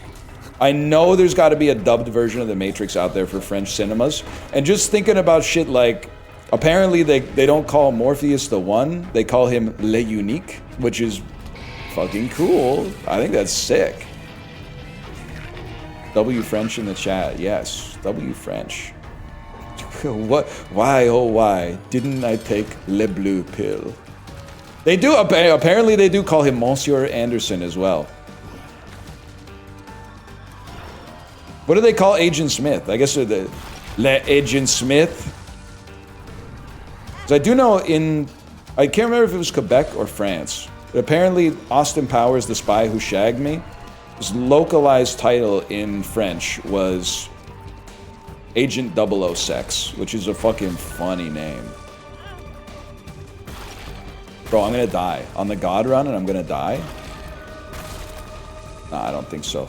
Maybe next time we won't fight a boss that hits you and you can't even see what he's hitting you with.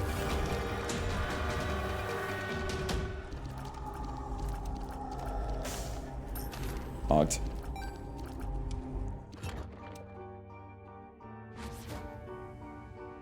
Anyway. I'm going to a clam bar in New York later today. Any advice? Don't pick up your fork, Yeti. Don't pick up your fork.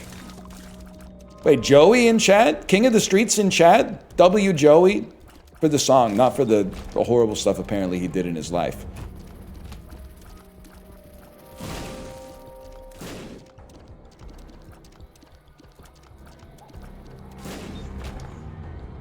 Ghibli, don't put that evil on Yeti. Yeti's got enough problems out here without getting gaslit. Matt LeBlanc? I'm so French, I think Matt LeBlanc is Daniel Craig. I'm so... There's gotta be a joke here. Matt LeBlanc sounds like what they call Gandalf in the French dub of Lord of the Rings. Matt LeBlanc, why did I go Dennis Miller? Why do I always default to the Dennis Miller cadence?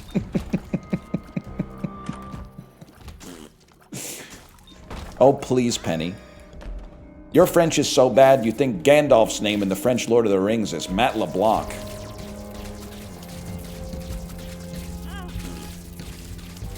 Yeah, much better.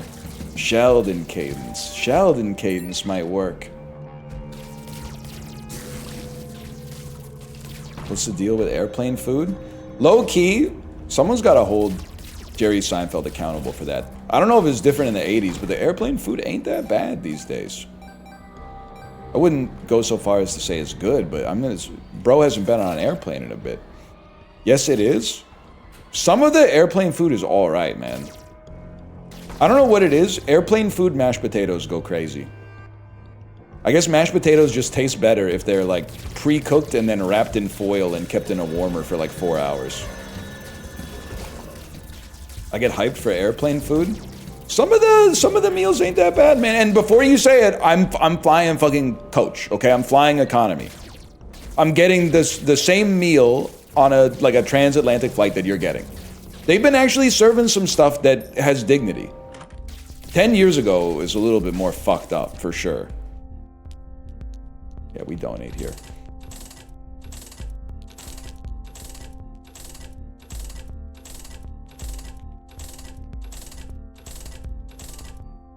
Yeah, but you're the only person on the plane? Well, you think you're talking to Vince Young, bro?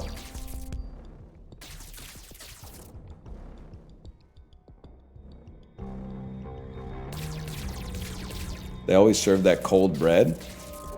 It's kind of sick to have a wife who doesn't really like bread that much, and then a daughter who also doesn't really like bread that much. Because if we're on a long flight that actually gets a meal, I mean, I just got 3 rolls, bro.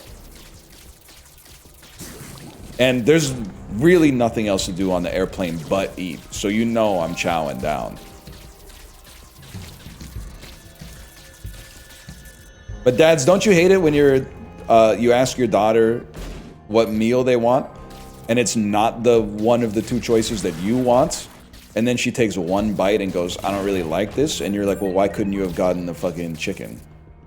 Because then I would have happily eaten your chicken. But I don't want to eat this fucked up, like, microwave Tuscan penne that's been...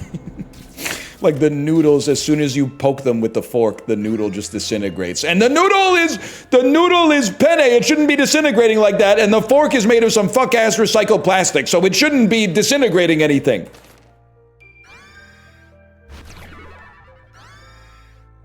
You gotta go to better restaurants? They don't have them in row 37G, bro! I just gotta get whatever they give me from the trough.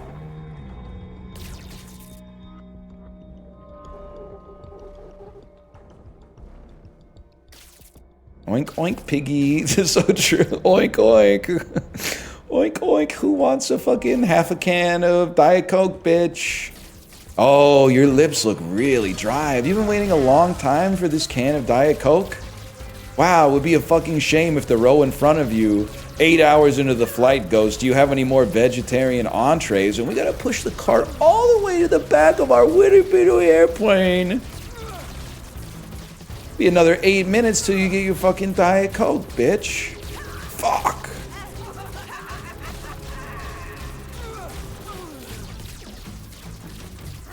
Be a shame if on your 90-minute flight, the guy in front of you ordered 7 alcoholic drinks, so it took forever for them to get you with your fucking Canada Dry ginger ale.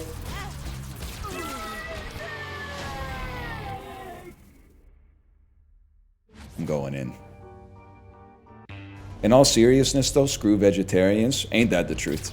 I've been saying they've been having it too good for too long. Vegetarians, you can still order a vegetarian meal on the airplane, but you don't get your meal first anymore. You get your meal second. You've been getting it first for the entire time I've been alive. Now everybody else is getting the meal first, and you guys are getting the meal second.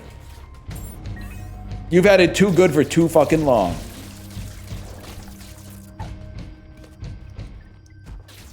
Remember that episode of Kitchen Nightmares where Gordon Ramsay tricks a vegetarian guy into eating meat? And then everybody goes, this is awesome. And the troll face is crazy for that. I'm a vegetarian. I don't remember if he says this, but you can imagine it. Vegetarian because I just don't believe in murdering animals and then eating them. There's plenty of food we can eat that's already vegetables. Oh, really? You like that pizza you just ate? Yeah? Well, that's made of people. I mean, pork. So, sorry, you hypocrite. We tricked you into eating something that you have an ethical dilemma about. So I was still thinking about Hannibal. Remember that lady crying over the sourdough bread? I will never, ever take her side. As long as I live, if you ever want to know if I've been replaced by a body snatcher Or, like, AI has been running the show. Just go, hey, NL, how do you feel about that lady at J. Willie's on Kitchen Nightmares that started crying because she didn't get the right kind of bread?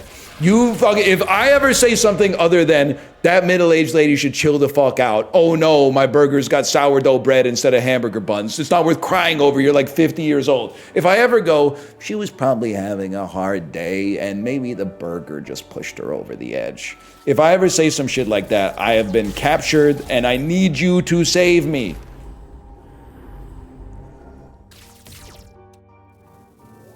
She probably was, though. She literally, I say this, because they were filming and they knew that they were filming.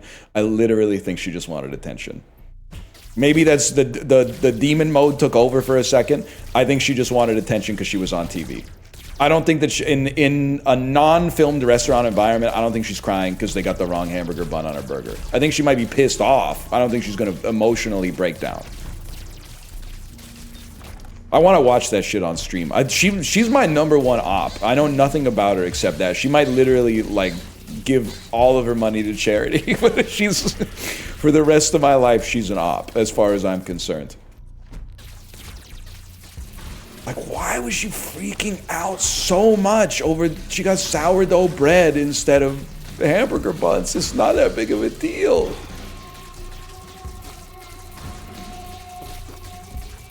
And then Gordon just makes it worse because he's the show. You've made this woman cry. Bro, she came pre-moistened. Let's put it that way. It's a horrible way to phrase that. That's the other thing, and I thank you for saying it. Sourdough bread is fucking good. So listen, it's not the appropriate little vessel for a hamburger patty, but still, like, it's good bread. I mean, it's not like you asked for an Impossible Burger and they gave you a fucking Beyond Burger. I'd be crying too, man. The Beyond Burger doesn't hold a candle to the Impossible Burger. We're talking about hamburger bun for sourdough bread. That's like it's almost a like-for-like substitution, man.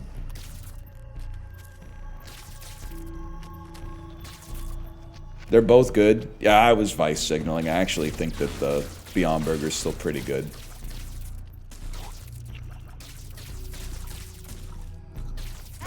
Why did I walk into it?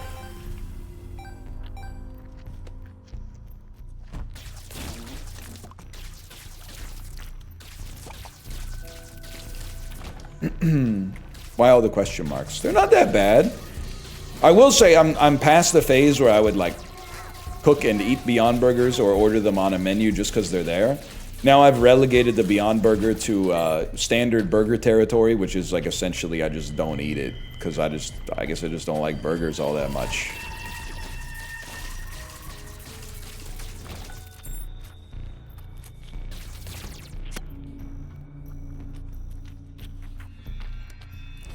Hold. Not virtue signaling. I just like, you know, I don't dislike burgers, but like at a restaurant, there's usually so many other things that I'd rather eat. And maybe I should order some appetizers now that I know that they got a 1.5% profit margin. It must be, the other thing that must be fucked up about running a restaurant is like overhearing the tables be like, they're charging this much for this, and then realizing that like the $12 entree is literally putting like 14 cents into the pocket of the business. Like buddy, it's costing us like the nachos are 17 bucks. It costs us 16 bucks to get them on the table.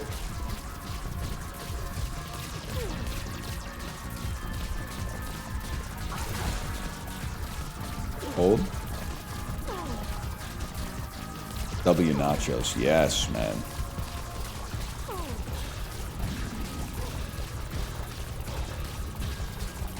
Where do all the new restaurants come from then? High-paying second income spouse, I think, largely. Or if it's a chain, like low-interest loan from the Development Bank of Canada. Not eating burgers is performative. I eat plenty of shit that's horrible for me. I've eaten so much Halloween candy since Halloween, man. fucked up my gut so bad I bought fiber supplements, and actually they started doing something. Do you know how bad your gut has to be able to tangibly feel the benefit of a fiber supplement within 2 days? It's been 2 months. I know, man, and Halloween candy multiplies. Somehow, like, we didn't get over escape velocity, so there's still more being generated every single day than I can consume.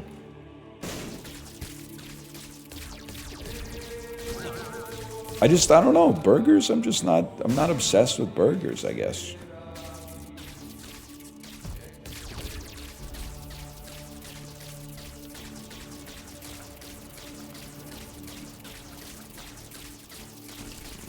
Allison Burgers? What is that, like Elvis Costello's restaurant?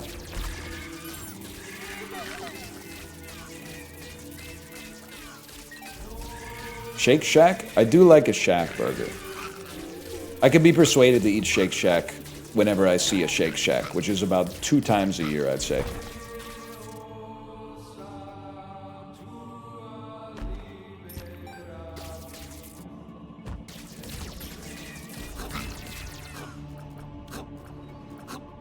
You literally don't even have to shoot. Here's a game for people that like to get drunk and drink beer or get high and smoke weed. You don't run out of the not even having to shoot the enemy's juice or nothing. They did miss an opportunity with Austin Powers. Shake Shack crossover. Shall we shack now or shack later, baby? It writes itself, man. It writes itself. Do I make you frozen custard, baby? It's more of a Robin Leach than an Austin Powers, I guess. For those of you who are too young, Robin Leach was the host of a TV show called Lifestyles of the Rich and Famous, which would not play as well now as it did in the 80s and 90s. Basically a show where they went to rich people's houses and were like, look at how rich this man is. Isn't this awesome? It was like MTV Cribs, but like the people actually own the houses instead of just renting them.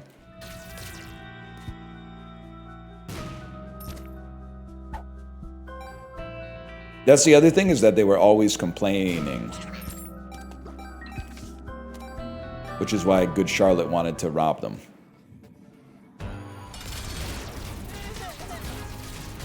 You think that's funny? You think it's funny to say that if we didn't have Lifestyles of the Rich and Famous, we could have avoided Good Charlotte? Yeah, well then Cameron Diaz would never have met Joel Madden, bro. Her one twin flame. And Benji Madden would never have met Nicole Richie. And thus, I never would have figured out that Nicole Richie, surprisingly, was actually adopted, which I found interesting. I didn't know that. I think I told you about that last week, though. Lock in. We win these. We win these because Librarian is preparing the revenge arc right now.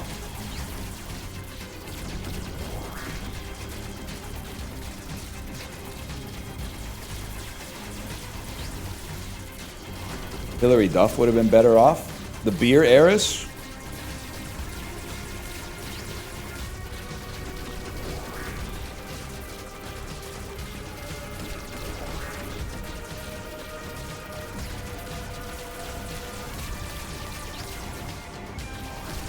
I'm replying to old shit. I'm stupid. It literally happens to the best of us.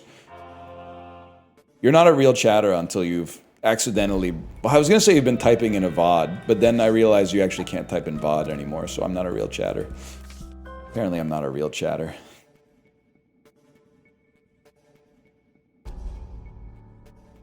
Wikipedia says Hillary Duff was the Queen's 18th cousin. How about that? Nepo baby.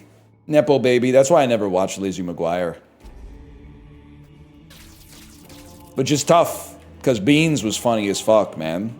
Isn't that what the kid's name is?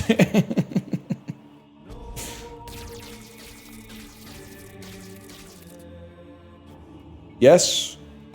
That's Even Stevens? Oh shit, Beans is from Even Stevens. Let's buy a car? I said it in your chat. Car guy with no license. And I'm not even being a hater. It's actually the opposite. Car guy with no license is a vibe. Certainly we need this. I think it's like it's a nice little wrinkle. Because I don't know if you have this, I'm assuming you do, because I think this might be like a universal thing. Over here, car guys typically, they become really into cars. I don't know if you know, there's a whole genre of North American man whose like Facebook profile picture is still just a car that he had in high school. And I know you're picturing like a car from the 1960s right now, like a red, like beat up American muscle car or something. No, man, I'm talking about like from 2006. So there's a genre of man that kind of just falls in love with the first used car he bought in high school and spends all his time talking about how he's like souping up this car. And, you know, usually he'll be like a friend of a friend in a group, and he'll be talking about, you know, like he got the turbo redone last week. It's got aftermarket, like, air intakes and stuff like that. It's a perfectly wholesome type of guy. It's just like a guy who's really into cars. But then he always has a license. And the reason I know is because I know this guy. And he was always like, hey, are you guys want to go? Sure, I'll drive. And then like the way that you would pay him back for him driving you, if it was a road trip, you would give him a little gas money. But if it was just like a trip to Walmart or whatever, you would just sit in the car while he did donuts in the empty parking lot and go, wow, that's sick. So to be that guy but not have a license it's unusual to me, but it's unusual in a way that I find interesting at a bare minimum. Because you can appreciate the engineering of an automobile without necessarily wanting to get involved with the day-to-day drudgery of actually driving one.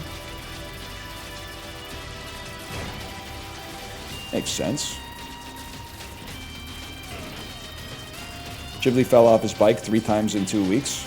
I'm literally talking to my friend right now. Why are you getting involved?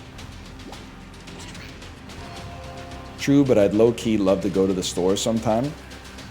I feel like I'm a little millennial devil on your ear. That's going like, you should get your driver's license. But like, if you can't really walk to the store or take public transit to the store, a car is kind of the move, man. Like it's, the bus smells like cigarettes. Well, then you should take the bus. That's totally fine. I mean, the bus is always a little bit fucked up. It's also kind of awesome.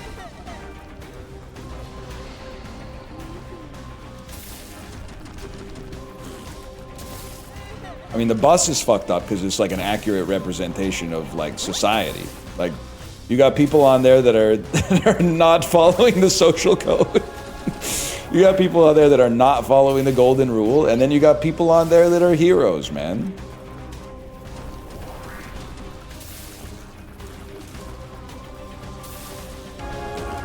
I'm so fucking good at Isaac, man. This is crazy!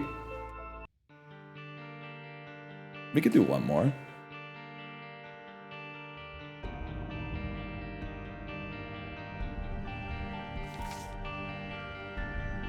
The hell? This is for all the marbles, too. Imagine if you were good at Dota. Dude, this kind of is Dota. Like, if you had really, really bad eyesight, you would be like, oh, watch out! Guys, they're ganking hard!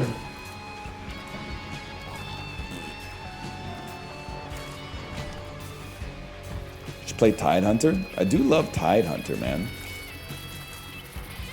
I love a good 6-man Ravage, you know what I mean? I think there's only 5 people on a Dota team now that I think about it. Sometimes you can get your teammates in the Ravage. Ghibli, I don't know if you should play Dota with me. I'm gonna freak out if you catch me in your Chronosphere. Oh my god. I mean, Ghibli, you don't know the AoE on the Chronosphere, bro. You caught your fucking DPS in the Chronosphere. Can I jungle? Low-key, no.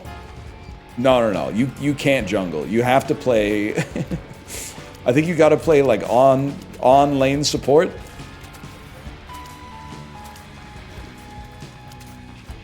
We need jungle, I'm afraid. Apollo can jungle, man. He knows what he's... Apollo knows how to farm.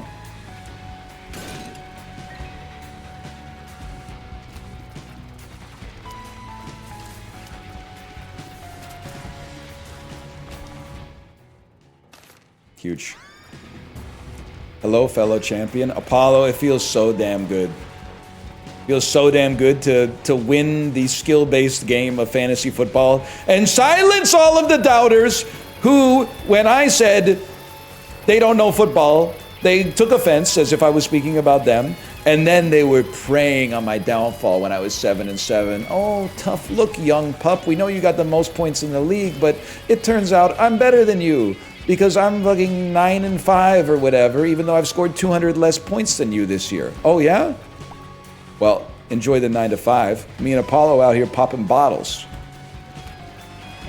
What if we fucking did it, Apollo? What if we fucking, if nobody started anybody in our finals? Or, hear me out, choose your champion.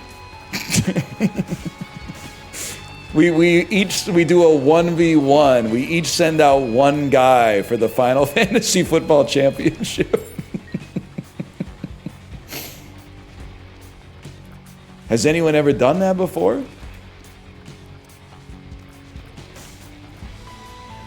Kicker versus kicker? Apollo, who's your kicker? I got Bates, but the Lions are really, they're kind of like up and down. Tyler Loop. Patriots kicker, is that right? Or Ravens kicker? No, Patriots. Ravens. That makes sense now that I think about it. Obviously, the Pats are still running with Vinatieri. I mean, if it ain't broke, why fix it? Now, everyone's clowning on Ninja for the kicker tweet, but did you guys ever notice that, like, after he tweeted that, kickers started locking in and hitting, like, 65-yarders regularly? I'm being 100% serious with you. It's time to explore the possibility that Ninja was actually right.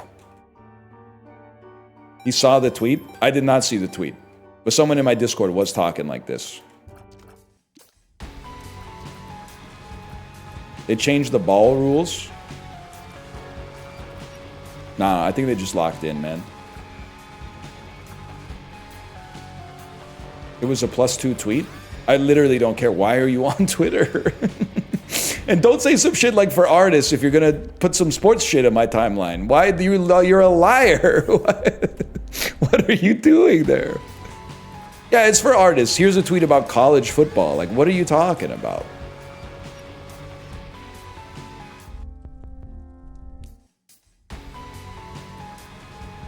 This fucked up Spelunker's hat doesn't give you a bomb, man.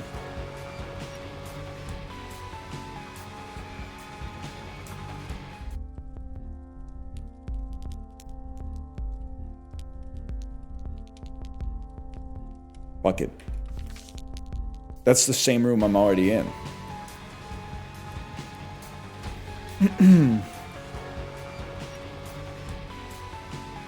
Michael Sarah Palin, kind of a crazy name. That being said, you don't know ball. Check this out. When the nickels are sticky. Kind of pisses me off they named the least delicious apple delicious. Okay, first off, not the least delicious apple. Red Delicious, not good. Especially in the modern Apple rankings. But not the least delicious apple. For raw eating, a Granny Smith is less delicious. And you're gonna say some shit like, that's for baking. Okay, but we're talking about like flavor. We're talking about flavor and Granny Smith loses on that. Also, I'm pretty sure they named Red Delicious like it was the first fucking apple that came out the laboratory. So before that, they were just eating those fuck-ass crab apples that fall off of trees that are like 99% citric acid, right? They just taste like eating a mealy ball of vinegar. So I think you gotta, compared to the crab apples that fall off the fuck-ass tree, the Red Delicious is fairly delicious. I think it was aptly named, contemporaneously at least.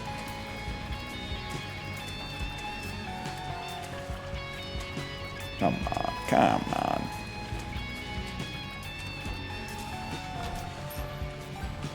You guys been eating those mandarin oranges? It's mandarin orange season.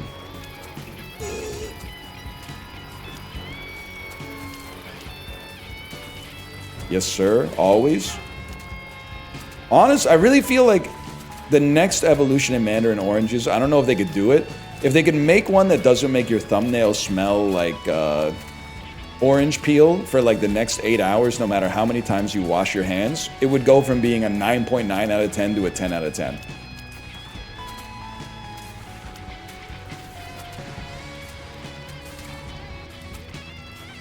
It's part of the magic. It's the only thing on the earth that smells almost as long as Subway mustard.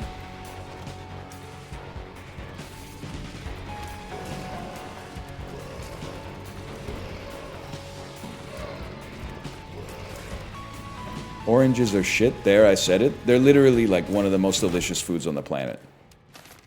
British kids in the Victorian era were like getting oranges as a Christmas present, bro. You're embarrassing yourself. That's a yummy ass fruit.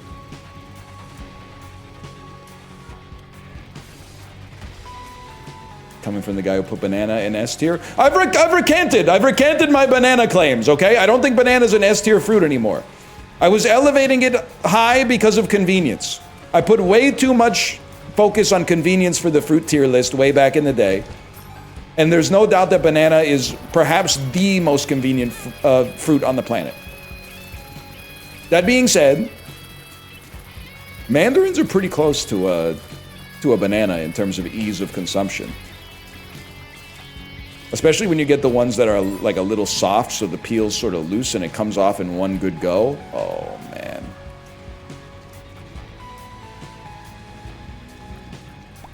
Who could ever hate bananas? I would not insult bananas by putting them in like the C tier, but I would probably move bananas from S to B. Just because, and maybe they're suffering from success, but I just can't be excited about a banana anymore. There's fruits that I could be excited about, man, but I can't be excited if someone brought a banana to the party. I think, yeah, plus B for banana, exactly.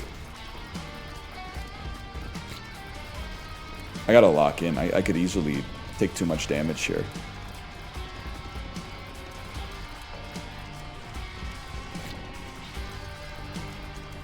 All citrus is C tier? No, false.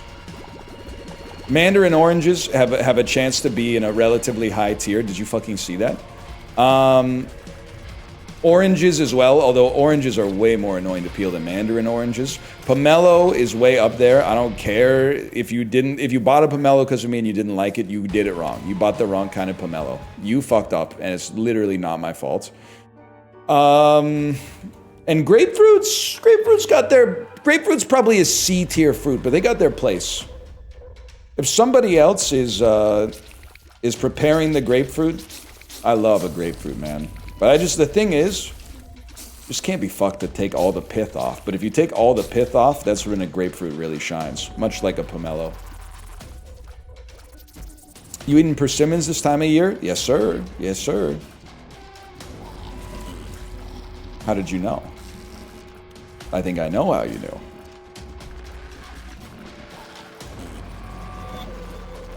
I'm gonna get hit unless I get out of here. Cut it in half, use a spoon. Nah, we're not doing that. We're not doing my 6th grade teacher's diet. Persimmons smell strongly of semen, so I can't eat them. Thank you for saying that. Because I thought that I was a little crazy, and honestly, check out in my own head a little bit when I said that coconut water smells like semen, and everyone went, huh? They did the cat thing, huh? But persimmons do have a certain semenic quality to the smell of them, at least. 100%. I'm going to validate you, and I'm going to say +2. But I still eat them, and I think that they taste good. So maybe it's time to explore some discoveries about myself. I don't know. But I will say, not to vice signal, I think that they taste good in spite of the quality of semen that they carry. Not because of the quality of semen that they carry. I mean, it's not a surprise that something in nature would smell like cum, right? Like, cum is from nature. It would be weird if cum was the only thing that smelled like that. Like, it's all just a different composition of, like, chemicals. Look at a heart.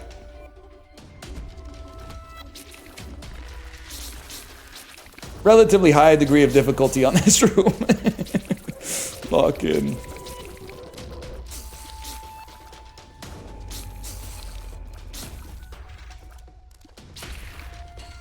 Ah, man, this is inspirational. Unk still got it, man. What a fucking shot.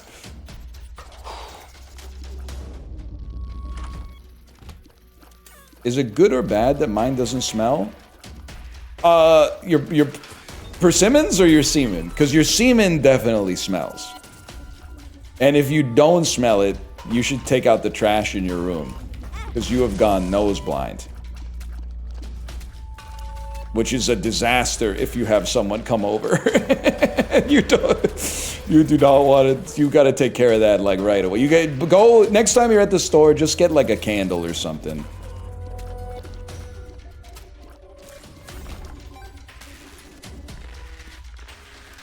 It definitely has a smell. Let's not be ridiculous. I think I gotta go here first. Who's smelling their cum? I don't know, I guess anybody breathing in air when it's in the environment? Like, what are you talking about? Can you just be dead, bro? Or that's true, you could also buy some persimmons to display in your room. You could be like, oh yes, that aroma, that wonderful smell, fresh persimmons. I sliced some persimmons before you came over. And then you don't have to clean.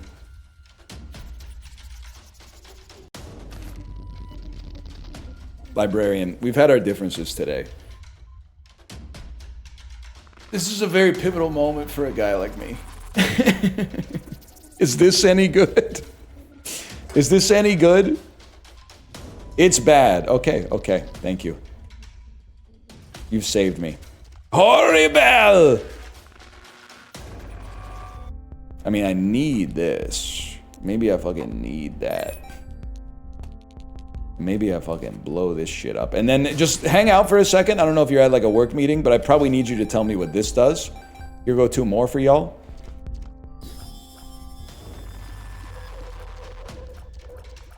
They give you bone hearts. Oh, shit.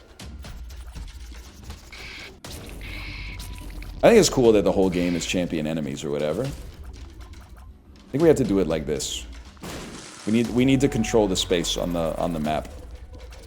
Isaac's really not a game about dodging. It's a game about controlling space. Or defying gravity.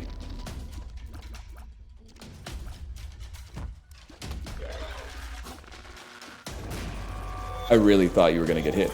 Oh, thank you so much!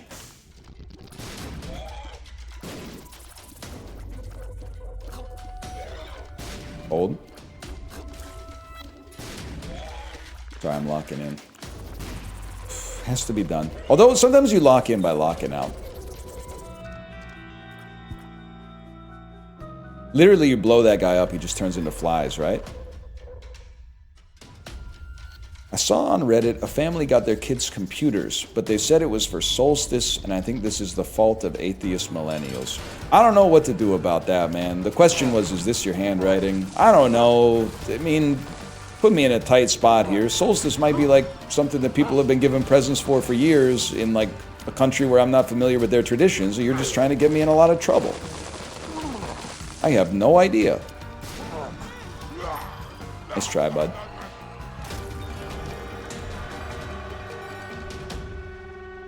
And I gotta deal with the devil? Was that not like a 1% chance?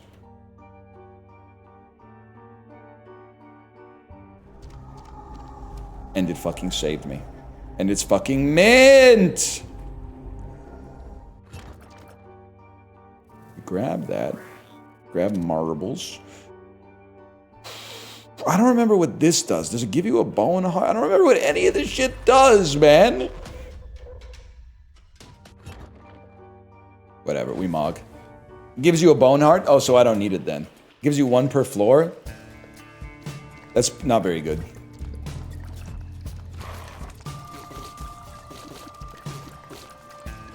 Health ups are bad, actually. Whatever.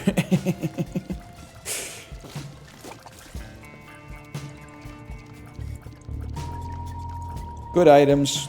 Don't need them. There are too many damn hearts these days. Participation trophies, I call them.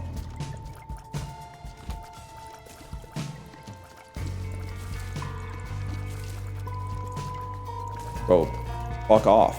Give me a good item here. You actually owe me a good item. I do so little damage. Oh my god, it's fucking garbage. It's garbage for one. And then for two, I didn't even pick up the golden key before I fucking came in here like a fool.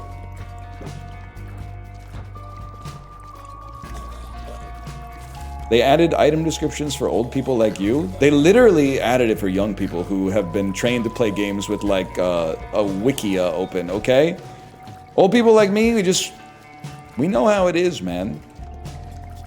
We know how, you give me an item, fuck me, fuck you, whatever. I'll keep playing that garbage. Oh, I'm so paralyzed. I'm literally pausing my game right now.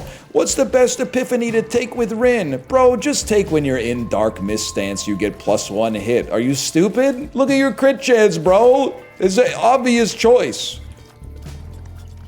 Without me, you would have picked up Larynx. Librarian, no shot. No shot. Without you, I would have not even looked at the item. I only asked you because I know you would give me an honest answer. If it weren't for you, I would have said, new item, probably sucks. Which would have been right, but there are cases where it's wrong. Oh, so you hit me now? This day sucks? It's literally the most wonderful time of the year, bitch. With the people that laugh and the cars that go past, and there's lots of good cheer. Holly jolly type shit. Exactly, bro. Type of shit that be making you say, oh my golly.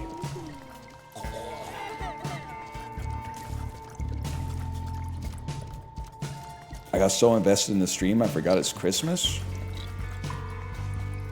Type of shit that have you opening your window shutters going, you down there.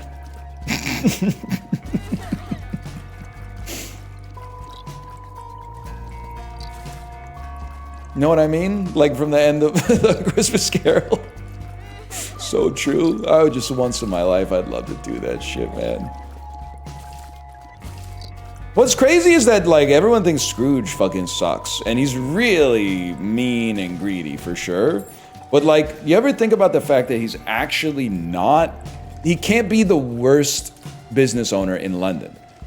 Because the worst business owner in London, I think, would have just told the ghost to fuck off. Scrooge is just, like, the worst guy... Oh, good, you hit me.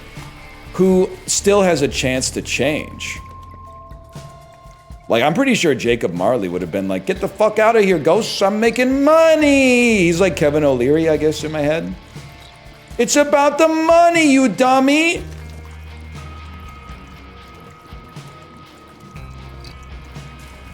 Oh, that was close.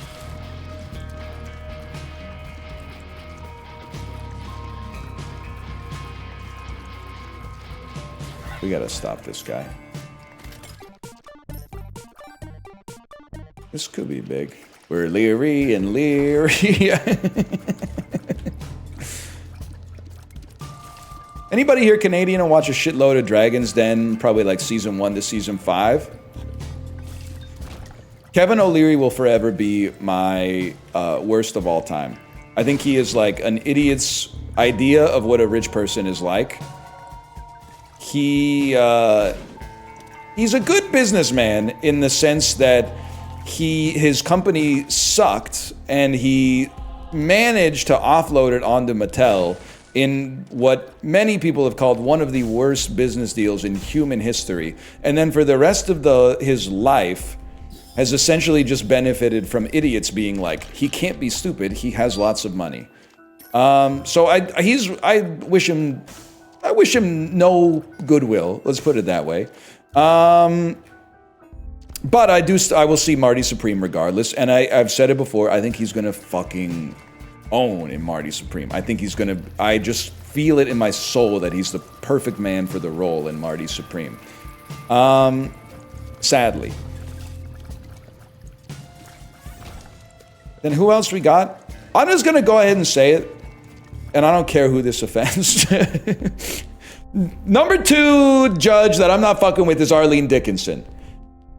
Because she just stayed on the show too long, and also in the archetype of reality TV judges, I don't play the one who's got the world's smallest violin, okay? She was always the one going, you shouldn't be so mean to this person. Lady, you know what show you're on. We're all in this together. Then it gets complicated because there was the dude on the show who, like, 15 years ago was kind of like Tony Stark, but then he went crazy. He was like the nice guy on the show who was always giving people deals, and then he went insane at some point and is now, you can't talk about him at all. And I don't know what happened. Jim seems okay, even though Boston Pizza sucks ass. Robert, I don't know. He's... the bit has no legs. I guess I've decided I just don't give a fuck, man. I just don't give a fuck. Jim just seems like an old school businessman who's like, he owns a pizzeria he's never eaten at maybe, but like, is really nice to his grandkids if I had to guess. I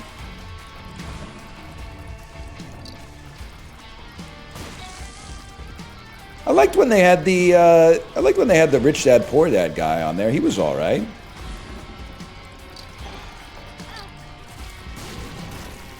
That's about all I remembered. I knew things were getting cooked when they had Veej from Veej's Restaurants on there. I was like, I got nothing. Stop asking if Chubb's okay. No, bro, he's been trapped in the game for years. Another deal? This one's for you, librarian, right there. Because, like, they used to have people on there that had a net worth of, like, $800 million. But then, like, Veej is just he's a guy who has, like, a couple of restaurants.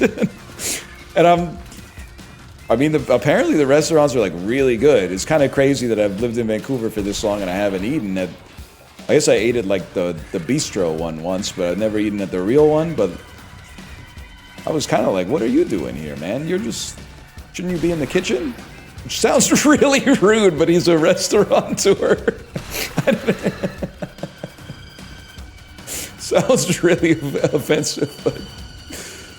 I was like, you're not a businessman, you're a chef, man. And you should be proud. I think it's cooler to be a chef than a businessman. Sorry to all the businessmen out there watching. It's more aura farming to be a chef than a businessman.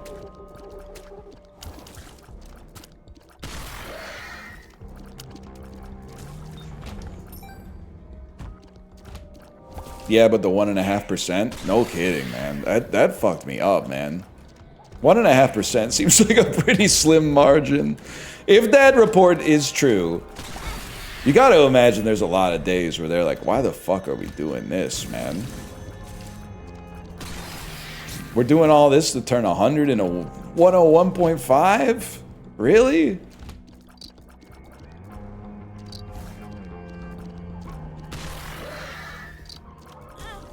That's messed up.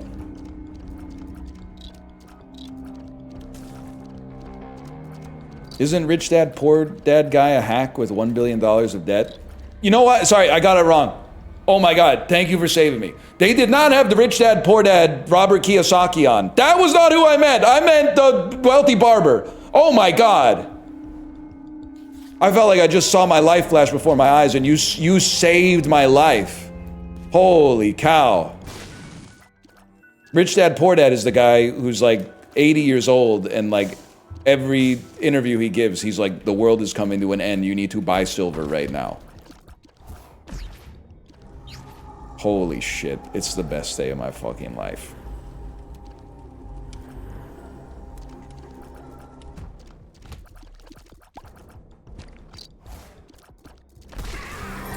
What the fuck? What's crazy, librarian? And here's why we're mogging right now. You can't claim this is good luck. How can this be good luck? Our sample size is large as fuck. I'm sorry. Maybe you gotta stop holding ours so much, little gup. Whatever, whatever. You could have these results too. Just stop giving up on runs where the first item's like not 10 out of 10.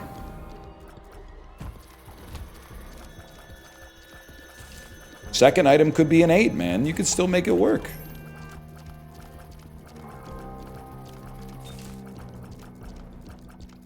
Delayed gratification, impossible.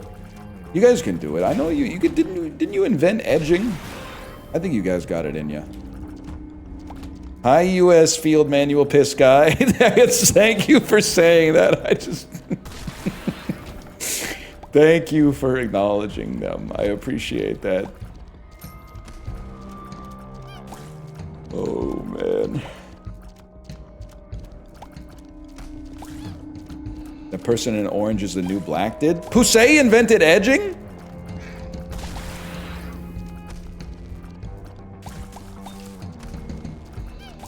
I'm gonna go ahead and say it. They should not have called her Crazy Eyes, man. That's fucked up. She has a name. It's,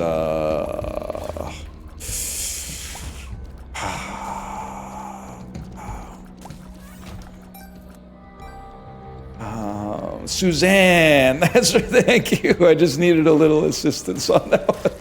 Suzanne.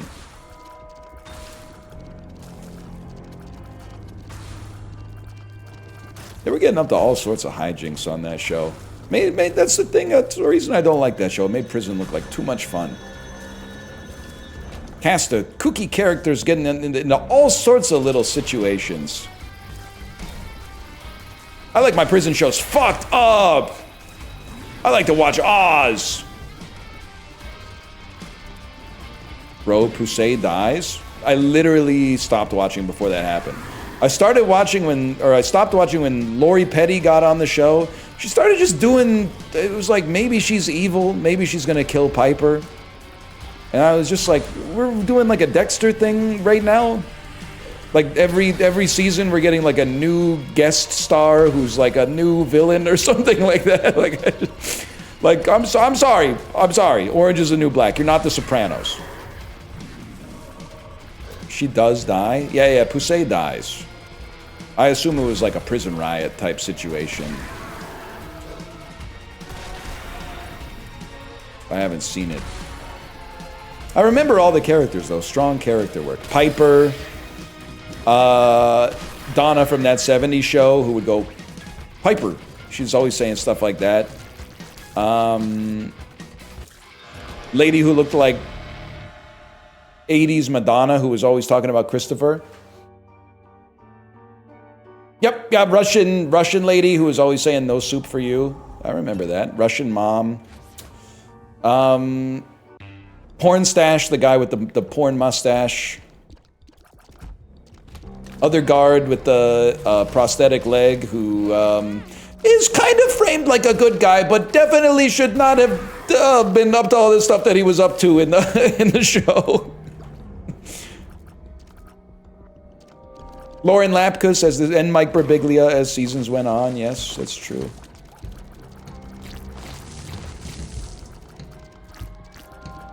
You ever watch Fargo? He'd go crazy for Fargo. I've seen season 1 and 2 of Fargo. They're kind of my goats, man. Season 2 kind of better overall with the ensemble cast, but season 1 undeniable with Billy Bob Thornton's portrayal of Lorne Malvo.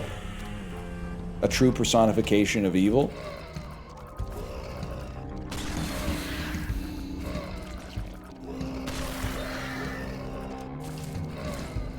Apparently Landman's amazing. Well, I'm not here to talk about Landman. I'm here to talk about Fargo. Know what I'm talking about? Epic rap battles of history! Billy Bob Thornton versus disgraced CBC radio host Gian Gomeshi. They would be so sick to do. I honestly think 10 years ago I could have just gotten the bars going right off the top. I just don't have it in me anymore. The brain's decayed enough that I just don't think I don't think I have it in me. Malvo's so Reddit? Fuck, you can't just say it's so Reddit. Plus there's awesome Reddits out there, man. r/funny, you ever see that shit? Yeah, he is so Reddit. A good Reddit, like r/today I learned, which teaches me lots of stuff.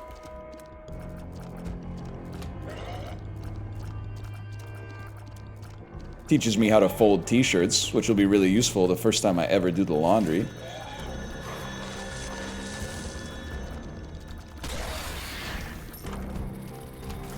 To be honest, I don't know, maybe Billy Bob wasn't that out of pocket for not wanting to talk about his acting.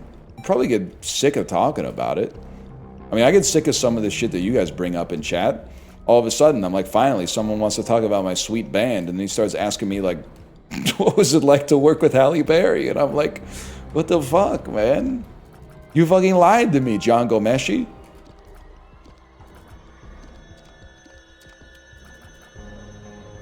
You didn't ask him anything? You just said he was an actor? Well, he knows what he did.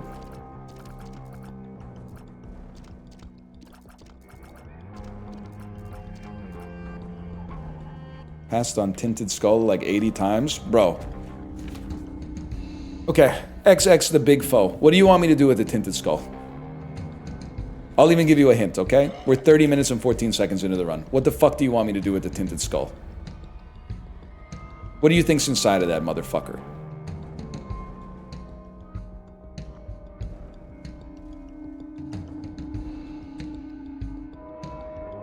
A black heart? Mods?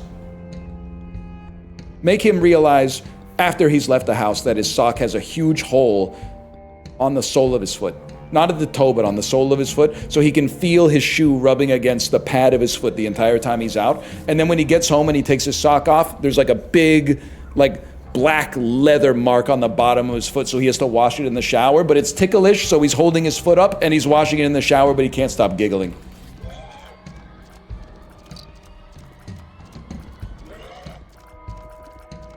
Somebody like to send them a Wikia link?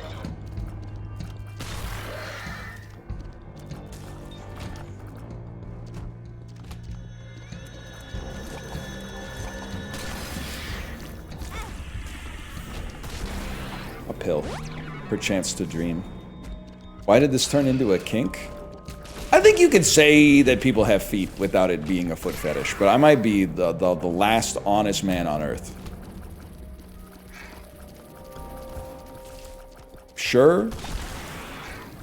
Feet. Justin, I think, and I are kindred spirits on feet. I think that, and Chiblee too, because I think a foot fetish is objectively funny. That's like a really good item, right? I don't need librarian for that one. But I'm also not one of those people that is like, feet are so weird. Whoa, feet are crazy. Have you ever looked at them? I don't know, they just look like feet to me. 90% of foot fetishists are men? Well, yeah, because like, I also, you know, actually what I would love to see to make my point here? I would love to see a gay versus straight breakdown on foot fetish. Because I have a hypothesis, which is just that men's feet are objectively more fucked up than women's feet. I think like I mean, I can't put myself completely in the shoes of someone who's attracted to men, but I can't imagine looking at like the average man's foot and being like, yes, that's what I'm fucking talking about. Perfect amount of hair on the toes. Like, fingernail or toenails cut with absolutely no idea of what's going on with the aesthetics, just clearly rushing to finish the job as fast as possible because no one's really gonna look at these ever. Like, so to me, it makes sense that like the average foot fetishist is a man for sure, is a straight man specifically. Now, I would have to say there's gotta be gay men who love men's feet, but I do think they're in the minority in that camp. It's true, I'm bi and I only like girls' feet. That's literally like, okay, first off, thank you for sharing that, genuinely. But secondarily, like, I think that's just called having eyeballs. It is still crazy, I'm taking your word for it. It is still crazy to me that you've told me balls are sexually appealing. If you find men attractive. Because I just don't get it. The cock I kind of can understand. or I can put myself in a position where I can understand it, but the balls are one where I just have to say, you know what, I believe you. I can't summon an echo of the feeling in myself, but I do believe you.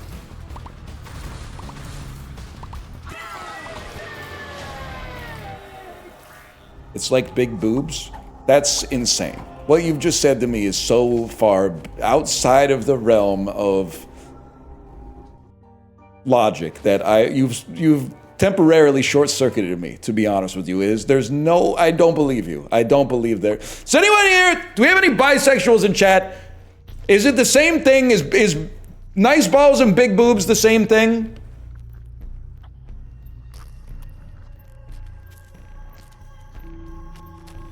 Not the same thing, not the same thing, not the same thing, not really, not for me, nah. Oh, okay. That's because I was like, every once in a while you face a piece of evidence that shows you how like wrong your model of the world is, and that one,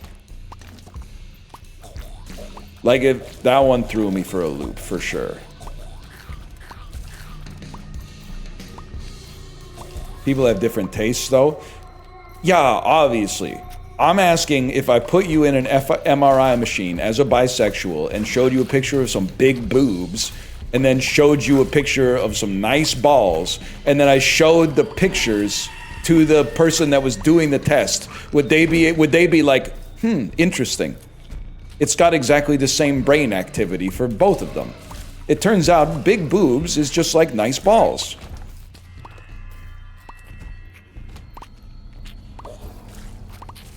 That's crazy.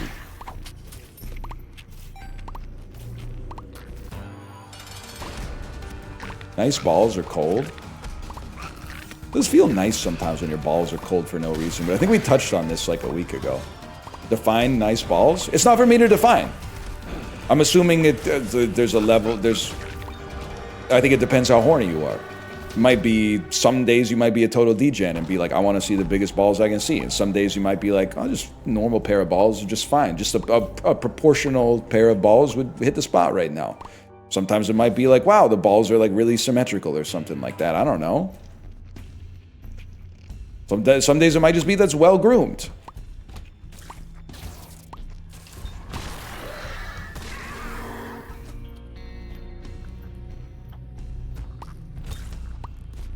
That actually threw me for a loop when you said nice balls is like big boobs.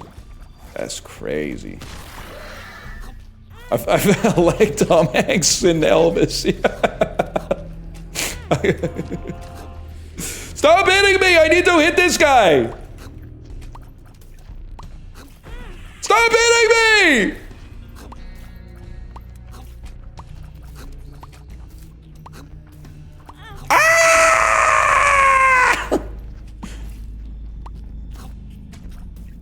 Oh my god, get me out.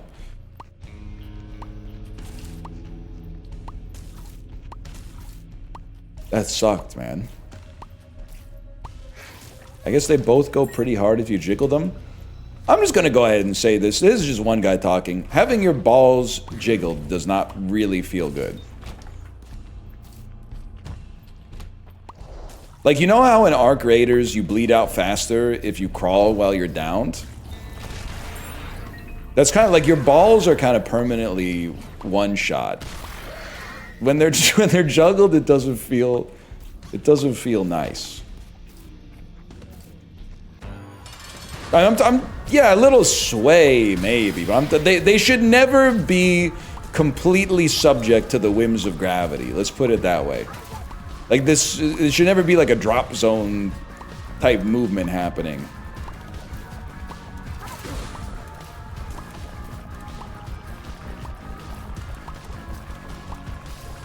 I don't know what you want me to say. Balls are one-tapped, man.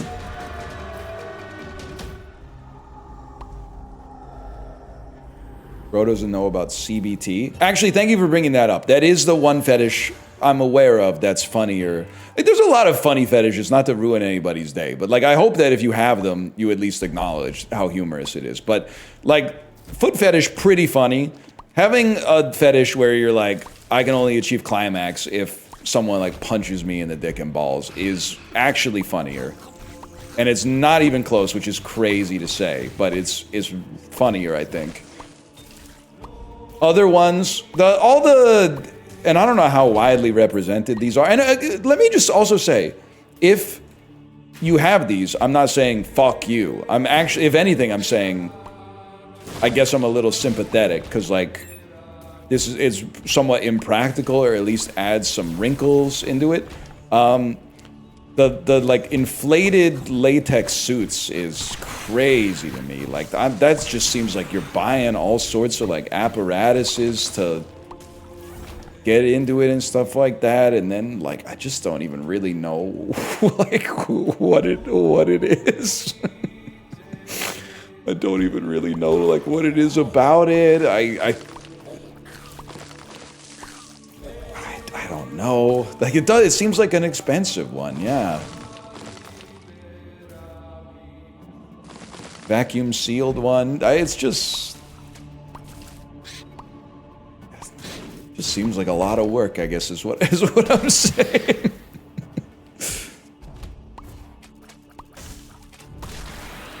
It's just like bondage. No, it's not, because it looks so much funnier. Like a picture of someone in one of those inflated suits is really, really funny. You can't, I'm sorry, you can't deny it.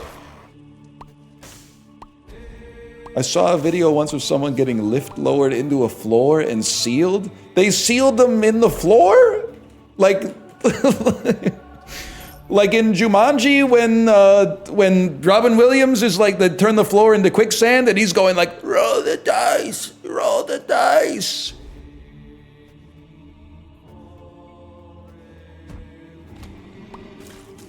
That's crazy, man.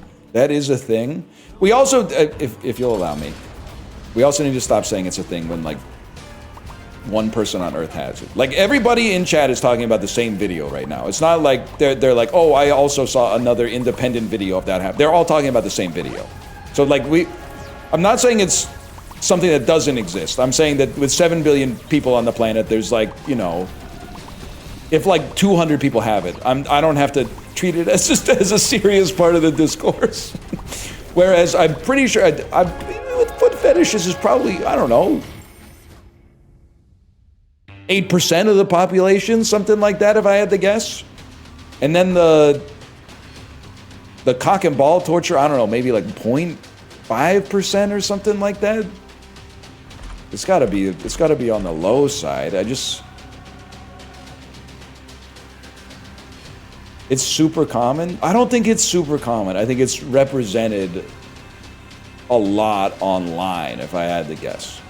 I don't think it's super common. You're saying 99%? It's not that low a percentage? I'd have to see some stats on it, man. I just...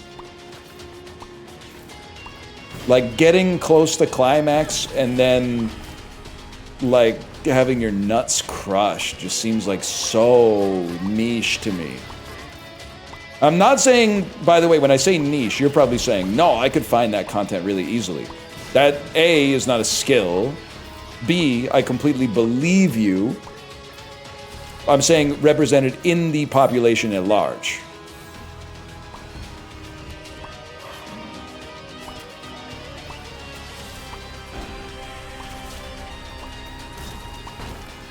Floor hole video, no one is naked, it's just weird. I mean, that is fucking funny.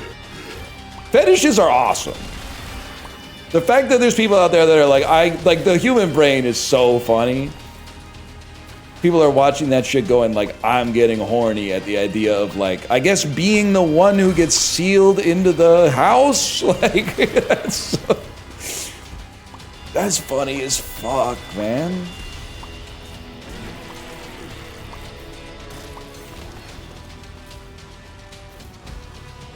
And isn't I don't know if it's science, but isn't the current wisdom on fetish is just like, yeah, sometimes it really just depends on like when you get your first boner.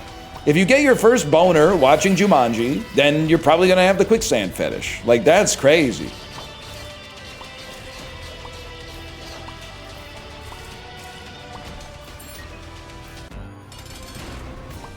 how it worked for me.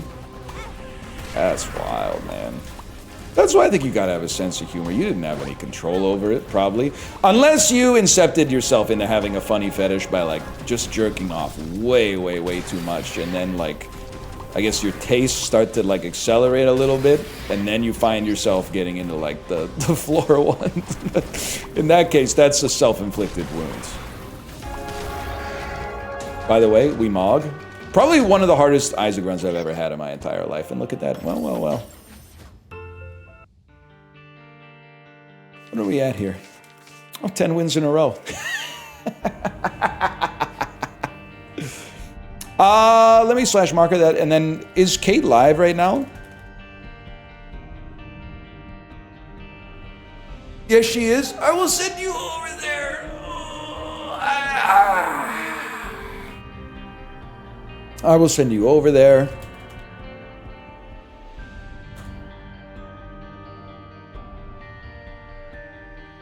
We're getting demonetized tonight. Ogre. What is it really Japanese ogre? Japanese ogre. Yep. Japanese ogre. That's crazy. Great emoji though. When did we switch from emoji to emote, man? Anyway, I'll see you tomorrow. I will be live tomorrow. Later.